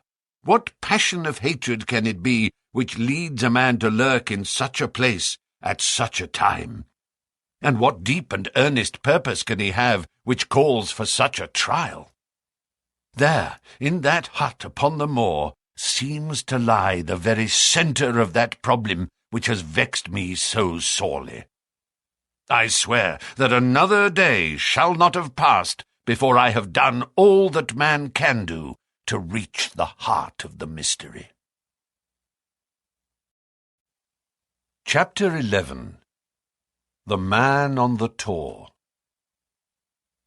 The extract from my private diary which forms the last chapter has brought my narrative up to the 18th of October, a time when these strange events began to move swiftly towards their terrible conclusion. The incidents of the next few days are indelibly graven upon my recollection, and I can tell them without reference to the notes made at the time. I start them from the day which succeeded that upon which I had established two facts of great importance. The one, that Mrs. Laura Lyons of Coombe Tracey had written to Sir Charles Baskerville and made an appointment with him at the very place and hour that he met his death. The other, that the lurking man upon the moor was to be found among the stone huts upon the hillside. With these two facts in my possession, I felt that either my intelligence or my courage must be deficient if I could not throw some further light upon these dark places. I had no opportunity to tell the baronet what I had learned about Mrs. Lyons upon the evening before, for Dr. Mortimer remained with him at cards until it was very late. At breakfast, however, I informed him about my discovery and asked him whether he would care to accompany me to Coombe Tracey. At first he was very eager to come, but on second thoughts it seemed to both of us that if I went alone the results might be better. The more formal we made the visit, the less information we might obtain. I left Sir Henry behind, therefore, not without some prickings of conscience, and drove off upon my new quest. When I reached Coombe Tracey, I told Perkins to put up the horses, and I made inquiries for the lady whom I had come to interrogate. I had no difficulty in finding her rooms, which were central and well appointed. A maid showed me in without ceremony, and as I entered the sitting-room, a lady who was sitting before a Remington typewriter sprang up with a pleasant smile of welcome. Her face fell, however, when she saw that I was a stranger, and she sat down again and asked me the object of my visit. The first impression left by Mrs. Lyons was one of extreme beauty. Her eyes and hair were of the same rich hazel colour, and her cheeks, though considerably freckled, were flushed with the exquisite bloom of the brunette, the dainty pink which lurks at the heart of the sulphur rose.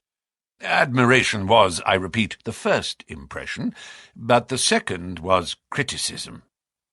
There was something subtly wrong with the face, some coarseness of expression, some hardness, perhaps, of eye, some looseness of lip which marred its perfect beauty. But these, of course, are afterthoughts. At the moment I was simply conscious that I was in the presence of a very handsome woman, and that she was asking me the reasons for my visit. I had not quite understood until that instant how delicate my mission was. "I have the pleasure," said I, "of knowing your father." It was a clumsy introduction, and the lady made me feel it. "There is nothing in common between my father and me," she said. "I owe him nothing, and his friends are not mine.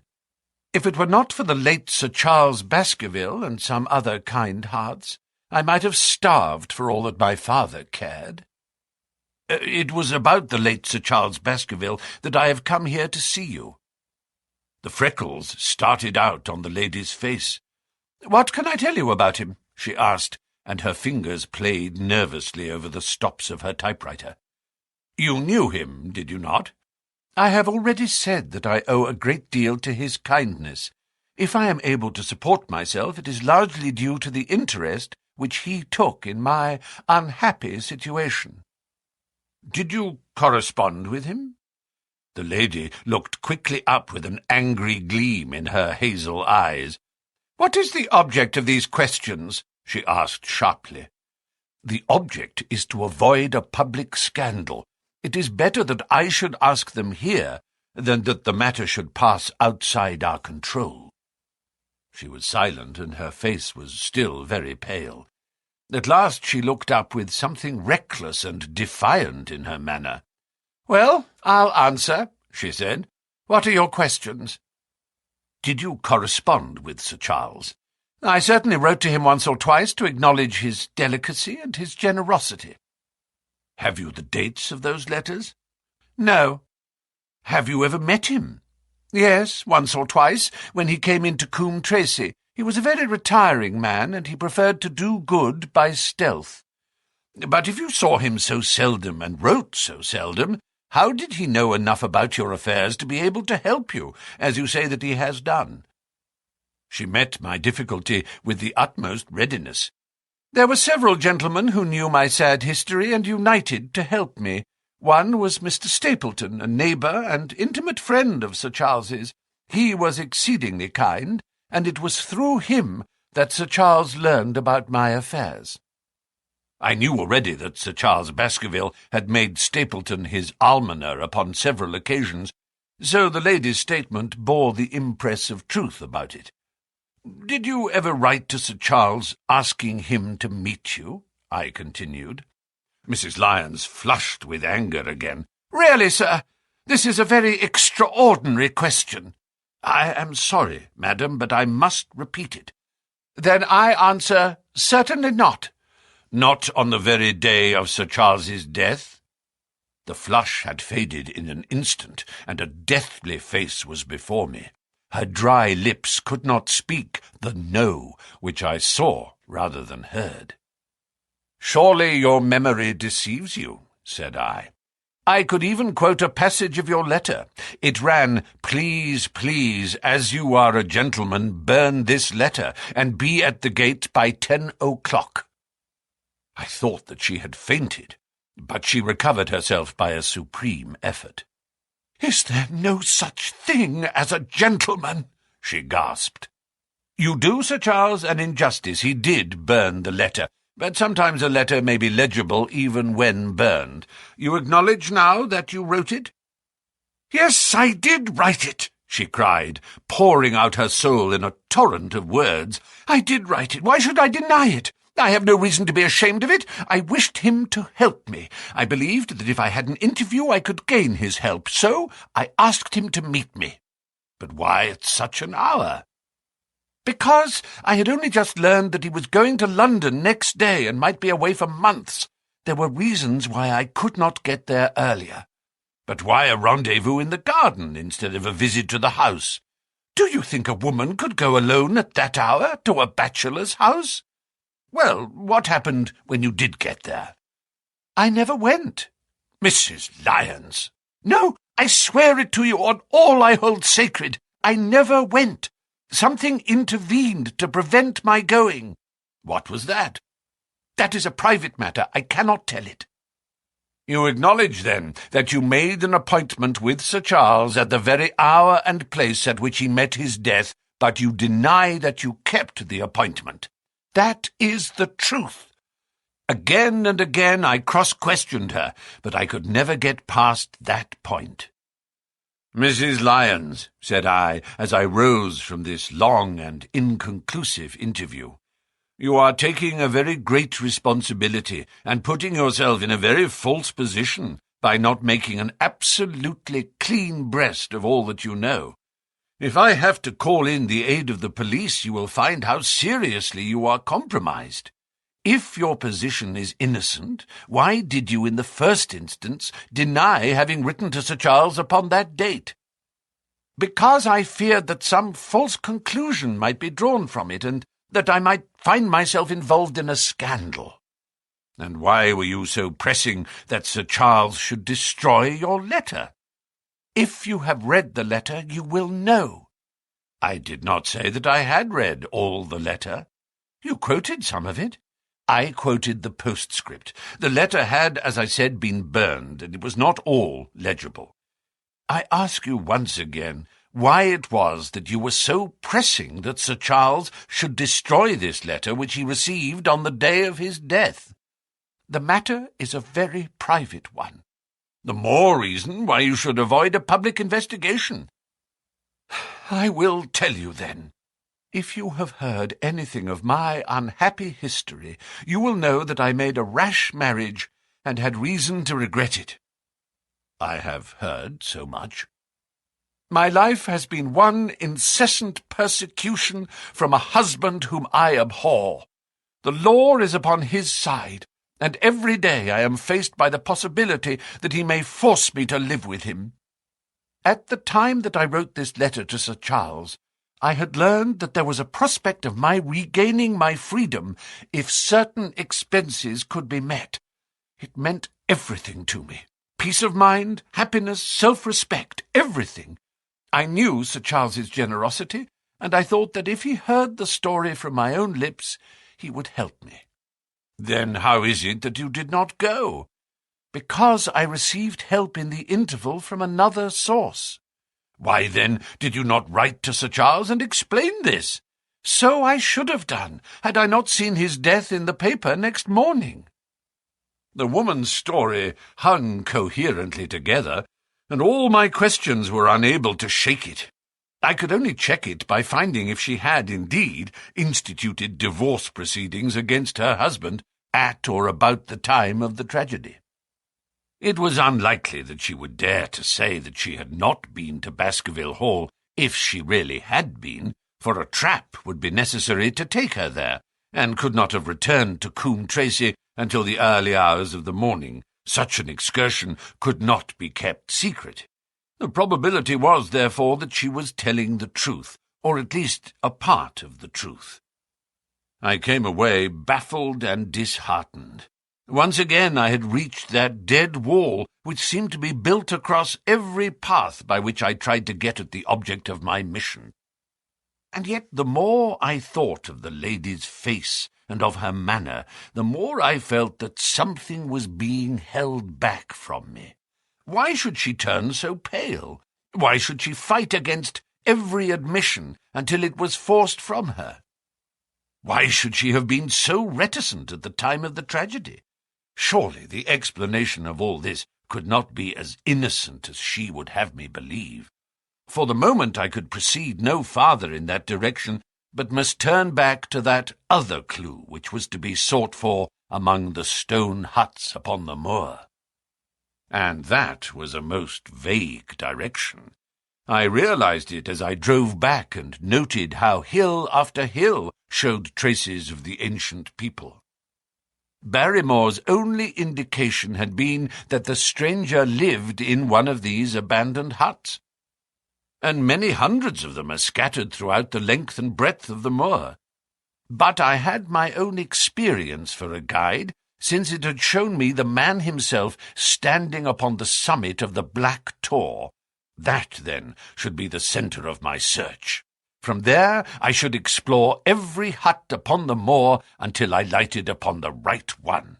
If this man were inside it, I should find out from his own lips, at the point of my revolver if necessary, who he was, and why he had dogged us so long. He might slip away from us in the crowd of Regent Street, but it would puzzle him to do so upon the lonely moor. On the other hand, if I should find the hut, and its tenant should not be within it, I must remain there, however long the vigil, until he returned. Holmes had missed him in London. It would indeed be a triumph for me if I could run him to earth where my master had failed. Luck had been against us again and again in this inquiry, but now at last it came to my aid. And the messenger of good fortune was none other than Mr. Frankland, who was standing grey-whiskered and red-faced outside the gate of his garden, which opened onto the high road along which I travelled. "Good day, Dr. Watson," cried he, with unwonted good humour. "You really must give your horses a rest, and come in to have a glass of wine, and to congratulate me." My feelings towards him were very far from being friendly, after what I had heard of his treatment of his daughter, but I was anxious to send Perkins and the wagonette home, and the opportunity was a good one. I alighted and sent a message to Sir Henry that I should walk over in time for dinner. Then I followed Frankland into his dining-room. "It is a great day for me, sir, one of the red-letter days of my life," he cried, with many chuckles. "I have brought off a double event. I mean to teach them in these parts that law is law, and that there is a man here who does not fear to invoke it. I have established a right-of-way through the centre of old Middleton's park, slap across it, sir, within 100 yards of his own front door. What do you think of that? We'll teach these magnates that they cannot ride roughshod over the rights of the commoners, confound them. And I've closed the wood where the Fernworthy folk used to picnic. These infernal people seem to think that there are no rights of property, and that they can swarm where they like with their papers and their bottles. Both cases decided, Dr. Watson, and both in my favour.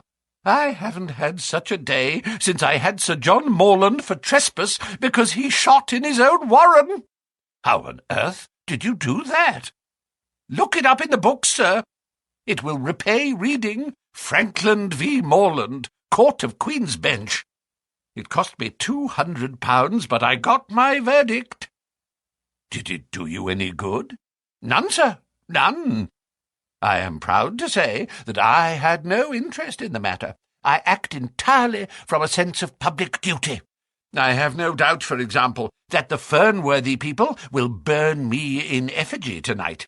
I told the police last time they did it that they should stop these disgraceful exhibitions. The county constabulary is in a scandalous state, sir, and it has not afforded me the protection to which I am entitled. The case of Franklin v. Regina will bring the matter before the attention of the public.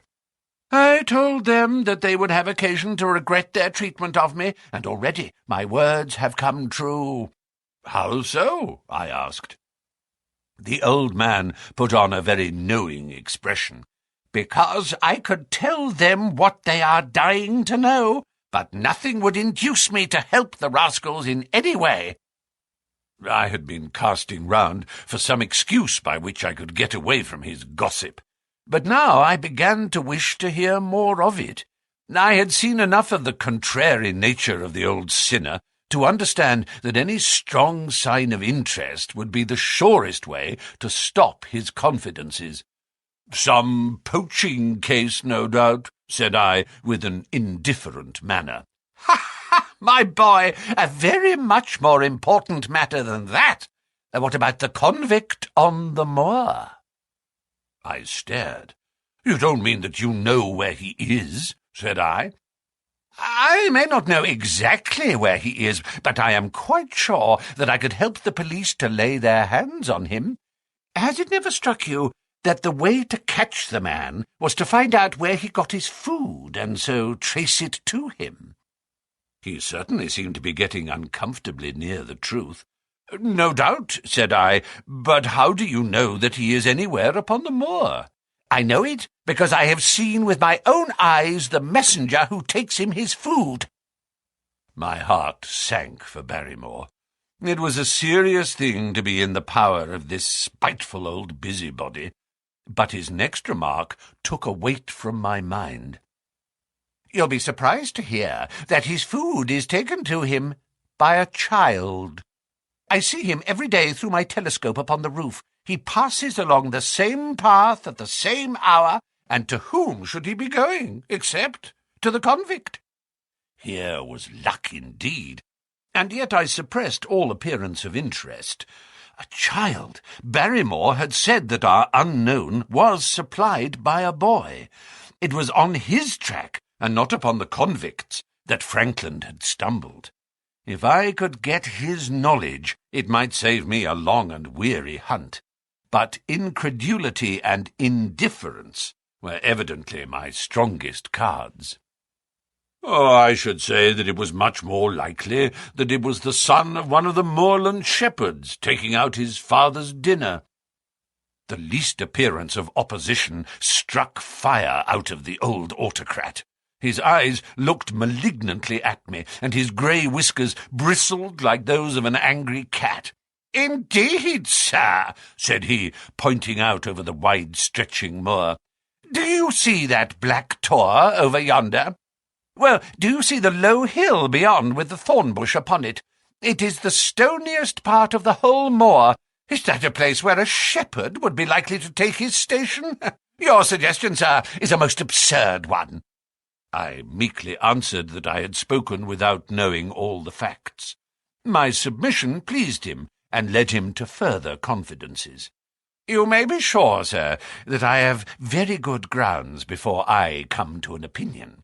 I have seen the boy again and again with his bundle. Every day, and sometimes twice a day, I have been able— But wait a moment, Dr. Watson. Do my eyes deceive me, or is there at the present moment something moving upon that hillside?" It was several miles off, but I could distinctly see a small, dark dot against the dull green and grey. "Come, sir, come!" cried Franklin, rushing upstairs. "You will see with your own eyes and judge for yourself." The telescope, a formidable instrument mounted upon a tripod, stood upon the flat leads of the house. Franklin clapped his eye to it and gave a cry of satisfaction. "Quick, Dr. Watson, quick, before he passes over the hill!" There he was, sure enough, a small urchin with a little bundle upon his shoulder, toiling slowly up the hill. When he reached the crest, I saw the ragged, uncouth figure outlined for an instant against the cold blue sky. He looked round him with a furtive and stealthy air, as one who dreads pursuit. Then he vanished over the hill. "Well, am I right?" "Certainly. There is a boy who seems to have some secret errand." "And what the errand is, even a county constable could guess. But not one word shall they have from me, and I bind you to secrecy also, Dr. Watson. Not a word, you understand?" "Just as you wish." "They have treated me shamefully, shamefully. When the facts come out in Franklin v. Regina, I venture to think that a thrill of indignation will run through the country. Nothing would induce me to help the police in any way. For all they cared, it might have been me, instead of my effigy, which these rascals burned at the stake. Surely you are not going? You will help me to empty the decanter in honour of this great occasion?" But I resisted all his solicitations, and succeeded in dissuading him from his announced intention of walking home with me. I kept the road as long as his eye was on me, and then I struck off across the moor and made for the stony hill over which the boy had disappeared. Everything was working in my favour, and I swore that it should not be through lack of energy or perseverance that I should miss the chance which fortune had thrown in my way. The sun was already sinking when I reached the summit of the hill, and the long slopes beneath me were all golden green on one side and grey shadow on the other. A haze lay low upon the farthest skyline, out of which jutted the fantastic shapes of Belliver and Vixen Tor. Over the wide expanse there was no sound and no movement. One great grey bird, a gull or curlew, soared aloft in the blue heaven. He and I seemed to be the only living things between the huge arch of the sky and the desert beneath it. The barren scene, the sense of loneliness, and the mystery and urgency of my task all struck a chill into my heart. The boy was nowhere to be seen, but down beneath me in a cleft of the hills there was a circle of the old stone huts, and in the middle of them there was one which retained sufficient roof to act as a screen against the weather. My heart leaped within me when I saw it. This must be the burrow where the stranger lurked. At last my foot was on the threshold of his hiding-place. His secret was within my grasp. As I approached the hut, walking as warily as Stapleton would do when with poised net he drew near the settled butterfly, I satisfied myself that the place had indeed been used as a habitation. A vague pathway among the boulders led to the dilapidated opening which served as a door. All was silent within. The unknown might be lurking there, or he might be prowling on the moor. My nerves tingled with the sense of adventure.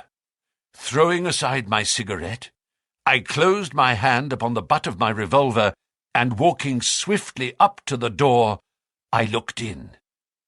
The place was empty, but there were ample signs that I had not come upon a false scent. This was certainly where the man lived. Some blankets, rolled in a waterproof, lay upon that very stone slab upon which Neolithic man had once slumbered. The ashes of a fire were heaped in a rude grate. Beside it lay some cooking utensils and a bucket half full of water. A litter of empty tins showed that the place had been occupied for some time, and I saw, as my eyes became accustomed to the checkered light, a pannikin and a half-full bottle of spirits standing in the corner. In the middle of the hut, a flat stone served the purpose of a table, and upon this stood a small cloth bundle, the same, no doubt, which I had seen through the telescope upon the shoulder of the boy. It contained a loaf of bread, a tinned tongue, and 2 tins of preserved peaches. As I set it down again after having examined it, my heart leaped to see that beneath it there lay a sheet of paper with writing upon it. I raised it, and this was what I read, roughly scrawled in pencil. "Dr. Watson has gone to Coombe Tracy." For a minute I stood there with the paper in my hands, thinking out the meaning of this curt message. It was I, then, and not Sir Henry, who was being dogged by this secret man. He had not followed me himself, but he had sent an agent, the boy, perhaps, upon my track, and this was his report. Possibly I had taken no step since I had been upon the moor which had not been observed and reported. Always there was this feeling of an unseen force, a fine net drawn round us with infinite skill and delicacy, holding us so lightly that it was only at some supreme moment that one realized that one was indeed entangled in its meshes. If there was one report, there might be others, so I looked round the hut in search of them. There was no trace, however, of anything of the kind, nor could I discover any sign which might indicate the character or intentions of the man who lived in this singular place, save that he must be of Spartan habits, and cared little for the comforts of life. When I thought of the heavy rains and looked at the gaping roof, I understood how strong and immutable must be the purpose which had kept him in that inhospitable abode. Was he our malignant enemy, or was he by chance our guardian angel? I swore that I would not leave the hut until I knew. Outside, the sun was sinking low, and the west was blazing with scarlet and gold. Its reflection was shot back in ruddy patches by the distant pools which lay amid the great Grimpen mire. There were the 2 towers of Baskerville Hall, and there a distant blur of smoke which marked the village of Grimpen. Between the two, behind the hill, was the house of the Stapletons. All was sweet and mellow and peaceful in the golden evening light, and yet as I looked at them, my soul shared none of the peace of nature, but quivered at the vagueness and the terror of that interview which every instant was bringing nearer. With tingling nerves but a fixed purpose, I sat in the dark recess of the hut, and waited with sombre patience for the coming of its tenant. Then, at last, I heard him. Far away came the sharp clink of a boot striking upon a stone, then another and yet another, coming nearer and nearer. I shrank back into the darkest corner and cocked the pistol in my pocket, determined not to discover myself until I had an opportunity of seeing something of the stranger. There was a long pause, which showed that he had stopped. Then, once more, the footsteps approached, and a shadow fell across the opening of the hut. "It's a lovely evening, my dear Watson," said a well-known voice. "I really think that you will be more comfortable outside than in." Chapter 12. Death on the Moor. For a moment or two I sat breathless, hardly able to believe my ears. Then my senses and my voice came back to me, while a crushing weight of responsibility seemed in an instant to be lifted from my soul. That cold, incisive, ironical voice could belong to but one man in all the world. "Holmes!" I cried. "Holmes!" "Come out," said he, "and please be careful with the revolver." I stooped under the rude lintel, and there he sat upon a stone outside, his grey eyes dancing with amusement as they fell upon my astonished features. He was thin and worn, but clear and alert, his keen face bronzed by the sun and roughened by the wind.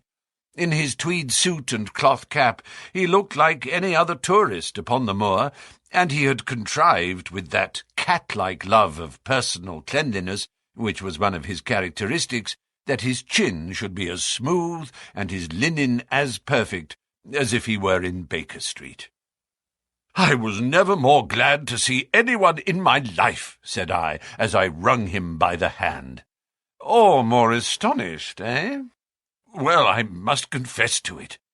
The surprise was not all on one side, I assure you. I had no idea that you had found my occasional retreat, still less that you were inside it until I was within 20 paces of the door. My footprint, I presume? No, Watson, I fear that I could not undertake to recognize your footprint amid all the footprints of the world. If you seriously desire to deceive me, you must change your tobacconist, for when I see the stub of a cigarette marked Bradley, Oxford Street, I know that my friend Watson is in the neighbourhood. You will see it there, beside the path. You threw it down, no doubt, at that supreme moment when you charged into the empty hut. Exactly. I thought as much, and knowing your admirable tenacity, I was convinced that you were sitting in ambush, a weapon within reach, waiting for the tenant to return. So you actually thought that I was the criminal. I did not know who you were, but I was determined to find out. Excellent, Watson. And how did you localize me? You saw me, perhaps, on the night of the convict hunt, when I was so imprudent as to allow the moon to rise behind me. Yes, I saw you then. And have no doubt searched all the huts until you came to this one? No, your boy had been observed, and that gave me a guide where to look. The old gentleman with the telescope, no doubt. I could not make it out when first I saw the light flashing upon the lens. He rose and peeped into the hut. Ha! I see that Cartwright has brought up some supplies. What's this paper? So, you have been to Coombe Tracy, have you? Yes. To see Mrs. Laura Lyons? Exactly. Well done. Our researches have evidently been running on parallel lines, and when we unite our results, I expect we shall have a fairly full knowledge of the case. Well, I am glad from my heart that you are here, for indeed the responsibility and the mystery were both becoming too much for my nerves. But how in the name of wonder did you come here? And what have you been doing? I thought that you were in Baker Street working out that case of blackmailing. That was what I wished you to think. Then you use me, and yet do not trust me? I cried with some bitterness. I think that I have deserved better at your hands, Holmes. My dear fellow, you have been invaluable to me in this as in many other cases, and I beg that you will forgive me if I have seemed to play a trick upon you. In truth, it was partly for your own sake that I did it, and it was my appreciation of the danger which you ran, which led me to come down and examine the matter for myself. Had I been with Sir Henry and you, it is confident that my point of view would have been the same as yours, and my presence would have warned our very formidable opponents to be on their guard. As it is, I have been able to get about as I could not possibly have done had I been living in the hall, and I remain an unknown factor in the business, ready to throw in all my weight at a critical moment. But why keep me in the dark? For you to know could not have helped us, and might possibly have led to my discovery. You would have wished to tell me something, or in your kindness you would have brought me out some comfort or other, and so an unnecessary risk would be run. I brought Cartwright down with me, you remember the little chap at the express office, and he has seen, after my simple wants, a loaf of bread and a clean collar. What does man want more? He has given me an extra pair of eyes upon a very active pair of feet, and both have been invaluable. Then my reports have all been wasted. My voice trembled as I recalled the pains and the pride with which I had composed them. Holmes took a bundle of papers from his pocket. Here are your reports, my dear fellow, and very well thumbed, I assure you. I made excellent arrangements, and they are only delayed 1 day upon their way. I must compliment you exceedingly upon the zeal and the intelligence which you have shown over an extraordinarily difficult case. I was still rather raw over the deception which had been practised upon me, but the warmth of Holmes's praise drove my anger from my mind. I felt also in my heart that he was right in what he said, and that it was really best for our purpose that I should not have known that he was upon the moor. That's better, said he, seeing the shadow rise from my face. And now tell me the result of your visit to Mrs. Laura Lyons. It was not difficult for me to guess that it was to see her that you had gone, for I am already aware that she is the one person in Coombe Tracey who might be of service to us in the matter. In fact, if you had not gone today, it is exceedingly probable that I should have gone tomorrow." The sun had set, and dusk was settling over the moor. The air had turned chill, and we withdrew into the hut for warmth. There, sitting together in the twilight, I told Holmes of my conversation with the lady. So interested was he that I had to repeat some of it twice before he was satisfied. "This is most important," said he, when I had concluded. "It fills up a gap which I had been unable to bridge in this most complex affair. You are aware, perhaps, that a close intimacy exists between this lady and the man Stapleton?" "I did not know of a close intimacy." "There can be no doubt about the matter. They meet, they write, there is a complete understanding between them. Now, this puts a very powerful weapon into our hands. If I could only use it to detach his wife—" "His wife?" "I am giving you some information now, in return for all that you have given me. The lady who has passed here as Miss Stapleton is in reality his wife." "Good heavens, Holmes! Are you sure of what you say? How could he have permitted Sir Henry to fall in love with her?" "Sir Henry's falling in love could do no harm to anyone except Sir Henry. He took particular care that Sir Henry did not make love to her, as you have yourself observed. I repeat that the lady is his wife and not his sister." "But why this elaborate deception?" "Because he foresaw that she would be very much more useful to him in the character of a free woman." All my unspoken instincts, my vague suspicions, suddenly took shape and centred upon the naturalist. In that impassive, colourless man with his straw hat and his butterfly net, I seemed to see something terrible, a creature of infinite patience and craft, with a smiling face and a murderous heart. "It is he, then, who is our enemy? It is he who dogged us in London?" "So I read the riddle." "And the warning? It must have come from her." "Exactly." The shape of some monstrous villainy, half seen, half guessed, loomed through the darkness which had girt me so long. "But are you sure of this, Holmes? How do you know that the woman is his wife?" "Because he so far forgot himself as to tell you a true piece of autobiography upon the occasion when he first met you, and I dare say he has many a time regretted it since. He was once a schoolmaster in the north of England. Now there is no one more easy to trace than a schoolmaster. There are scholastic agencies by which one may identify any man who has been in the profession. A little investigation showed me that a school had come to grief under atrocious circumstances, and that the man who had owned it, the name was different, had disappeared with his wife. The descriptions agreed. When I learned that the missing man was devoted to entomology, the identification was complete. The darkness was rising, but much was still hidden by the shadows. If this woman is in truth his wife, where does Mrs. Laura Lyons come in? I asked. That is one of the points upon which your own researches have shed a light.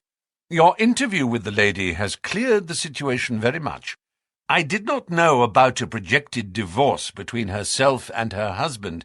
In that case, regarding Stapleton as an unmarried man, she counted, no doubt, upon becoming his wife. And when she is undeceived? Why, then we may find the lady of service. It must be our first duty to see her, both of us, tomorrow. Don't you think, Watson, that you are away from your charge rather long? Your place should be at Baskerville Hall.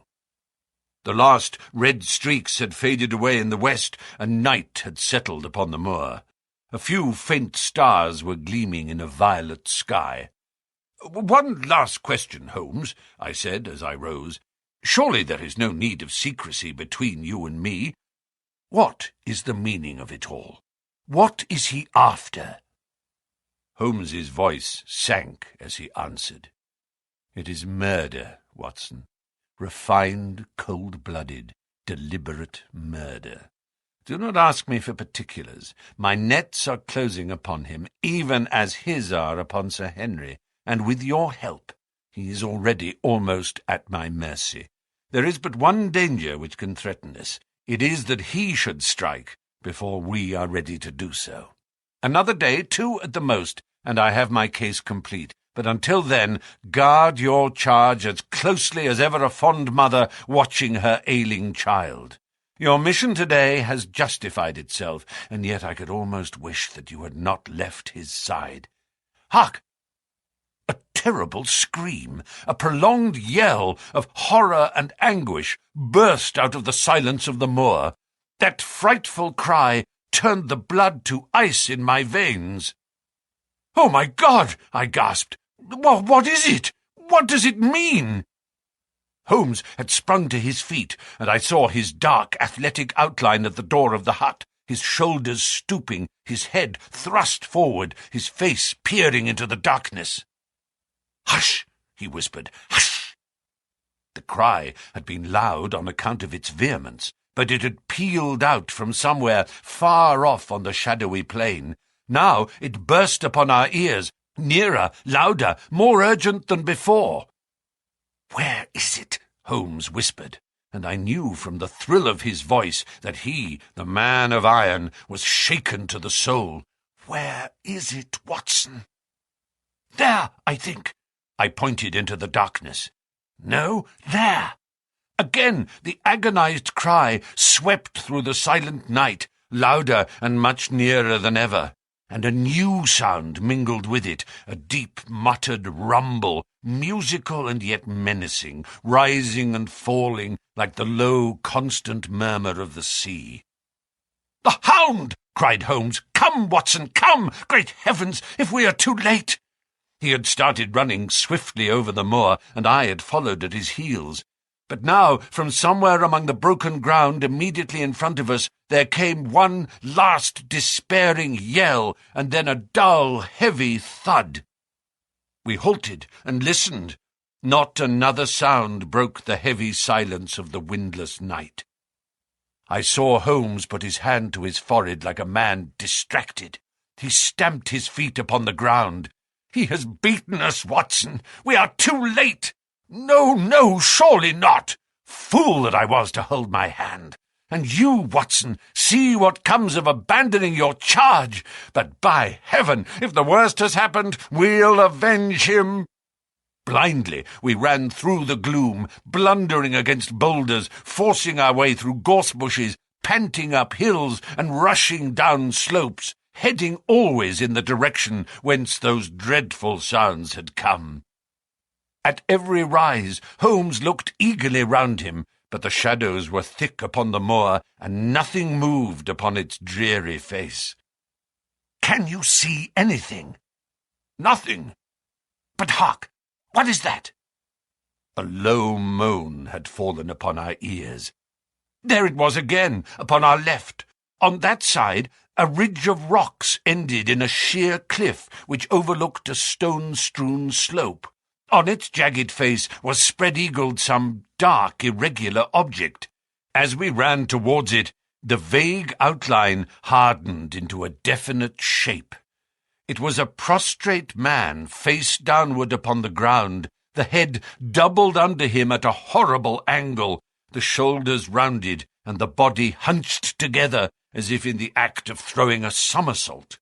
So grotesque was the attitude that I could not for the instant realize that the moan had been the passing of his soul. Not a whisper, not a rustle, rose now from the dark figure over which we stooped. Holmes laid his hand upon him and held it up again with an exclamation of horror. The gleam of the match which he struck shone upon his clotted fingers and upon the ghastly pool which widened slowly from the crushed skull of the victim. And it shone upon something else, which turned our hearts sick and faint within us, the body of Sir Henry Baskerville. There was no chance of either of us forgetting that peculiar ruddy tweed suit, the very one which he had worn on the first morning that we had seen him in Baker Street. We caught the one clear glimpse of it, and then the match flickered and went out. Even as the hope had gone out of our souls, Holmes groaned, and his face glimmered white through the darkness. "The brute! The brute!" I cried with clenched hands. "Oh, Holmes, I shall never forgive myself for having left him to his fate. I am more to blame than you, Watson. In order to have my case well rounded and complete, I have thrown away the life of my client. It is the greatest blow which has befallen me in my career. But how could I know?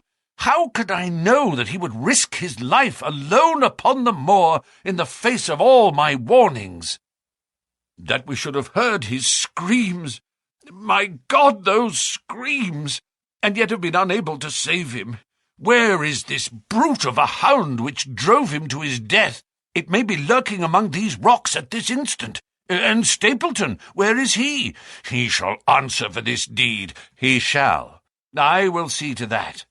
Uncle and nephew have been murdered, the one frightened to death by the very sight of a beast which he thought to be supernatural, the other driven to his end in his wild flight to escape from it. But now we have to prove the connection between the man and the beast. Save from what we heard, we cannot even swear to the existence of the latter, since Sir Henry has evidently died from the fall. But by heavens, cunning as he is, the fellow shall be in my power before another day is past." We stood with bitter hearts on either side of the mangled body, overwhelmed by this sudden and irrevocable disaster, which had brought all our long and weary labours to so piteous an end. Then, as the moon rose, we climbed to the top of the rocks over which our poor friend had fallen, and from the summit we gazed out over the shadowy moor, half silver and half gloom. Far away, miles off, in the direction of Grimpen, a single steady yellow light was shining. It could only come from the lonely abode of the Stapletons. With a bitter curse, I shook my fist at it as I gazed. "Why should we not seize him at once? Our case is not complete. The fellow is wary and cunning to the last degree. It is not what we know, but what we can prove. If we make one false move, the villain may escape us yet. What can we do? There will be plenty for us to do tomorrow. Tonight we can only perform the last offices to our poor friend." Together we made our way down the precipitous slope and approached the body, black and clear against the silvered stones. The agony of those contorted limbs struck me with a spasm of pain and blurred my eyes with tears. "We must send for help, Holmes. We cannot carry him all the way to the hall. Good heavens, are you mad?" He had uttered a cry and bent over the body. Now he was dancing and laughing and wringing my hand. Could this be my stern, self-contained friend? These were hidden fires indeed. "A beard! A beard! The man has a beard!" "A beard? It is not the baronet. It is my neighbour, the convict." With feverish haste we had turned the body over, and that dripping beard was pointing up to the cold, clear moon. There could be no doubt about the beetling forehead, the sunken animal eyes. It was indeed the same face which had glared upon me in the light of the candle from over the rock, the face of Selden, the criminal. Then, in an instant, it was all clear to me. I remembered how the baronet had told me that he had handed his old wardrobe to Barrymore. Barrymore had passed it on in order to help Selden in his escape. Boots, shirt, cap, it was all Sir Henry's. The tragedy was still black enough, but this man had at least deserved death by the laws of his country. I told Holmes how the matter stood, my heart bubbling over with thankfulness and joy. "Then the clothes have been the poor devil's death," said he. "It is clear enough that the Hound has been laid on from some article of Sir Henry's, the boot, which was abstracted in the hotel in all probability, and so ran this man down. There is one very singular thing, however. How came Selden in the darkness to know that the Hound was on his trail?" "He heard him. To hear a hound upon the moor would not work a hard man like this convict into such a paroxysm of terror that he would risk recapture by screaming wildly for help. By his cries, he must have run a long way after he knew the animal was on his track. How did he know? A greater mystery to me is why this hound, presuming that all our conjectures are correct— I presume nothing. Well, then, why this hound should be loose tonight. I suppose that it does not always run loose upon the moor. Stapleton would not let it go unless he had reason to think that Sir Henry would be there. My difficulty is the more formidable of the two, for I think that we shall very shortly get an explanation of yours, while mine may remain forever a mystery. The question now is, what shall we do with this poor wretch's body? We cannot leave it here to the foxes and the ravens. I suggest that we put it in one of the huts until we can communicate with the police. Exactly. I have no doubt that you and I could carry it so far. Hello, Watson. What's this? It's the man himself, by all that's wonderful and audacious. Not a word to show your suspicions. Not a word, or my plans crumble to the ground. A figure was approaching us over the moor, and I saw the dull red glow of a cigar. The moon shone upon him, and I could distinguish the dapper shape and jaunty walk of the naturalist. He stopped when he saw us, and then came on again. "Why, Dr. Watson, that's not you, is it? You are the last man that I should have expected to see out on the moor at this time of night. But, dear me, what's this? Somebody hurt? Don't tell me that it is our friend Sir Henry." He hurried past me and stooped over the dead man. I heard a sharp intake of his breath, and the cigar fell from his fingers. Who's this?" he stammered. "It is Selden, the man who escaped from Princetown."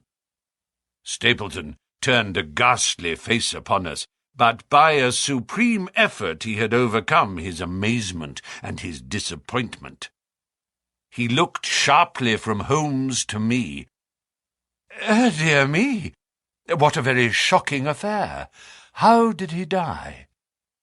"He appears to have broken his neck by falling over these rocks. My friend and I were strolling on the moor when we heard a cry." "I heard a cry also. That was what brought me out. I was uneasy about Sir Henry." "Why about Sir Henry in particular?" I could not help asking. "Because I had suggested that he should come over. When he did not come, I was surprised, and I naturally became alarmed for his safety when I heard cries upon the moor. By the way," his eyes darted again from my face to Holmes's, "did you hear anything else besides a cry?" "No," said Holmes. "Did you?" "No." "What do you mean, then?" "Oh, you know the stories that the peasants tell about a phantom hound and so on. It is said to be heard at night upon the moor. I was wondering if there were any evidence of such a sound tonight." "We heard nothing of the kind," said I. "And what is your theory of this poor fellow's death?" "I have no doubt that anxiety and exposure have driven him off his head. He has rushed about the moor in a crazy state and eventually fallen over here and broken his neck." "That seems the most reasonable theory," said Stapleton, and he gave a sigh which I took to indicate his relief. "What do you think about it, Mr. Sherlock Holmes?" My friend bowed his compliments. "You are quick at identification," said he. "We have been expecting you in these parts since Dr. Watson came down. You are in time to see a tragedy." "Yes, indeed. I have no doubt that my friend's explanation will cover the facts. I will take an unpleasant remembrance back to London with me tomorrow." "Oh, you return tomorrow?" "That is my intention." "I hope your visit has cast some light upon those occurrences which have puzzled us." Holmes shrugged his shoulders. "One cannot always have the success for which one hopes. An investigator needs facts and not legends or rumours. It has not been a satisfactory case." My friend spoke in his frankest and most unconcerned manner. Stapleton still looked hard at him. Then he turned to me. "I would suggest carrying this poor fellow to my house, but it would give my sister such a fright that I do not feel justified in doing it. I think that if we put something over his face, he will be safe until morning." And so it was arranged. Resisting Stapleton's offer of hospitality, Holmes and I set off to Baskerville Hall, leaving the naturalist to return alone. Looking back, we saw the figure moving slowly away over the broad moor, and behind him that one black smudge on the silvered slope, which showed where the man was lying who had come so horribly to his end. Chapter 13. Fixing the Nets. "We're at close grips at last," said Holmes, as we walked together across the moor. "What a nerve the fellow has! How he pulled himself together in the face of what must have been a paralyzing shock when he found that the wrong man had fallen a victim to his plot. I told you in London, Watson, and I tell you now again, that we have never had a foeman more worthy of our steel." "I'm sorry that he has seen you." "And so was I at first, but there was no getting out of it. What effect do you think it will have upon his plans, now that he knows you are here?" "It may cause him to be more cautious, or it may drive him to desperate measures at once. Like most clever criminals, he may be too confident in his own cleverness, and imagine that he has completely deceived us." "Why should we not arrest him at once?" "My dear Watson, you were born to be a man of action. Your instinct is always to do something energetic. But supposing, for argument's sake, that we had him arrested tonight, what on earth the better off should we be for that? We could prove nothing against him. There's the devilish cunning of it. If he were acting through a human agent, we could get some evidence. But if we were to drag this great dog to the light of day, it would not help us in putting a rope round the neck of its master. Surely we have a case. Not a shadow of one, only surmise and conjecture. We should be laughed out of court if we came with such a story and such evidence. There is Sir Charles's death, found dead without a mark upon him. You and I know that he died of sheer fright, and we know also what frightened him. But how are we to get 12 stolid jurymen to know it? What signs are there of a hound? Where are the marks of its fangs? Of course, we know that a hound does not bite a dead body, and that Sir Charles was dead before ever the brute overtook him, but we have to prove all this, and we are not in a position to do it. Well then, tonight. We are not much better off tonight. Again, there was no direct connection between the hound and the man's death. We never saw the hound. We heard it, but we could not prove that it was running upon this man's trail. There is a complete absence of motive. No, my dear fellow, we must reconcile ourselves to the fact that we have no case at present, and that it is worth our while to run any risk in order to establish one." "And how do you propose to do so?" "I have great hopes of what Mrs. Laura Lyons may do for us when the position of affairs is made clear to her, and I have my own plan as well. Sufficient for tomorrow is the evil thereof, but I hope before the day is past to have the upper hand at last." I could draw nothing further from him, and he walked lost in thought as far as the Baskerville gates. "Are you coming up?"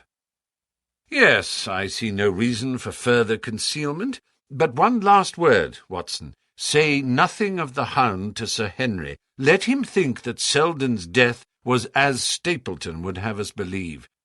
He will have a better nerve for the ordeal which he will have to undergo tomorrow, when he is engaged, if I remember your report aright, to dine with these people. And so am I. Then you must excuse yourself, and he must go alone. That will be easily arranged.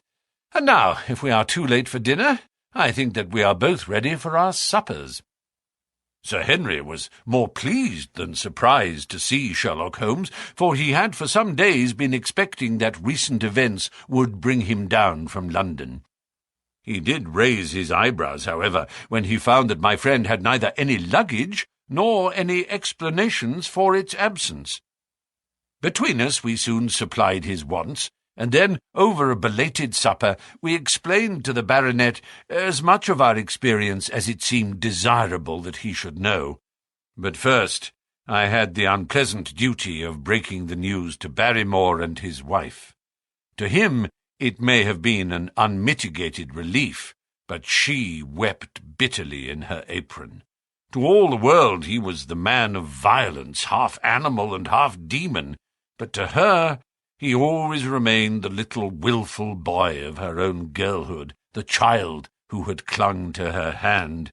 Evil indeed is the man who has not one woman to mourn him.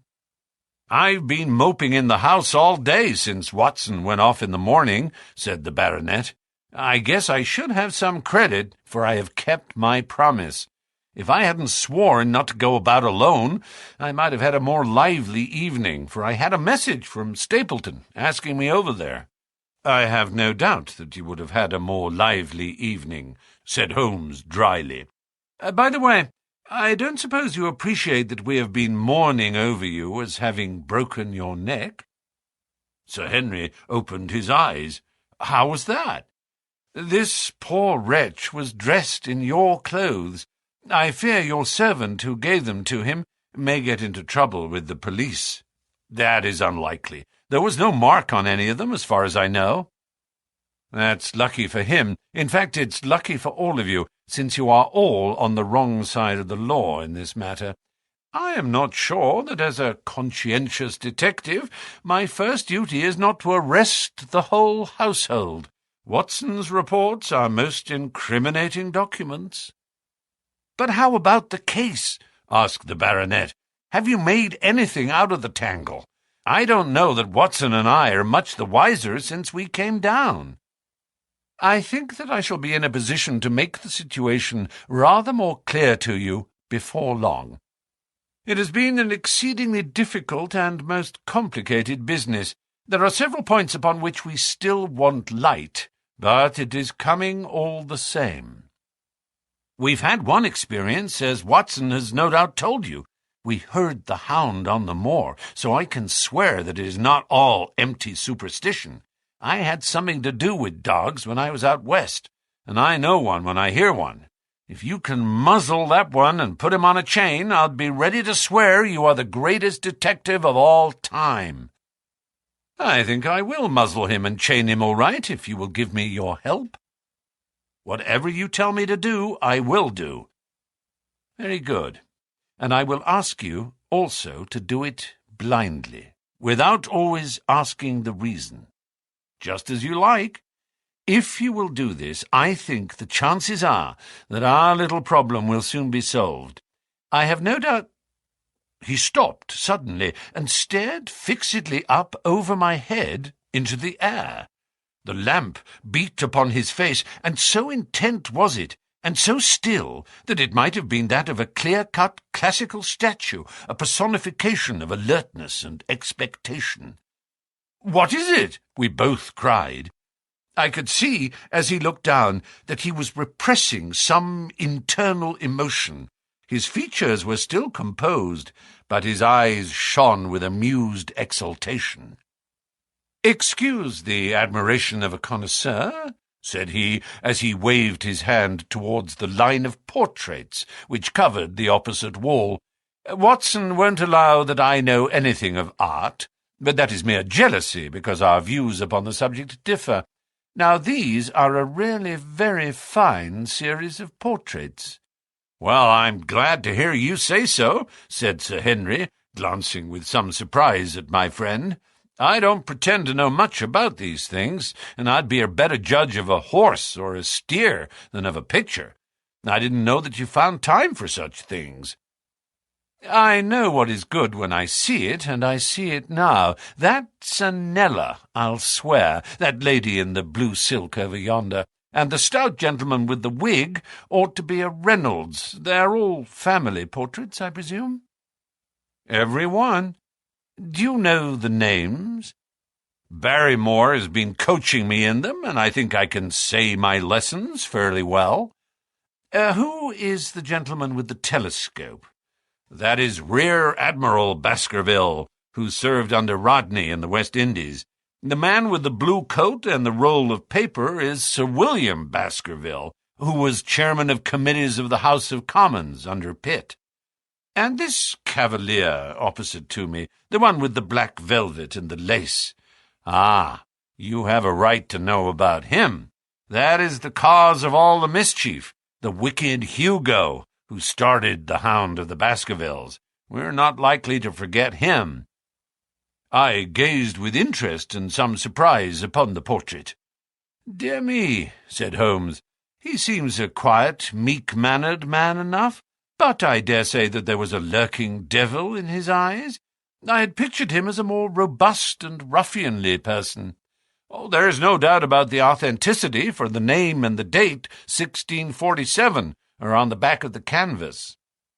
Holmes said little more, but the picture of the old roisterer seemed to have a fascination for him, and his eyes were continually fixed upon it during supper. It was not until later, when Sir Henry had gone to his room, that I was able to follow the trend of his thoughts. He led me back into the banqueting hall, his bedroom candle in his hand, and he held it up against the time-stained portrait on the wall. "Do you see anything there?" I looked at the broad-plumed hat, the curling love-locks, the white lace collar, and the straight, severe face which was framed between them. It was not a brutal countenance, but it was prim, hard, and stern, with a firm-set, thin-lipped mouth and a coldly intolerant eye. "Is it like anyone you know?" "There is something of Sir Henry about the jaw." "Just a suggestion, perhaps, but wait an instant." He stood upon a chair, and holding up the light in his left hand, he curved his right arm over the broad hat and round the long ringlets. "Good heavens!" I cried in amazement. The face of Stapleton had sprung out of the canvas. "Ha! You see it now. My eyes have been trained to examine faces and not their trimmings. It is the first quality of a criminal investigator that he should see through a disguise." "But this is marvellous. It might be his portrait." "Yes, it is an interesting instance of a throwback, which appears to be both physical and spiritual. A study of family portraits is enough to convert a man to the doctrine of reincarnation. The fellow is a Baskerville, that is evident." "With designs upon the succession." "Exactly. This chance of the picture has supplied us with one of our most obvious missing links. We have him, Watson, we have him, and I dare say that before tomorrow night he will be fluttering in our net as helpless as one of his own butterflies.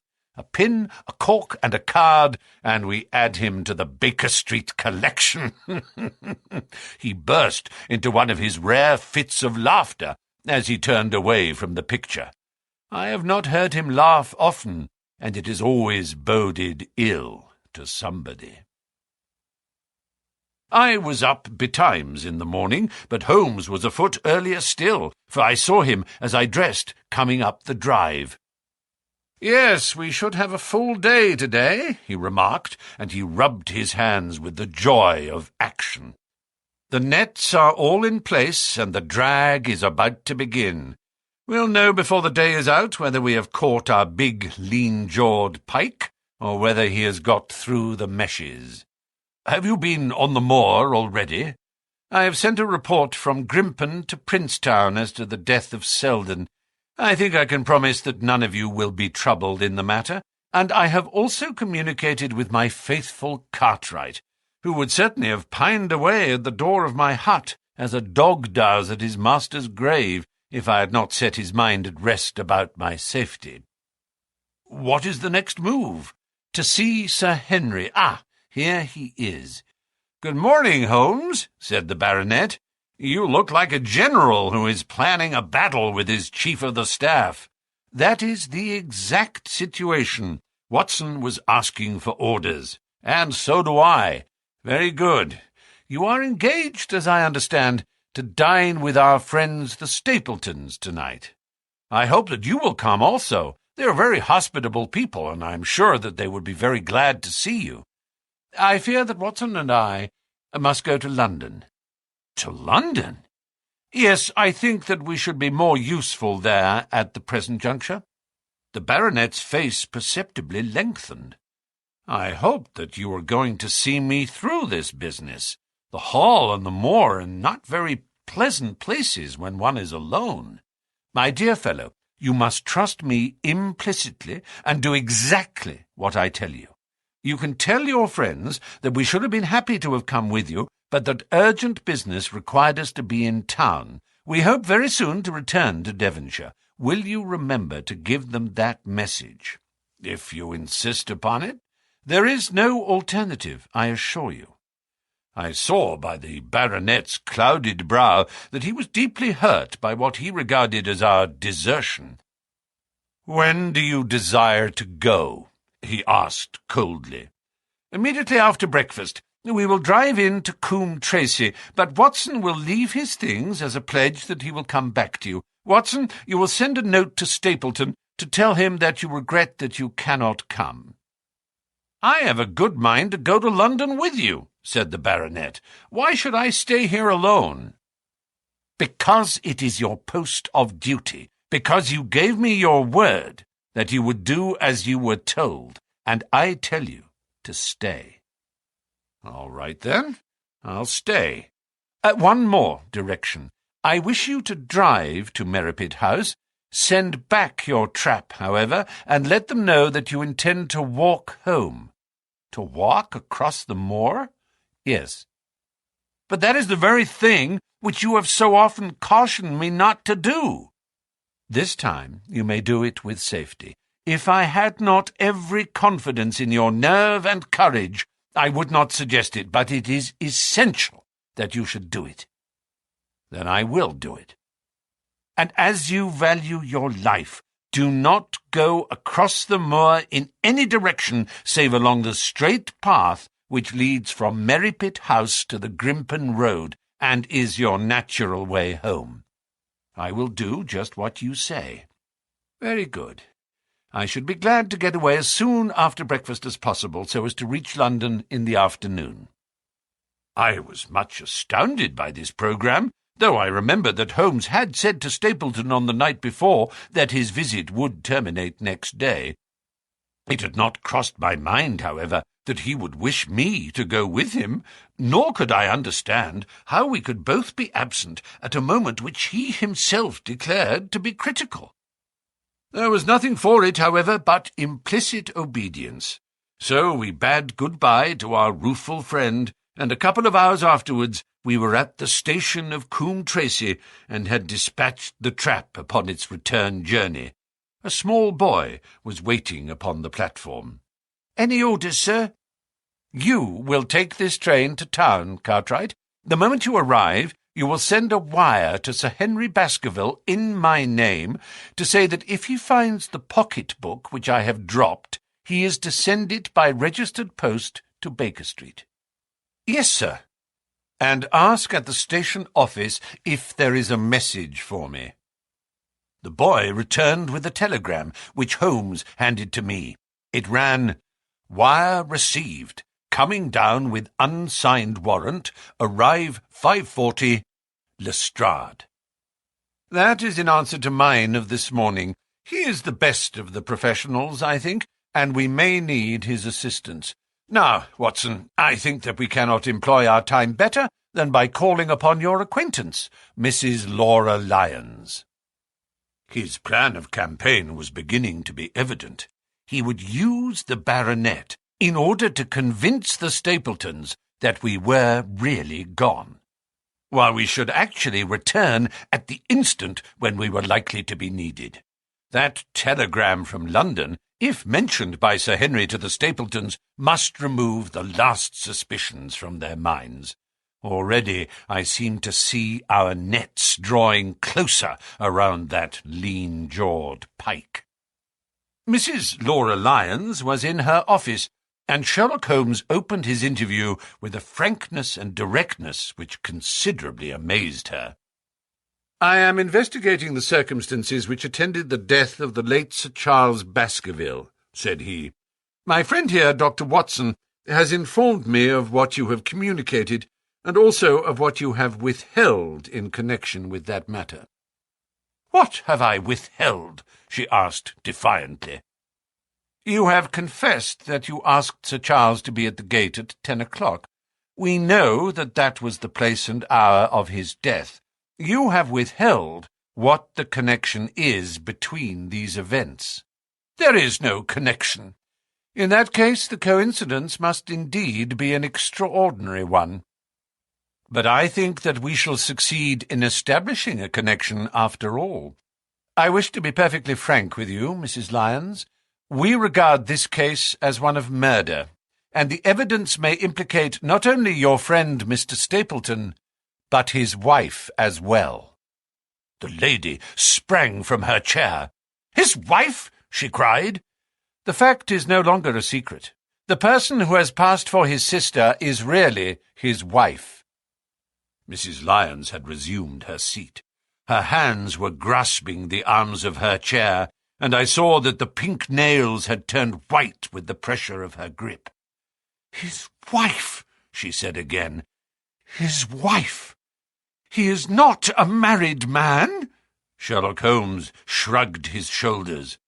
"Prove it to me! Prove it to me! And if you can do so—" The fierce flash of her eyes said more than any words.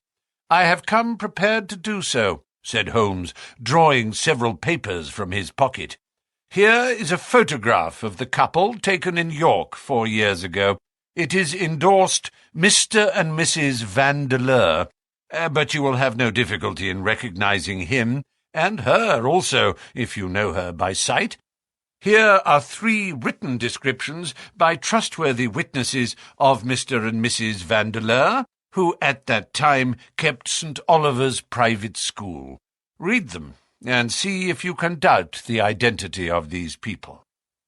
She glanced at them, and then looked up at us with the set, rigid face of a desperate woman. "Mr. Holmes," she said, "this man had offered me marriage on condition that I could get a divorce from my husband. He has lied to me, the villain, in every conceivable way. Not one word of truth has he ever told me. And why? Why?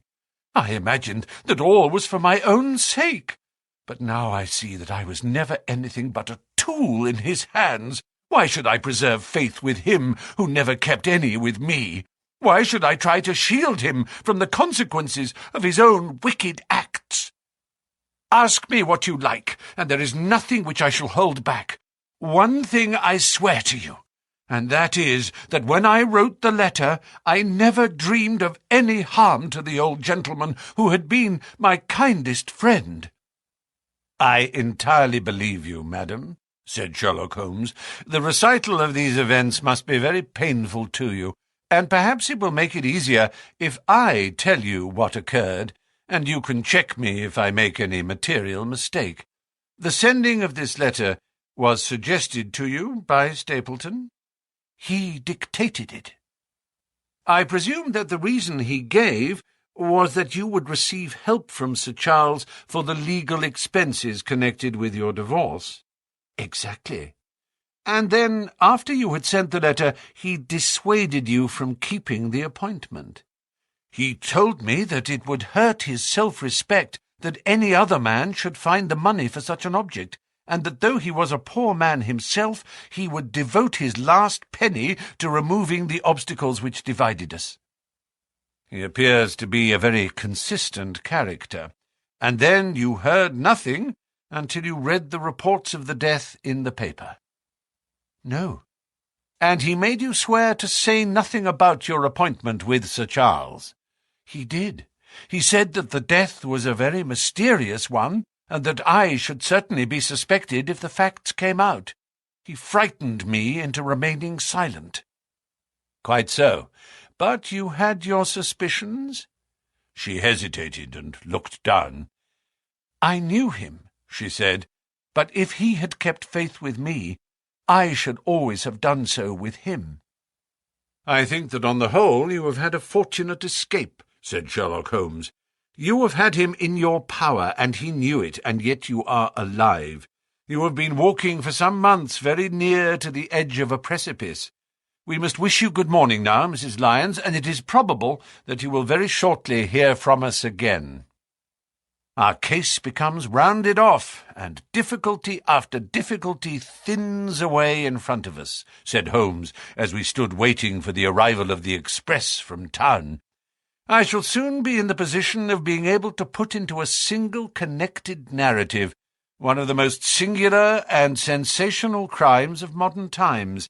Students of criminology will remember the analogous incidents in Godno in Little Russia in the year 66, and of course there are the Anderson murders in North Carolina, but this case possesses some features which are entirely its own. Even now we have no clear case against this very wily man.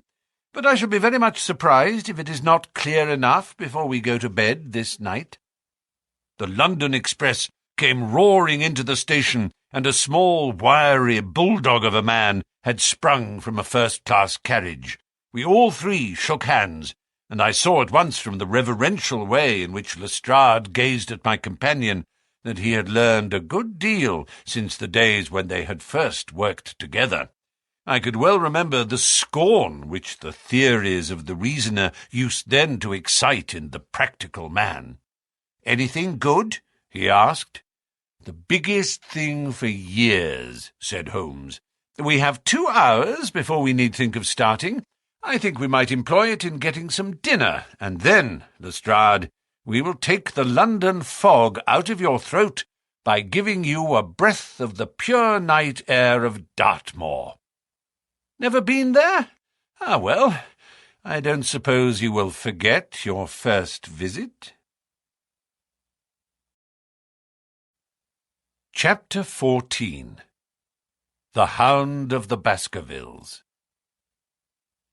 One of Sherlock Holmes's defects, if indeed one may call it a defect, was that he was exceedingly loath to communicate his full plans to any other person until the instant of their fulfilment. Partly it came no doubt from his own masterful nature, which loved to dominate and surprise those who were around him, partly also from his professional caution, which urged him never to take any chances. The result, however, was very trying for those who were acting as his agents and assistants. I had often suffered under it, but never more so than during that long drive in the darkness. The great ordeal was in front of us. At last we were about to make our final effort, and yet Holmes had said nothing, and I could only surmise what his course of action would be. My nerves thrilled with anticipation when at last the cold wind upon our faces and the dark, void spaces on either side of the narrow road told me that we were back upon the moors once again. Every stride of the horses and every turn of the wheels was taking us nearer to our supreme adventure. Our conversation was hampered by the presence of the driver of the hired wagonette, so that we were forced to talk of trivial matters when our nerves were tense with emotion and anticipation. It was a relief to me, after that unnatural restraint, when we at last passed Franklin's house and knew that we were drawing near to the hall and to the scene of action. We did not drive up to the door, but got down near the gate of the avenue. The wagonette was paid off and ordered to return to Coombe Tracy forthwith, while we started to walk to Merripit House. "Are you armed, Lestrade?" The little detective smiled. "As long as I have my trousers, I have a hip pocket, and as long as I have my hip pocket, I have something in it." "Good. My friend and I are also ready for emergencies. You're mighty close about this affair, Mr. Holmes. What's the game now?" "A waiting game." "My word, it does not seem a very cheerful place," said the detective with a shiver, glancing round him at the gloomy slopes of the hill and at the huge lake of fog which lay over the Grimpen Mire. "I see the lights of a house ahead of us. That is Merripit House and the end of our journey. I must request you to walk on tiptoe and not to talk above a whisper." We moved cautiously along the track as if we were bound for the house, but Holmes halted us when we were about 200 yards from it. "This will do," said he. "These rocks upon the right make an admirable screen. We are to wait here? Yes, we shall make our little ambush here. Get into this hollow, Lestrade. You have been inside the house, have you not, Watson? Can you tell the position of the rooms? What are those latticed windows at this end?" "I think they are the kitchen windows. And the one beyond, which shines so brightly? That is certainly the dining room. The blinds are up. You know the lie of the land best. Creep forward quietly and see what they are doing, but for heaven's sake, don't let them know that they are watched." I tiptoed down the path and stooped behind the low wall which surrounded the stunted orchard. Creeping in its shadow, I reached a point whence I could look straight through the uncurtained window. There were only 2 men in the room, Sir Henry and Stapleton. They sat with their profiles towards me on either side of the round table. Both of them were smoking cigars, and coffee and wine were in front of them. Stapleton was talking with animation, but the baronet looked pale and distrait. Perhaps the thought of that lonely walk across the ill-omened moor was weighing heavily upon his mind. As I watched them, Stapleton rose and left the room, while Sir Henry filled his glass again and leaned back in his chair, puffing at his cigar. I heard the creak of a door and the crisp sound of boots upon gravel. The steps passed along the path on the other side of the wall under which I crouched. Looking over, I saw the naturalist pause at the door of an outhouse in the corner of the orchard. A key turned in a lock, and as he passed in, there was a curious scuffling noise from within. He was only a minute or so inside, and then I heard the key turn once more, and he passed me and re-entered the house. I saw him rejoin his guest, and I crept quietly back to where my companions were waiting to tell them what I had seen. "You say, Watson, that the lady is not there?" Holmes asked when I had finished my report. "No. Where can she be, then, since there is no light in any other room except the kitchen? I cannot think where she is." I have said that over the great Grimpen Mire there hung a dense white fog. It was drifting slowly in our direction and banked itself up like a wall on that side of us, low but thick and well-defined. The moon shone on it, and it looked like a great shimmering ice field, with the heads of the distant tors as rocks borne upon its surface. Holmes's face was turned towards it, and he muttered impatiently as he watched its sluggish drift. "It's moving towards us, Watson." "Is that serious?" "Very serious indeed. The one thing upon earth which could have disarranged my plans. It can't be very long now. It is already 10 o'clock. Our success and even his life may depend upon his coming out before the fog is over the path." The night was clear and fine above us. The stars shone cold and bright, while a half-moon bathed the whole scene in a soft, uncertain light. Before us lay the dark bulk of the house, its serrated roof and bristling chimneys hard outlined against the silver-spangled sky. Broad bars of golden light from the lower windows stretched across the orchard and the moor. One of them was suddenly shut off. The servants had left the kitchen. There only remained the lamp in the dining room where the two men, the murderous host and the unconscious guest, still chatted over their cigars. Every minute that white woolly plain which covered one half of the moor was drifting closer and closer to the house. Already the first thin wisps of it were curling across the golden square of the lighted window. The farther wall of the orchard was already invisible, and the trees were standing out of a swirl of white vapour. As we watched it, the fog wreaths came crawling round both corners of the house and rolled slowly into one dense bank on which the upper floor and the roof floated like a strange ship upon a shadowy sea. Holmes struck his hand passionately upon the rock in front of us and stamped his feet in his impatience. "If he isn't out in a quarter of an hour, the path will be covered. In half an hour, we won't be able to see our hands in front of us. Shall we move farther back upon higher ground?"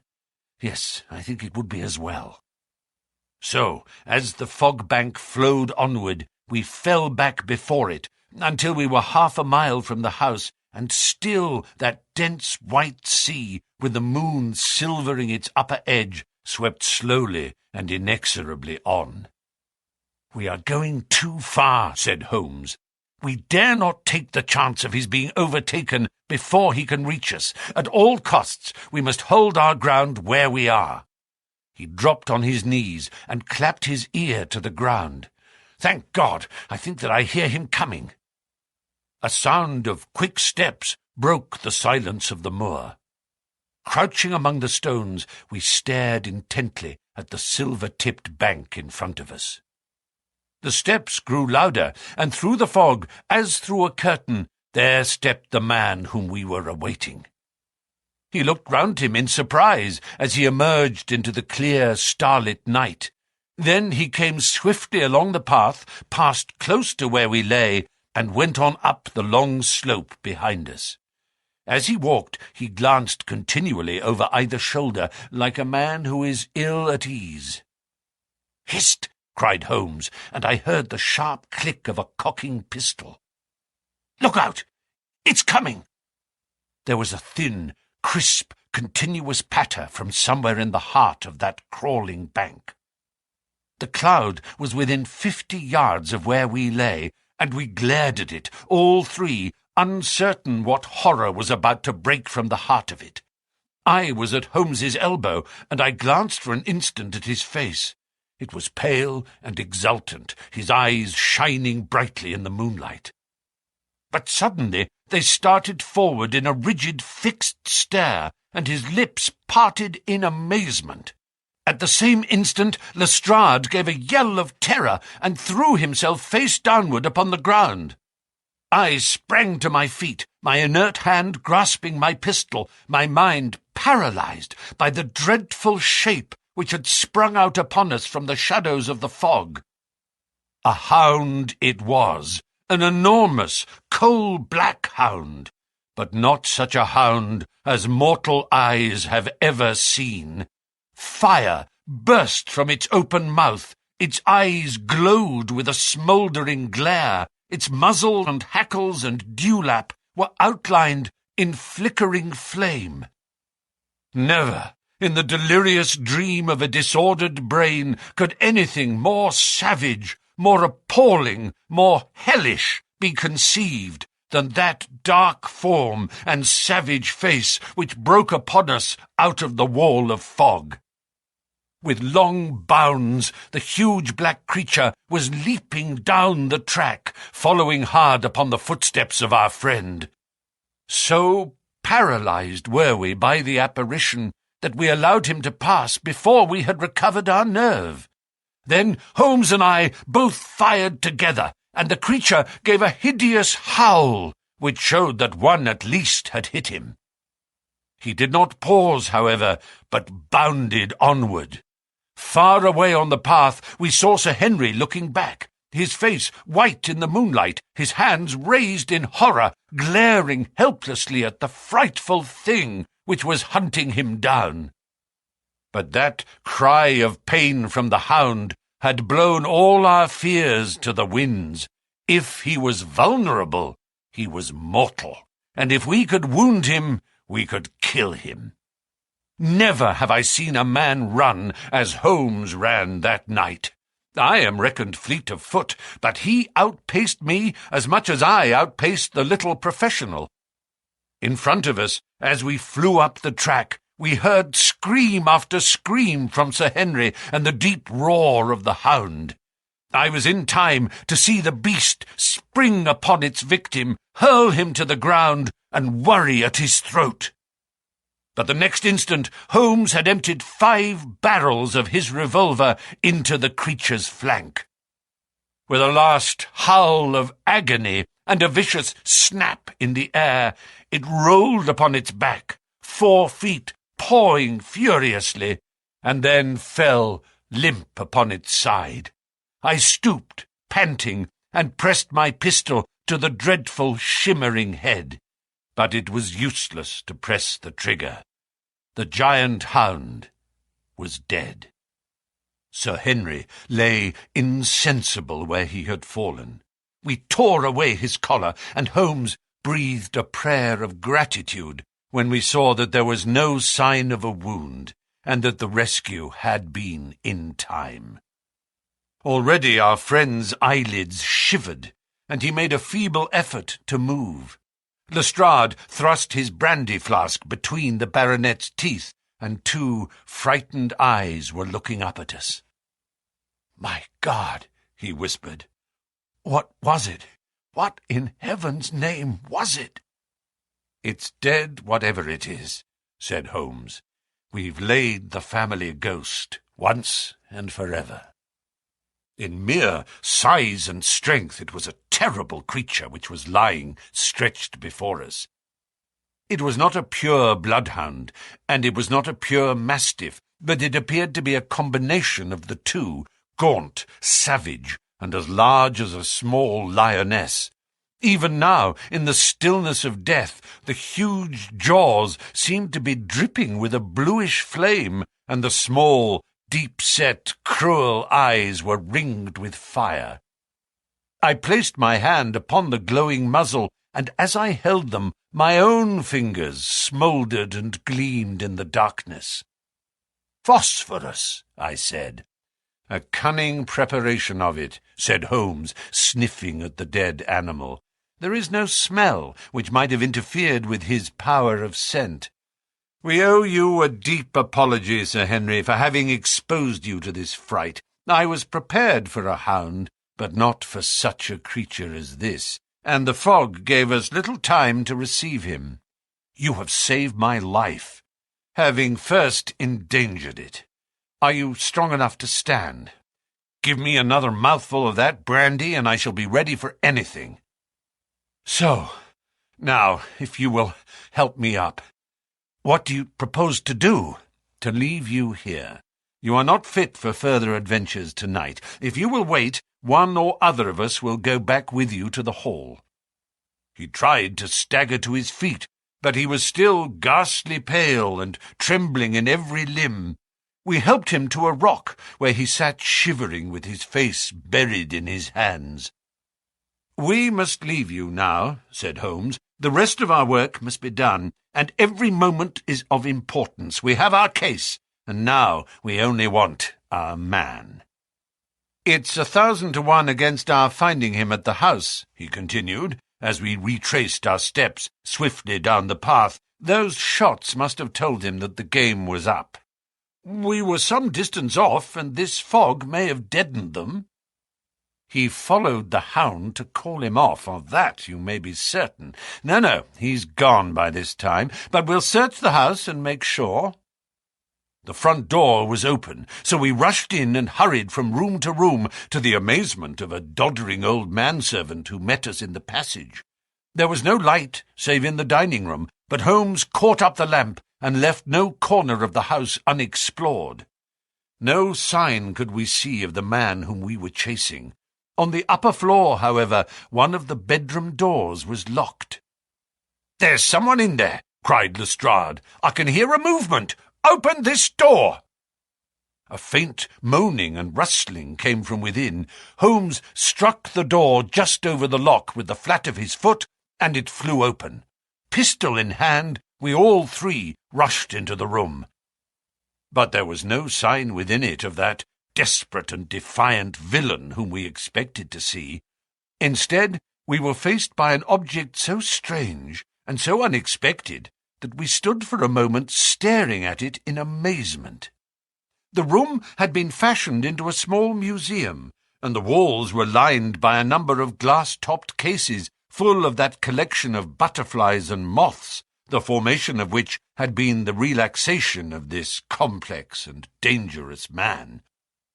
In the centre of this room there was an upright beam, which had been placed at some period as a support for the old worm-eaten balk of timber which spanned the roof. To this post a figure was tied, so swathed and muffled in the sheets which had been used to secure it, that one could not for the moment tell whether it was that of a man or a woman. One towel passed round the throat and was secured at the back of the pillar. Another covered the lower part of the face, and over it 2 dark eyes, eyes full of grief and shame and a dreadful questioning, stared back at us. In a minute we had torn off the gag, unswathed the bonds, and Mrs. Stapleton sank upon the floor in front of us. As her beautiful head fell upon her chest, I saw the clear red wheal of a whiplash across her neck. "The brute!" cried Holmes. "Here, Lestrade, your brandy bottle. Put her in the chair. She has fainted from ill usage and exhaustion." She opened her eyes again. "Is he safe?" she asked. "Has he escaped?" "He cannot escape us, madam." No, I did not mean my husband. Sir Henry, is he safe?" "Yes." "And the Hound?" "It is dead."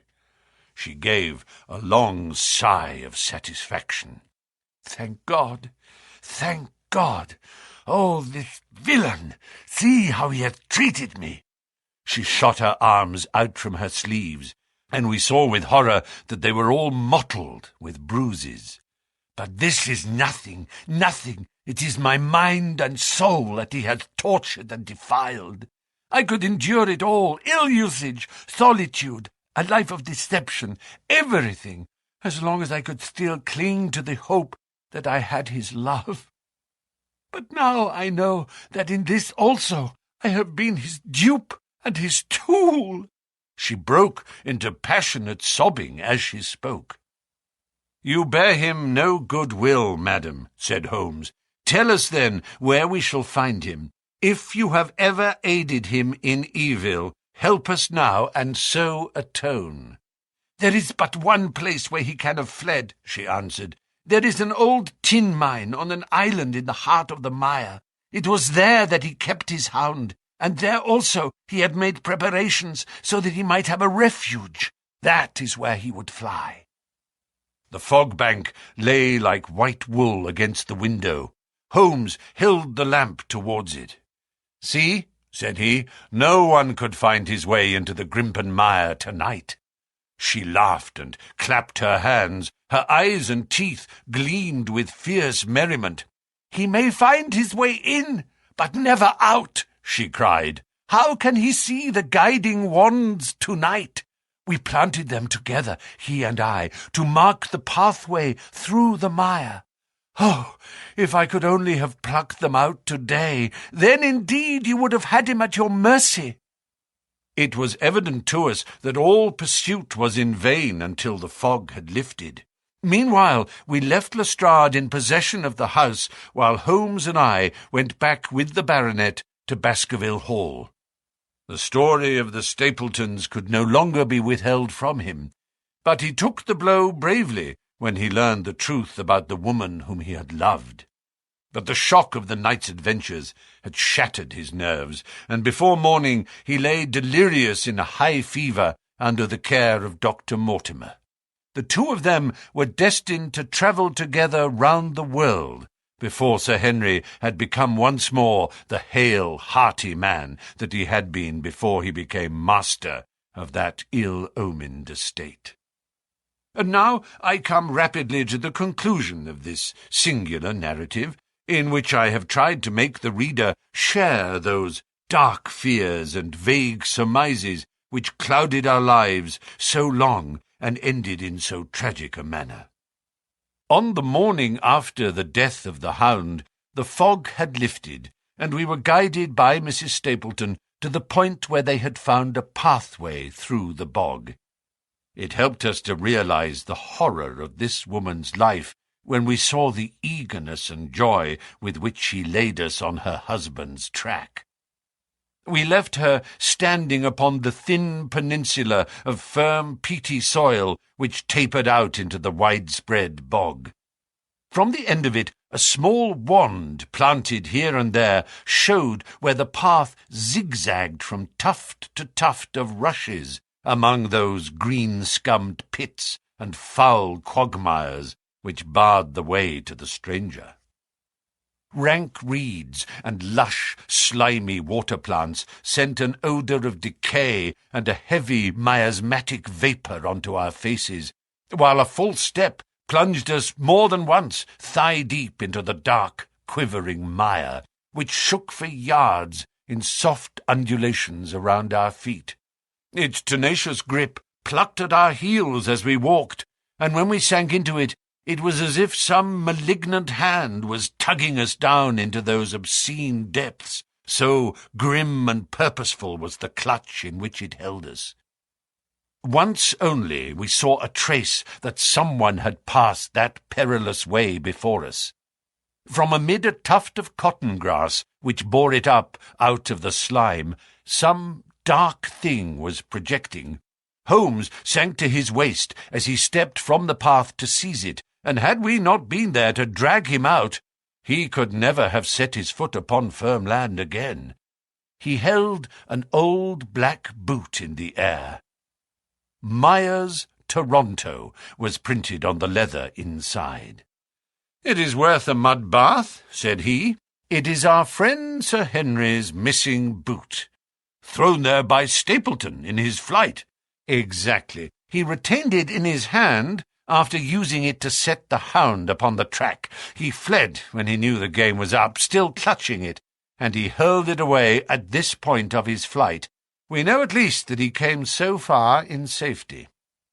But more than that we were never destined to know, though there was much which we might surmise. There was no chance of finding footsteps in the mire, for the rising mud oozed swiftly in upon them, but as we at last reached firmer ground beyond the morass, we all looked eagerly for them. But no slightest sign of them ever met our eyes. If the earth told a true story, then Stapleton never reached that island of refuge towards which he struggled through the fog upon that last night.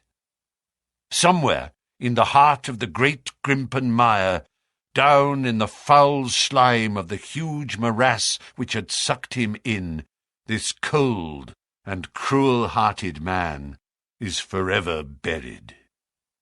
Many traces we found of him in the bog-girt island where he had hid his savage ally. A huge driving wheel and a shaft, half filled with rubbish, showed the position of an abandoned mine. Beside it were the crumbling remains of the cottages of the miners, driven away, no doubt, by the foul reek of the surrounding swamp. In one of these, a staple and chain with a quantity of gnawed bones showed where the animal had been confined. A skeleton with a tangle of brown hair adhering to it lay among the debris. "A dog," said Holmes. "By Jove, a curly-haired spaniel. Poor Mortimer will never see his pet again. Well, I do not know that this place contains any secret which we have not already fathomed. He could hide his hound, but he could not hush its voice, and hence came those cries which even in daylight were not pleasant to hear. On an emergency he could keep the hound in an outhouse at Merrypit, but it was always a risk, and it was only on the supreme day, which he regarded as the end of all his efforts, that he dared do it. This paste in the tin is no doubt the luminous mixture with which the creature was daubed. It was suggested, of course, by the story of the family hellhound, and by the desire to frighten old Sir Charles to death. No wonder the poor devil of a convict ran and screamed, even as our friend did, and as we ourselves might have done, when he saw such a creature bounding through the darkness of the moor upon his track. It was a cunning device, for apart from the chance of driving your victim to his death, what peasant would venture to inquire too closely into such a creature should he get sight of it, as many have done upon the moor? I said it in London, Watson, and I say it again now, that never yet have we helped to hunt down a more dangerous man than he who is lying yonder. He swept his long arm towards the huge, mottled expanse of green-splotched bog, which stretched away until it merged into the russet slopes of the moor. Chapter 15. A Retrospection. It was the end of November, and Holmes and I sat upon a raw and foggy night on either side of a blazing fire in our sitting-room in Baker Street. Since the tragic upshot of our visit to Devonshire, he had been engaged in two affairs of the utmost importance, in the first of which he had exposed the atrocious conduct of Colonel Upward in connection with the famous card scandal of the Nonpareil Club, while in the second he had defended the unfortunate Madame Montpensier from the charge of murder which hung over her in connection with the death of her stepdaughter, Mademoiselle Carrère, the young lady who, as it will be remembered, was found 6 months later alive and married in New York. My friend was in excellent spirits over the success which had attended a succession of difficult and important cases, so that I was able to induce him to discuss the details of the Baskerville mystery. I had waited patiently for the opportunity, for I was aware that he would never permit cases to overlap, and that his clear and logical mind would not be drawn from its present work to dwell upon memories of the past. Sir Henry and Dr. Mortimer were, however, in London, on their way to that long voyage which had been recommended for the restoration of his shattered nerves. They had called upon us that very afternoon, so that it was natural that the subject should come up for discussion. "The whole course of events," said Holmes, "from the point of view of the man who called himself Stapleton, was simple and direct, although to us, who had no means in the beginning of knowing the motives of his actions, and could only learn part of the facts, it all appeared exceedingly complex. I have had the advantage of 2 conversations with Mrs. Stapleton, and the case has now been so entirely cleared up that I am not aware that there is anything which has remained a secret to us. You will find a few notes upon the matter under the heading B in my indexed list of cases. Perhaps you would kindly give me a sketch of the course of events from memory. Certainly, though I cannot guarantee that I carry all the facts in my mind. Intense mental concentration has a curious way of blotting out what has passed. The barrister who has his case at his fingers' ends and is able to argue with an expert upon his own subject finds that a week or 2 of the courts will drive it all out of his head once more. So each of my cases displaces the last, and Mademoiselle Carrère has blurred my recollection of Baskerville Hall. Tomorrow some other little problem may be submitted to my notice, which will in turn dispossess the fair French lady and the infamous Upward. So far as the case of the Hound goes, however, I will give you the course of events as nearly as I can, and you will suggest anything which I may have forgotten. My inquiries show beyond all question that the family portrait did not lie, and that this fellow was indeed a Baskerville. He was a son of that Roger Baskerville, the younger brother of Sir Charles, who fled with a sinister reputation to South America, where he was said to have died unmarried. He did, as a matter of fact, marry, and had one child, this fellow, whose real name is the same as his father's. He married Beryl Garcia, one of the beauties of Costa Rica, and having purloined a considerable sum of public money, he changed his name to Vandeleur and fled to England, where he established a school in the east of Yorkshire.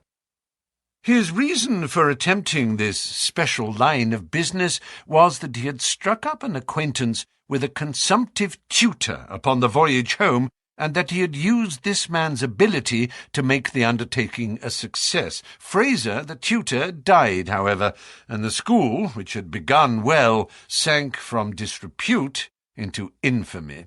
The Vandeleurs found it convenient to change their name to Stapleton, and he brought the remains of his fortune, his schemes for the future, and his taste for entomology to the south of England. I learned at the British Museum that he was a recognized authority upon the subject, and that the name of Vandeleur has been permanently attached to a certain moth which he had in his Yorkshire days been the first to describe. We now come to that portion of his life which has proved to be of such intense interest to us. The fellow had evidently made inquiry, and found that only 2 lives intervened between him and a valuable estate. When he went to Devonshire, his plans were, I believe, exceedingly hazy. But that he meant mischief from the first is evident from the way in which he took his wife with him in the character of his sister. The idea of using her as a decoy was clearly already in his mind, though he may not have been certain how the details of his plot were to be arranged. He meant in the end to have the estate, and he was ready to use any tool or run any risk for that end. His first act was to establish himself as near to his ancestral home as he could, and his second was to cultivate a friendship with Sir Charles Baskerville and with the neighbours. The baronet himself told him about the family hound, and so prepared the way for his own death. Stapleton, as I will continue to call him, knew that the old man's heart was weak and that a shock would kill him. So much he had learned from Dr. Mortimer. He had heard also that Sir Charles was superstitious, and had taken this grim legend very seriously. His ingenious mind instantly suggested a way by which the baronet could be done to death, and yet it would hardly be possible to bring home the guilt to the real murderer. Having conceived the idea, he proceeded to carry it out with considerable finesse. An ordinary schemer would have been content to work with a savage hound. The use of artificial means to make the creature diabolical was a flash of genius upon his part. The dog he bought in London from Ross and Mangles, the dealers in Fulham Road.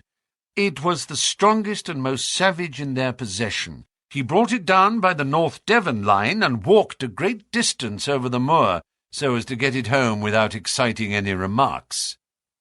He had already, on his insect hunts, learned to penetrate the Grimpen mire, and so had found a safe hiding-place for the creature. Here he kennelled it and waited his chance.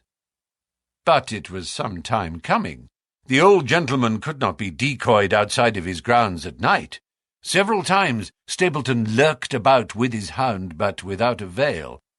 It was during these fruitless quests that he, or rather his ally, was seen by peasants, and that the legend of the demon dog received a new confirmation. He had hoped that his wife might lure Sir Charles to his ruin, but here she proved unexpectedly independent. She would not endeavour to entangle the old gentleman in a sentimental attachment which might deliver him over to his enemy. Threats, and even, I am sorry to say, blows, refused to move her. She would have nothing to do with it, and for a time Stapleton was at a deadlock. He found a way out of his difficulties through the chance that Sir Charles, who had conceived a friendship for him, made him the minister of his charity in the case of this unfortunate woman, Mrs. Laura Lyons. By representing himself as a single man, he acquired complete influence over her, and he gave her to understand that in the event of her obtaining a divorce from her husband, he would marry her. His plans were suddenly brought to a head by his knowledge that Sir Charles was about to leave the hall on the advice of Dr. Mortimer, with whose opinion he himself pretended to coincide. He must act at once, or his victim might get beyond his power. He therefore put pressure upon Mrs. Lyons to write this letter, imploring the old man to give her an interview on the evening before his departure for London. He then, by a specious argument, prevented her from going, and so had the chance for which he had waited. Driving back in the evening from Coombe Tracey, he was in time to get his hound, to treat it with his infernal paint, and to bring the beast round to the gate, at which he had reason to expect that he would find the old gentleman waiting. The dog, incited by its master, sprang over the wicket gate and pursued the unfortunate baronet, who fled screaming down the yew alley. In that gloomy tunnel it must indeed have been a dreadful sight to see that huge black creature with its flaming jaws and blazing eyes bounding after its victim. He fell dead at the end of the alley from heart disease and terror. The hound had kept upon the grassy border while the baronet had run down the path, so that no track but the man's was visible. On seeing him lying still, the creature had probably approached to sniff at him, but finding him dead, had turned away again. It was then that it left the print which was actually observed by Dr. Mortimer. The hound was called off, and hurried away to its lair in the Grimpen Mire, and a mystery was left which puzzled the authorities, alarmed the countryside, and finally brought the case within the scope of our observation. So much for the death of Sir Charles Baskerville. You perceive the devilish cunning of it. For really it would be almost impossible to make a case against the real murderer. His only accomplice was one who could never give him away, and the grotesque, inconceivable nature of the device only served to make it more effective.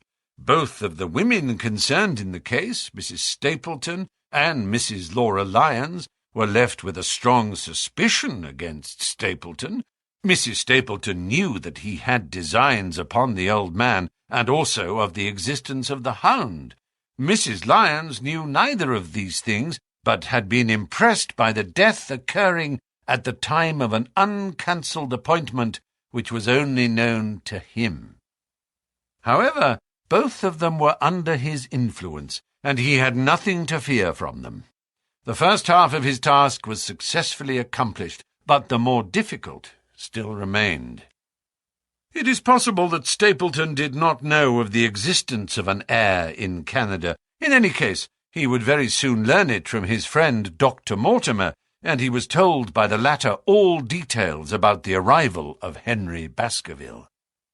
Stapleton's first idea was that this young stranger from Canada might possibly be done to death in London without coming down to Devonshire at all. He distrusted his wife ever since she had refused to help him in laying a trap for the old man, and he dared not leave her long out of his sight for fear he should lose his influence over her. It was for this reason that he took her to London with him.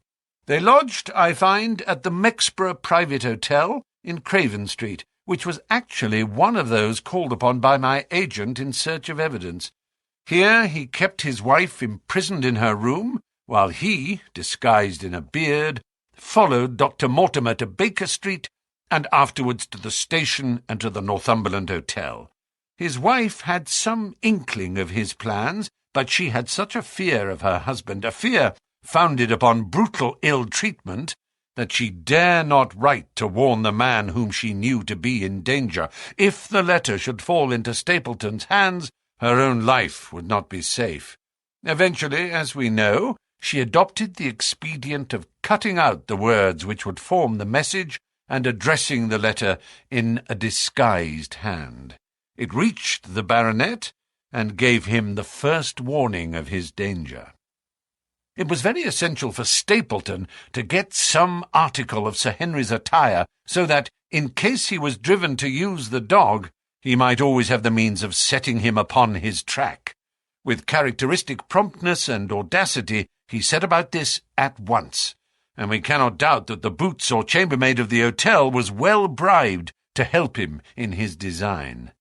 By chance, however, the first boot which was procured for him was a new one, and therefore useless for his purpose.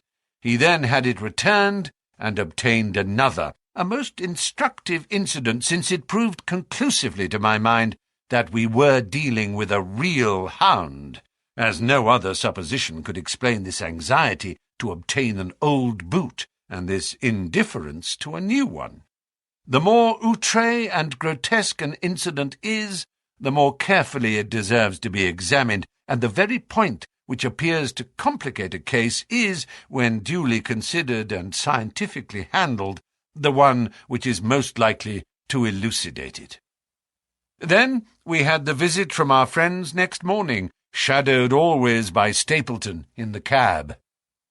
From his knowledge of our rooms and of my appearance, as well as from his general conduct, I am inclined to think that Stapleton's career of crime has been by no means limited to this single Baskerville affair. It is suggestive that during the last 3 years there have been 4 considerable burglaries in the West Country, for none of which was any criminal ever arrested. The last of these, at Folkestone Court in May, was remarkable for the cold-blooded pistoling of the page who surprised the masked and solitary burglar. I cannot doubt that Stapleton recruited his waning resources in this fashion, and that for years he has been a desperate and dangerous man. We had an example of his readiness of resource that morning, when he got away from us so successfully, and also of his audacity in sending back my own name to me through the cabman. From that moment he understood that I had taken over the case in London, and that therefore there was no chance for him there. He returned to Dartmoor and awaited the arrival of the baronet. "One moment," said I. "You have, no doubt, described the sequence of events correctly, but there is one point which you have left unexplained. What became of the Hound when its master was in London?" "I have given some attention to this matter, and it is undoubtedly of importance. There can be no question that Stapleton had a confidant, though it is unlikely that he ever placed himself in his power by sharing all his plans with him. There was an old manservant at Merrypit House, whose name was Anthony. His connection with the Stapletons can be traced for several years, as far back as the schoolmastering days, so that he must have been aware that his master and mistress were really husband and wife. This man has disappeared and has escaped from the country. It is suggestive that Antony is not a common name in England, while Antonio is so in all Spanish or Spanish-American countries. The man, like Mrs. Stapleton herself, spoke good English, but with a curious lisping accent. I have myself seen this old man cross the Grimpen Mire by the path which Stapleton had marked out. It is very probable, therefore, that in the absence of his master it was he who cared for the Hound, though he may never have known the purpose for which the beast was used. The Stapletons then went down to Devonshire, whither they were soon followed by Sir Henry and Hugh. One word now as to how I stood myself at that time. It may possibly recur to your memory that when I examined the paper upon which the printed words were fastened, I made a close inspection for the watermark. In doing so, I held it within a few inches of my eyes, and was conscious of a faint smell of the scent known as white jessamine. There are 75 perfumes which it is very necessary that a criminal expert should be able to distinguish from each other, and cases have more than once, within my own experience, depended upon their prompt recognition.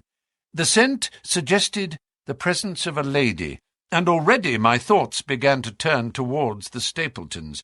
Thus I had made certain of the Hound, and had guessed at the criminal before ever we went to the West Country.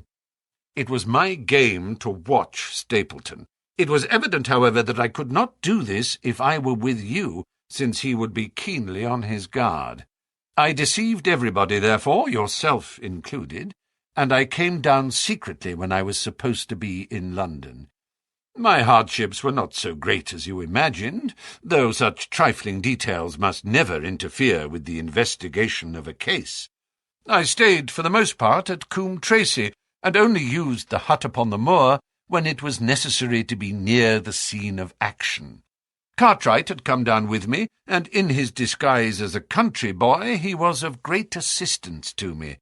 I was dependent upon him for food and clean linen. When I was watching Stapleton, Cartwright was frequently watching you, so that I was able to keep my hand upon all the strings. I have already told you that your reports reached me rapidly, being forwarded instantly from Baker Street to Coombe Tracey.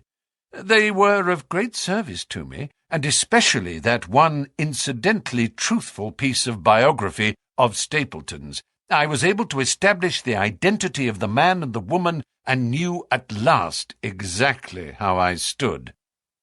The case had been considerably complicated through the incident of the escaped convict, and the relations between him and the Barrymores. This also you cleared up in a very effective way, though I had already come to the same conclusions from my own observations.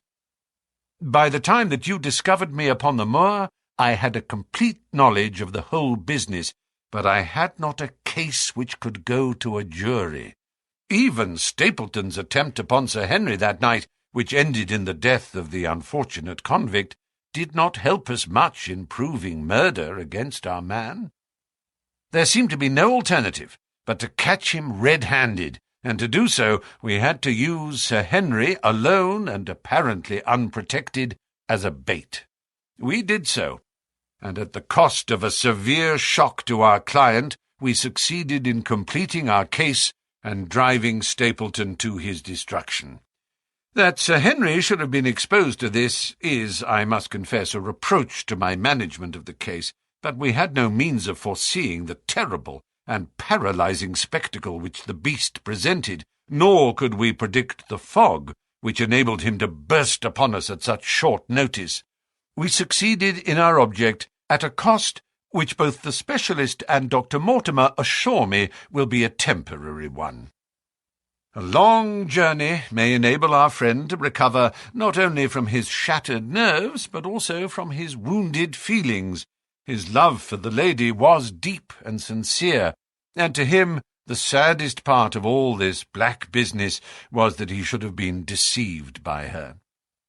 It only remains to indicate the part which she had played throughout. There can be no doubt that Stapleton exercised an influence over her which may have been love, or may have been fear, or very possibly both, since they are by no means incompatible emotions.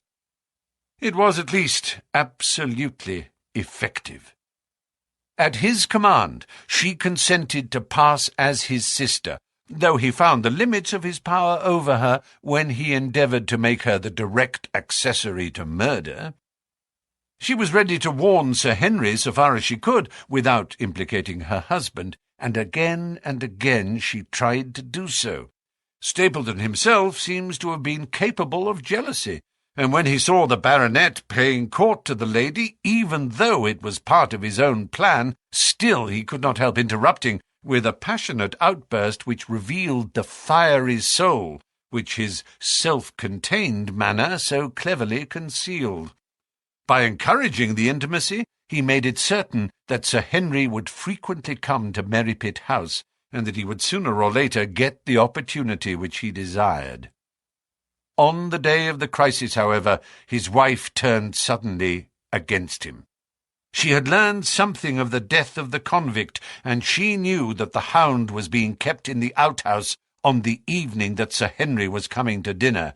She taxed her husband with his intended crime, and a furious scene followed, in which he showed her for the first time that she had a rival in his love.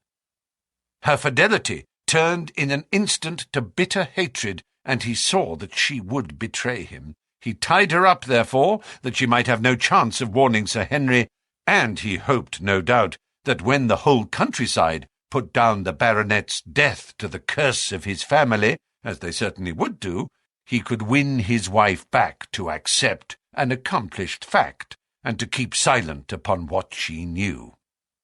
In this I fancy that in any case he made a miscalculation, and that, if we had not been there, his doom would none the less have been sealed. A woman of Spanish blood does not condone such an injury so lightly. And now, my dear Watson, without referring to my notes, I cannot give you a more detailed account of this curious case. I do not know that anything essential has been left unexplained. He could not hope to frighten Sir Henry to death, as he had done the old uncle with his bogey Hound. The beast was savage and half-starved. If its appearance did not frighten its victim to death, at least it would paralyze the resistance which might be offered. No doubt. There only remains one difficulty. If Stapleton came into the succession, how could he explain the fact that he, the heir, had been living unannounced under another name so close to the property? How could he claim it without causing suspicion and inquiry? It is a formidable difficulty, and I fear that you ask too much when you expect me to solve it. The past and the present are within the field of my inquiry, but what a man may do in the future is a hard question to answer. Mrs. Stapleton has heard her husband discuss the problem on several occasions. There were 3 possible courses. He might claim the property from South America, establish his identity before the British authorities there, and so obtain the fortune without ever coming to England at all. Or he might adopt an elaborate disguise during the short time that he need be in London.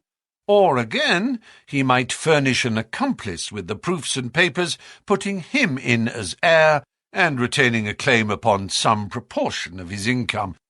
We cannot doubt from what we know of him that he would have found some way out of the difficulty. And now, my dear Watson, we have had some weeks of severe work, and for one evening, I think, we may turn our thoughts into more pleasant channels. I have a box for Les Huguenots. Have you heard the D'Orescas? Might I trouble you, then, to be ready in half an hour? And we can stop at Marcini's for a little dinner on the way.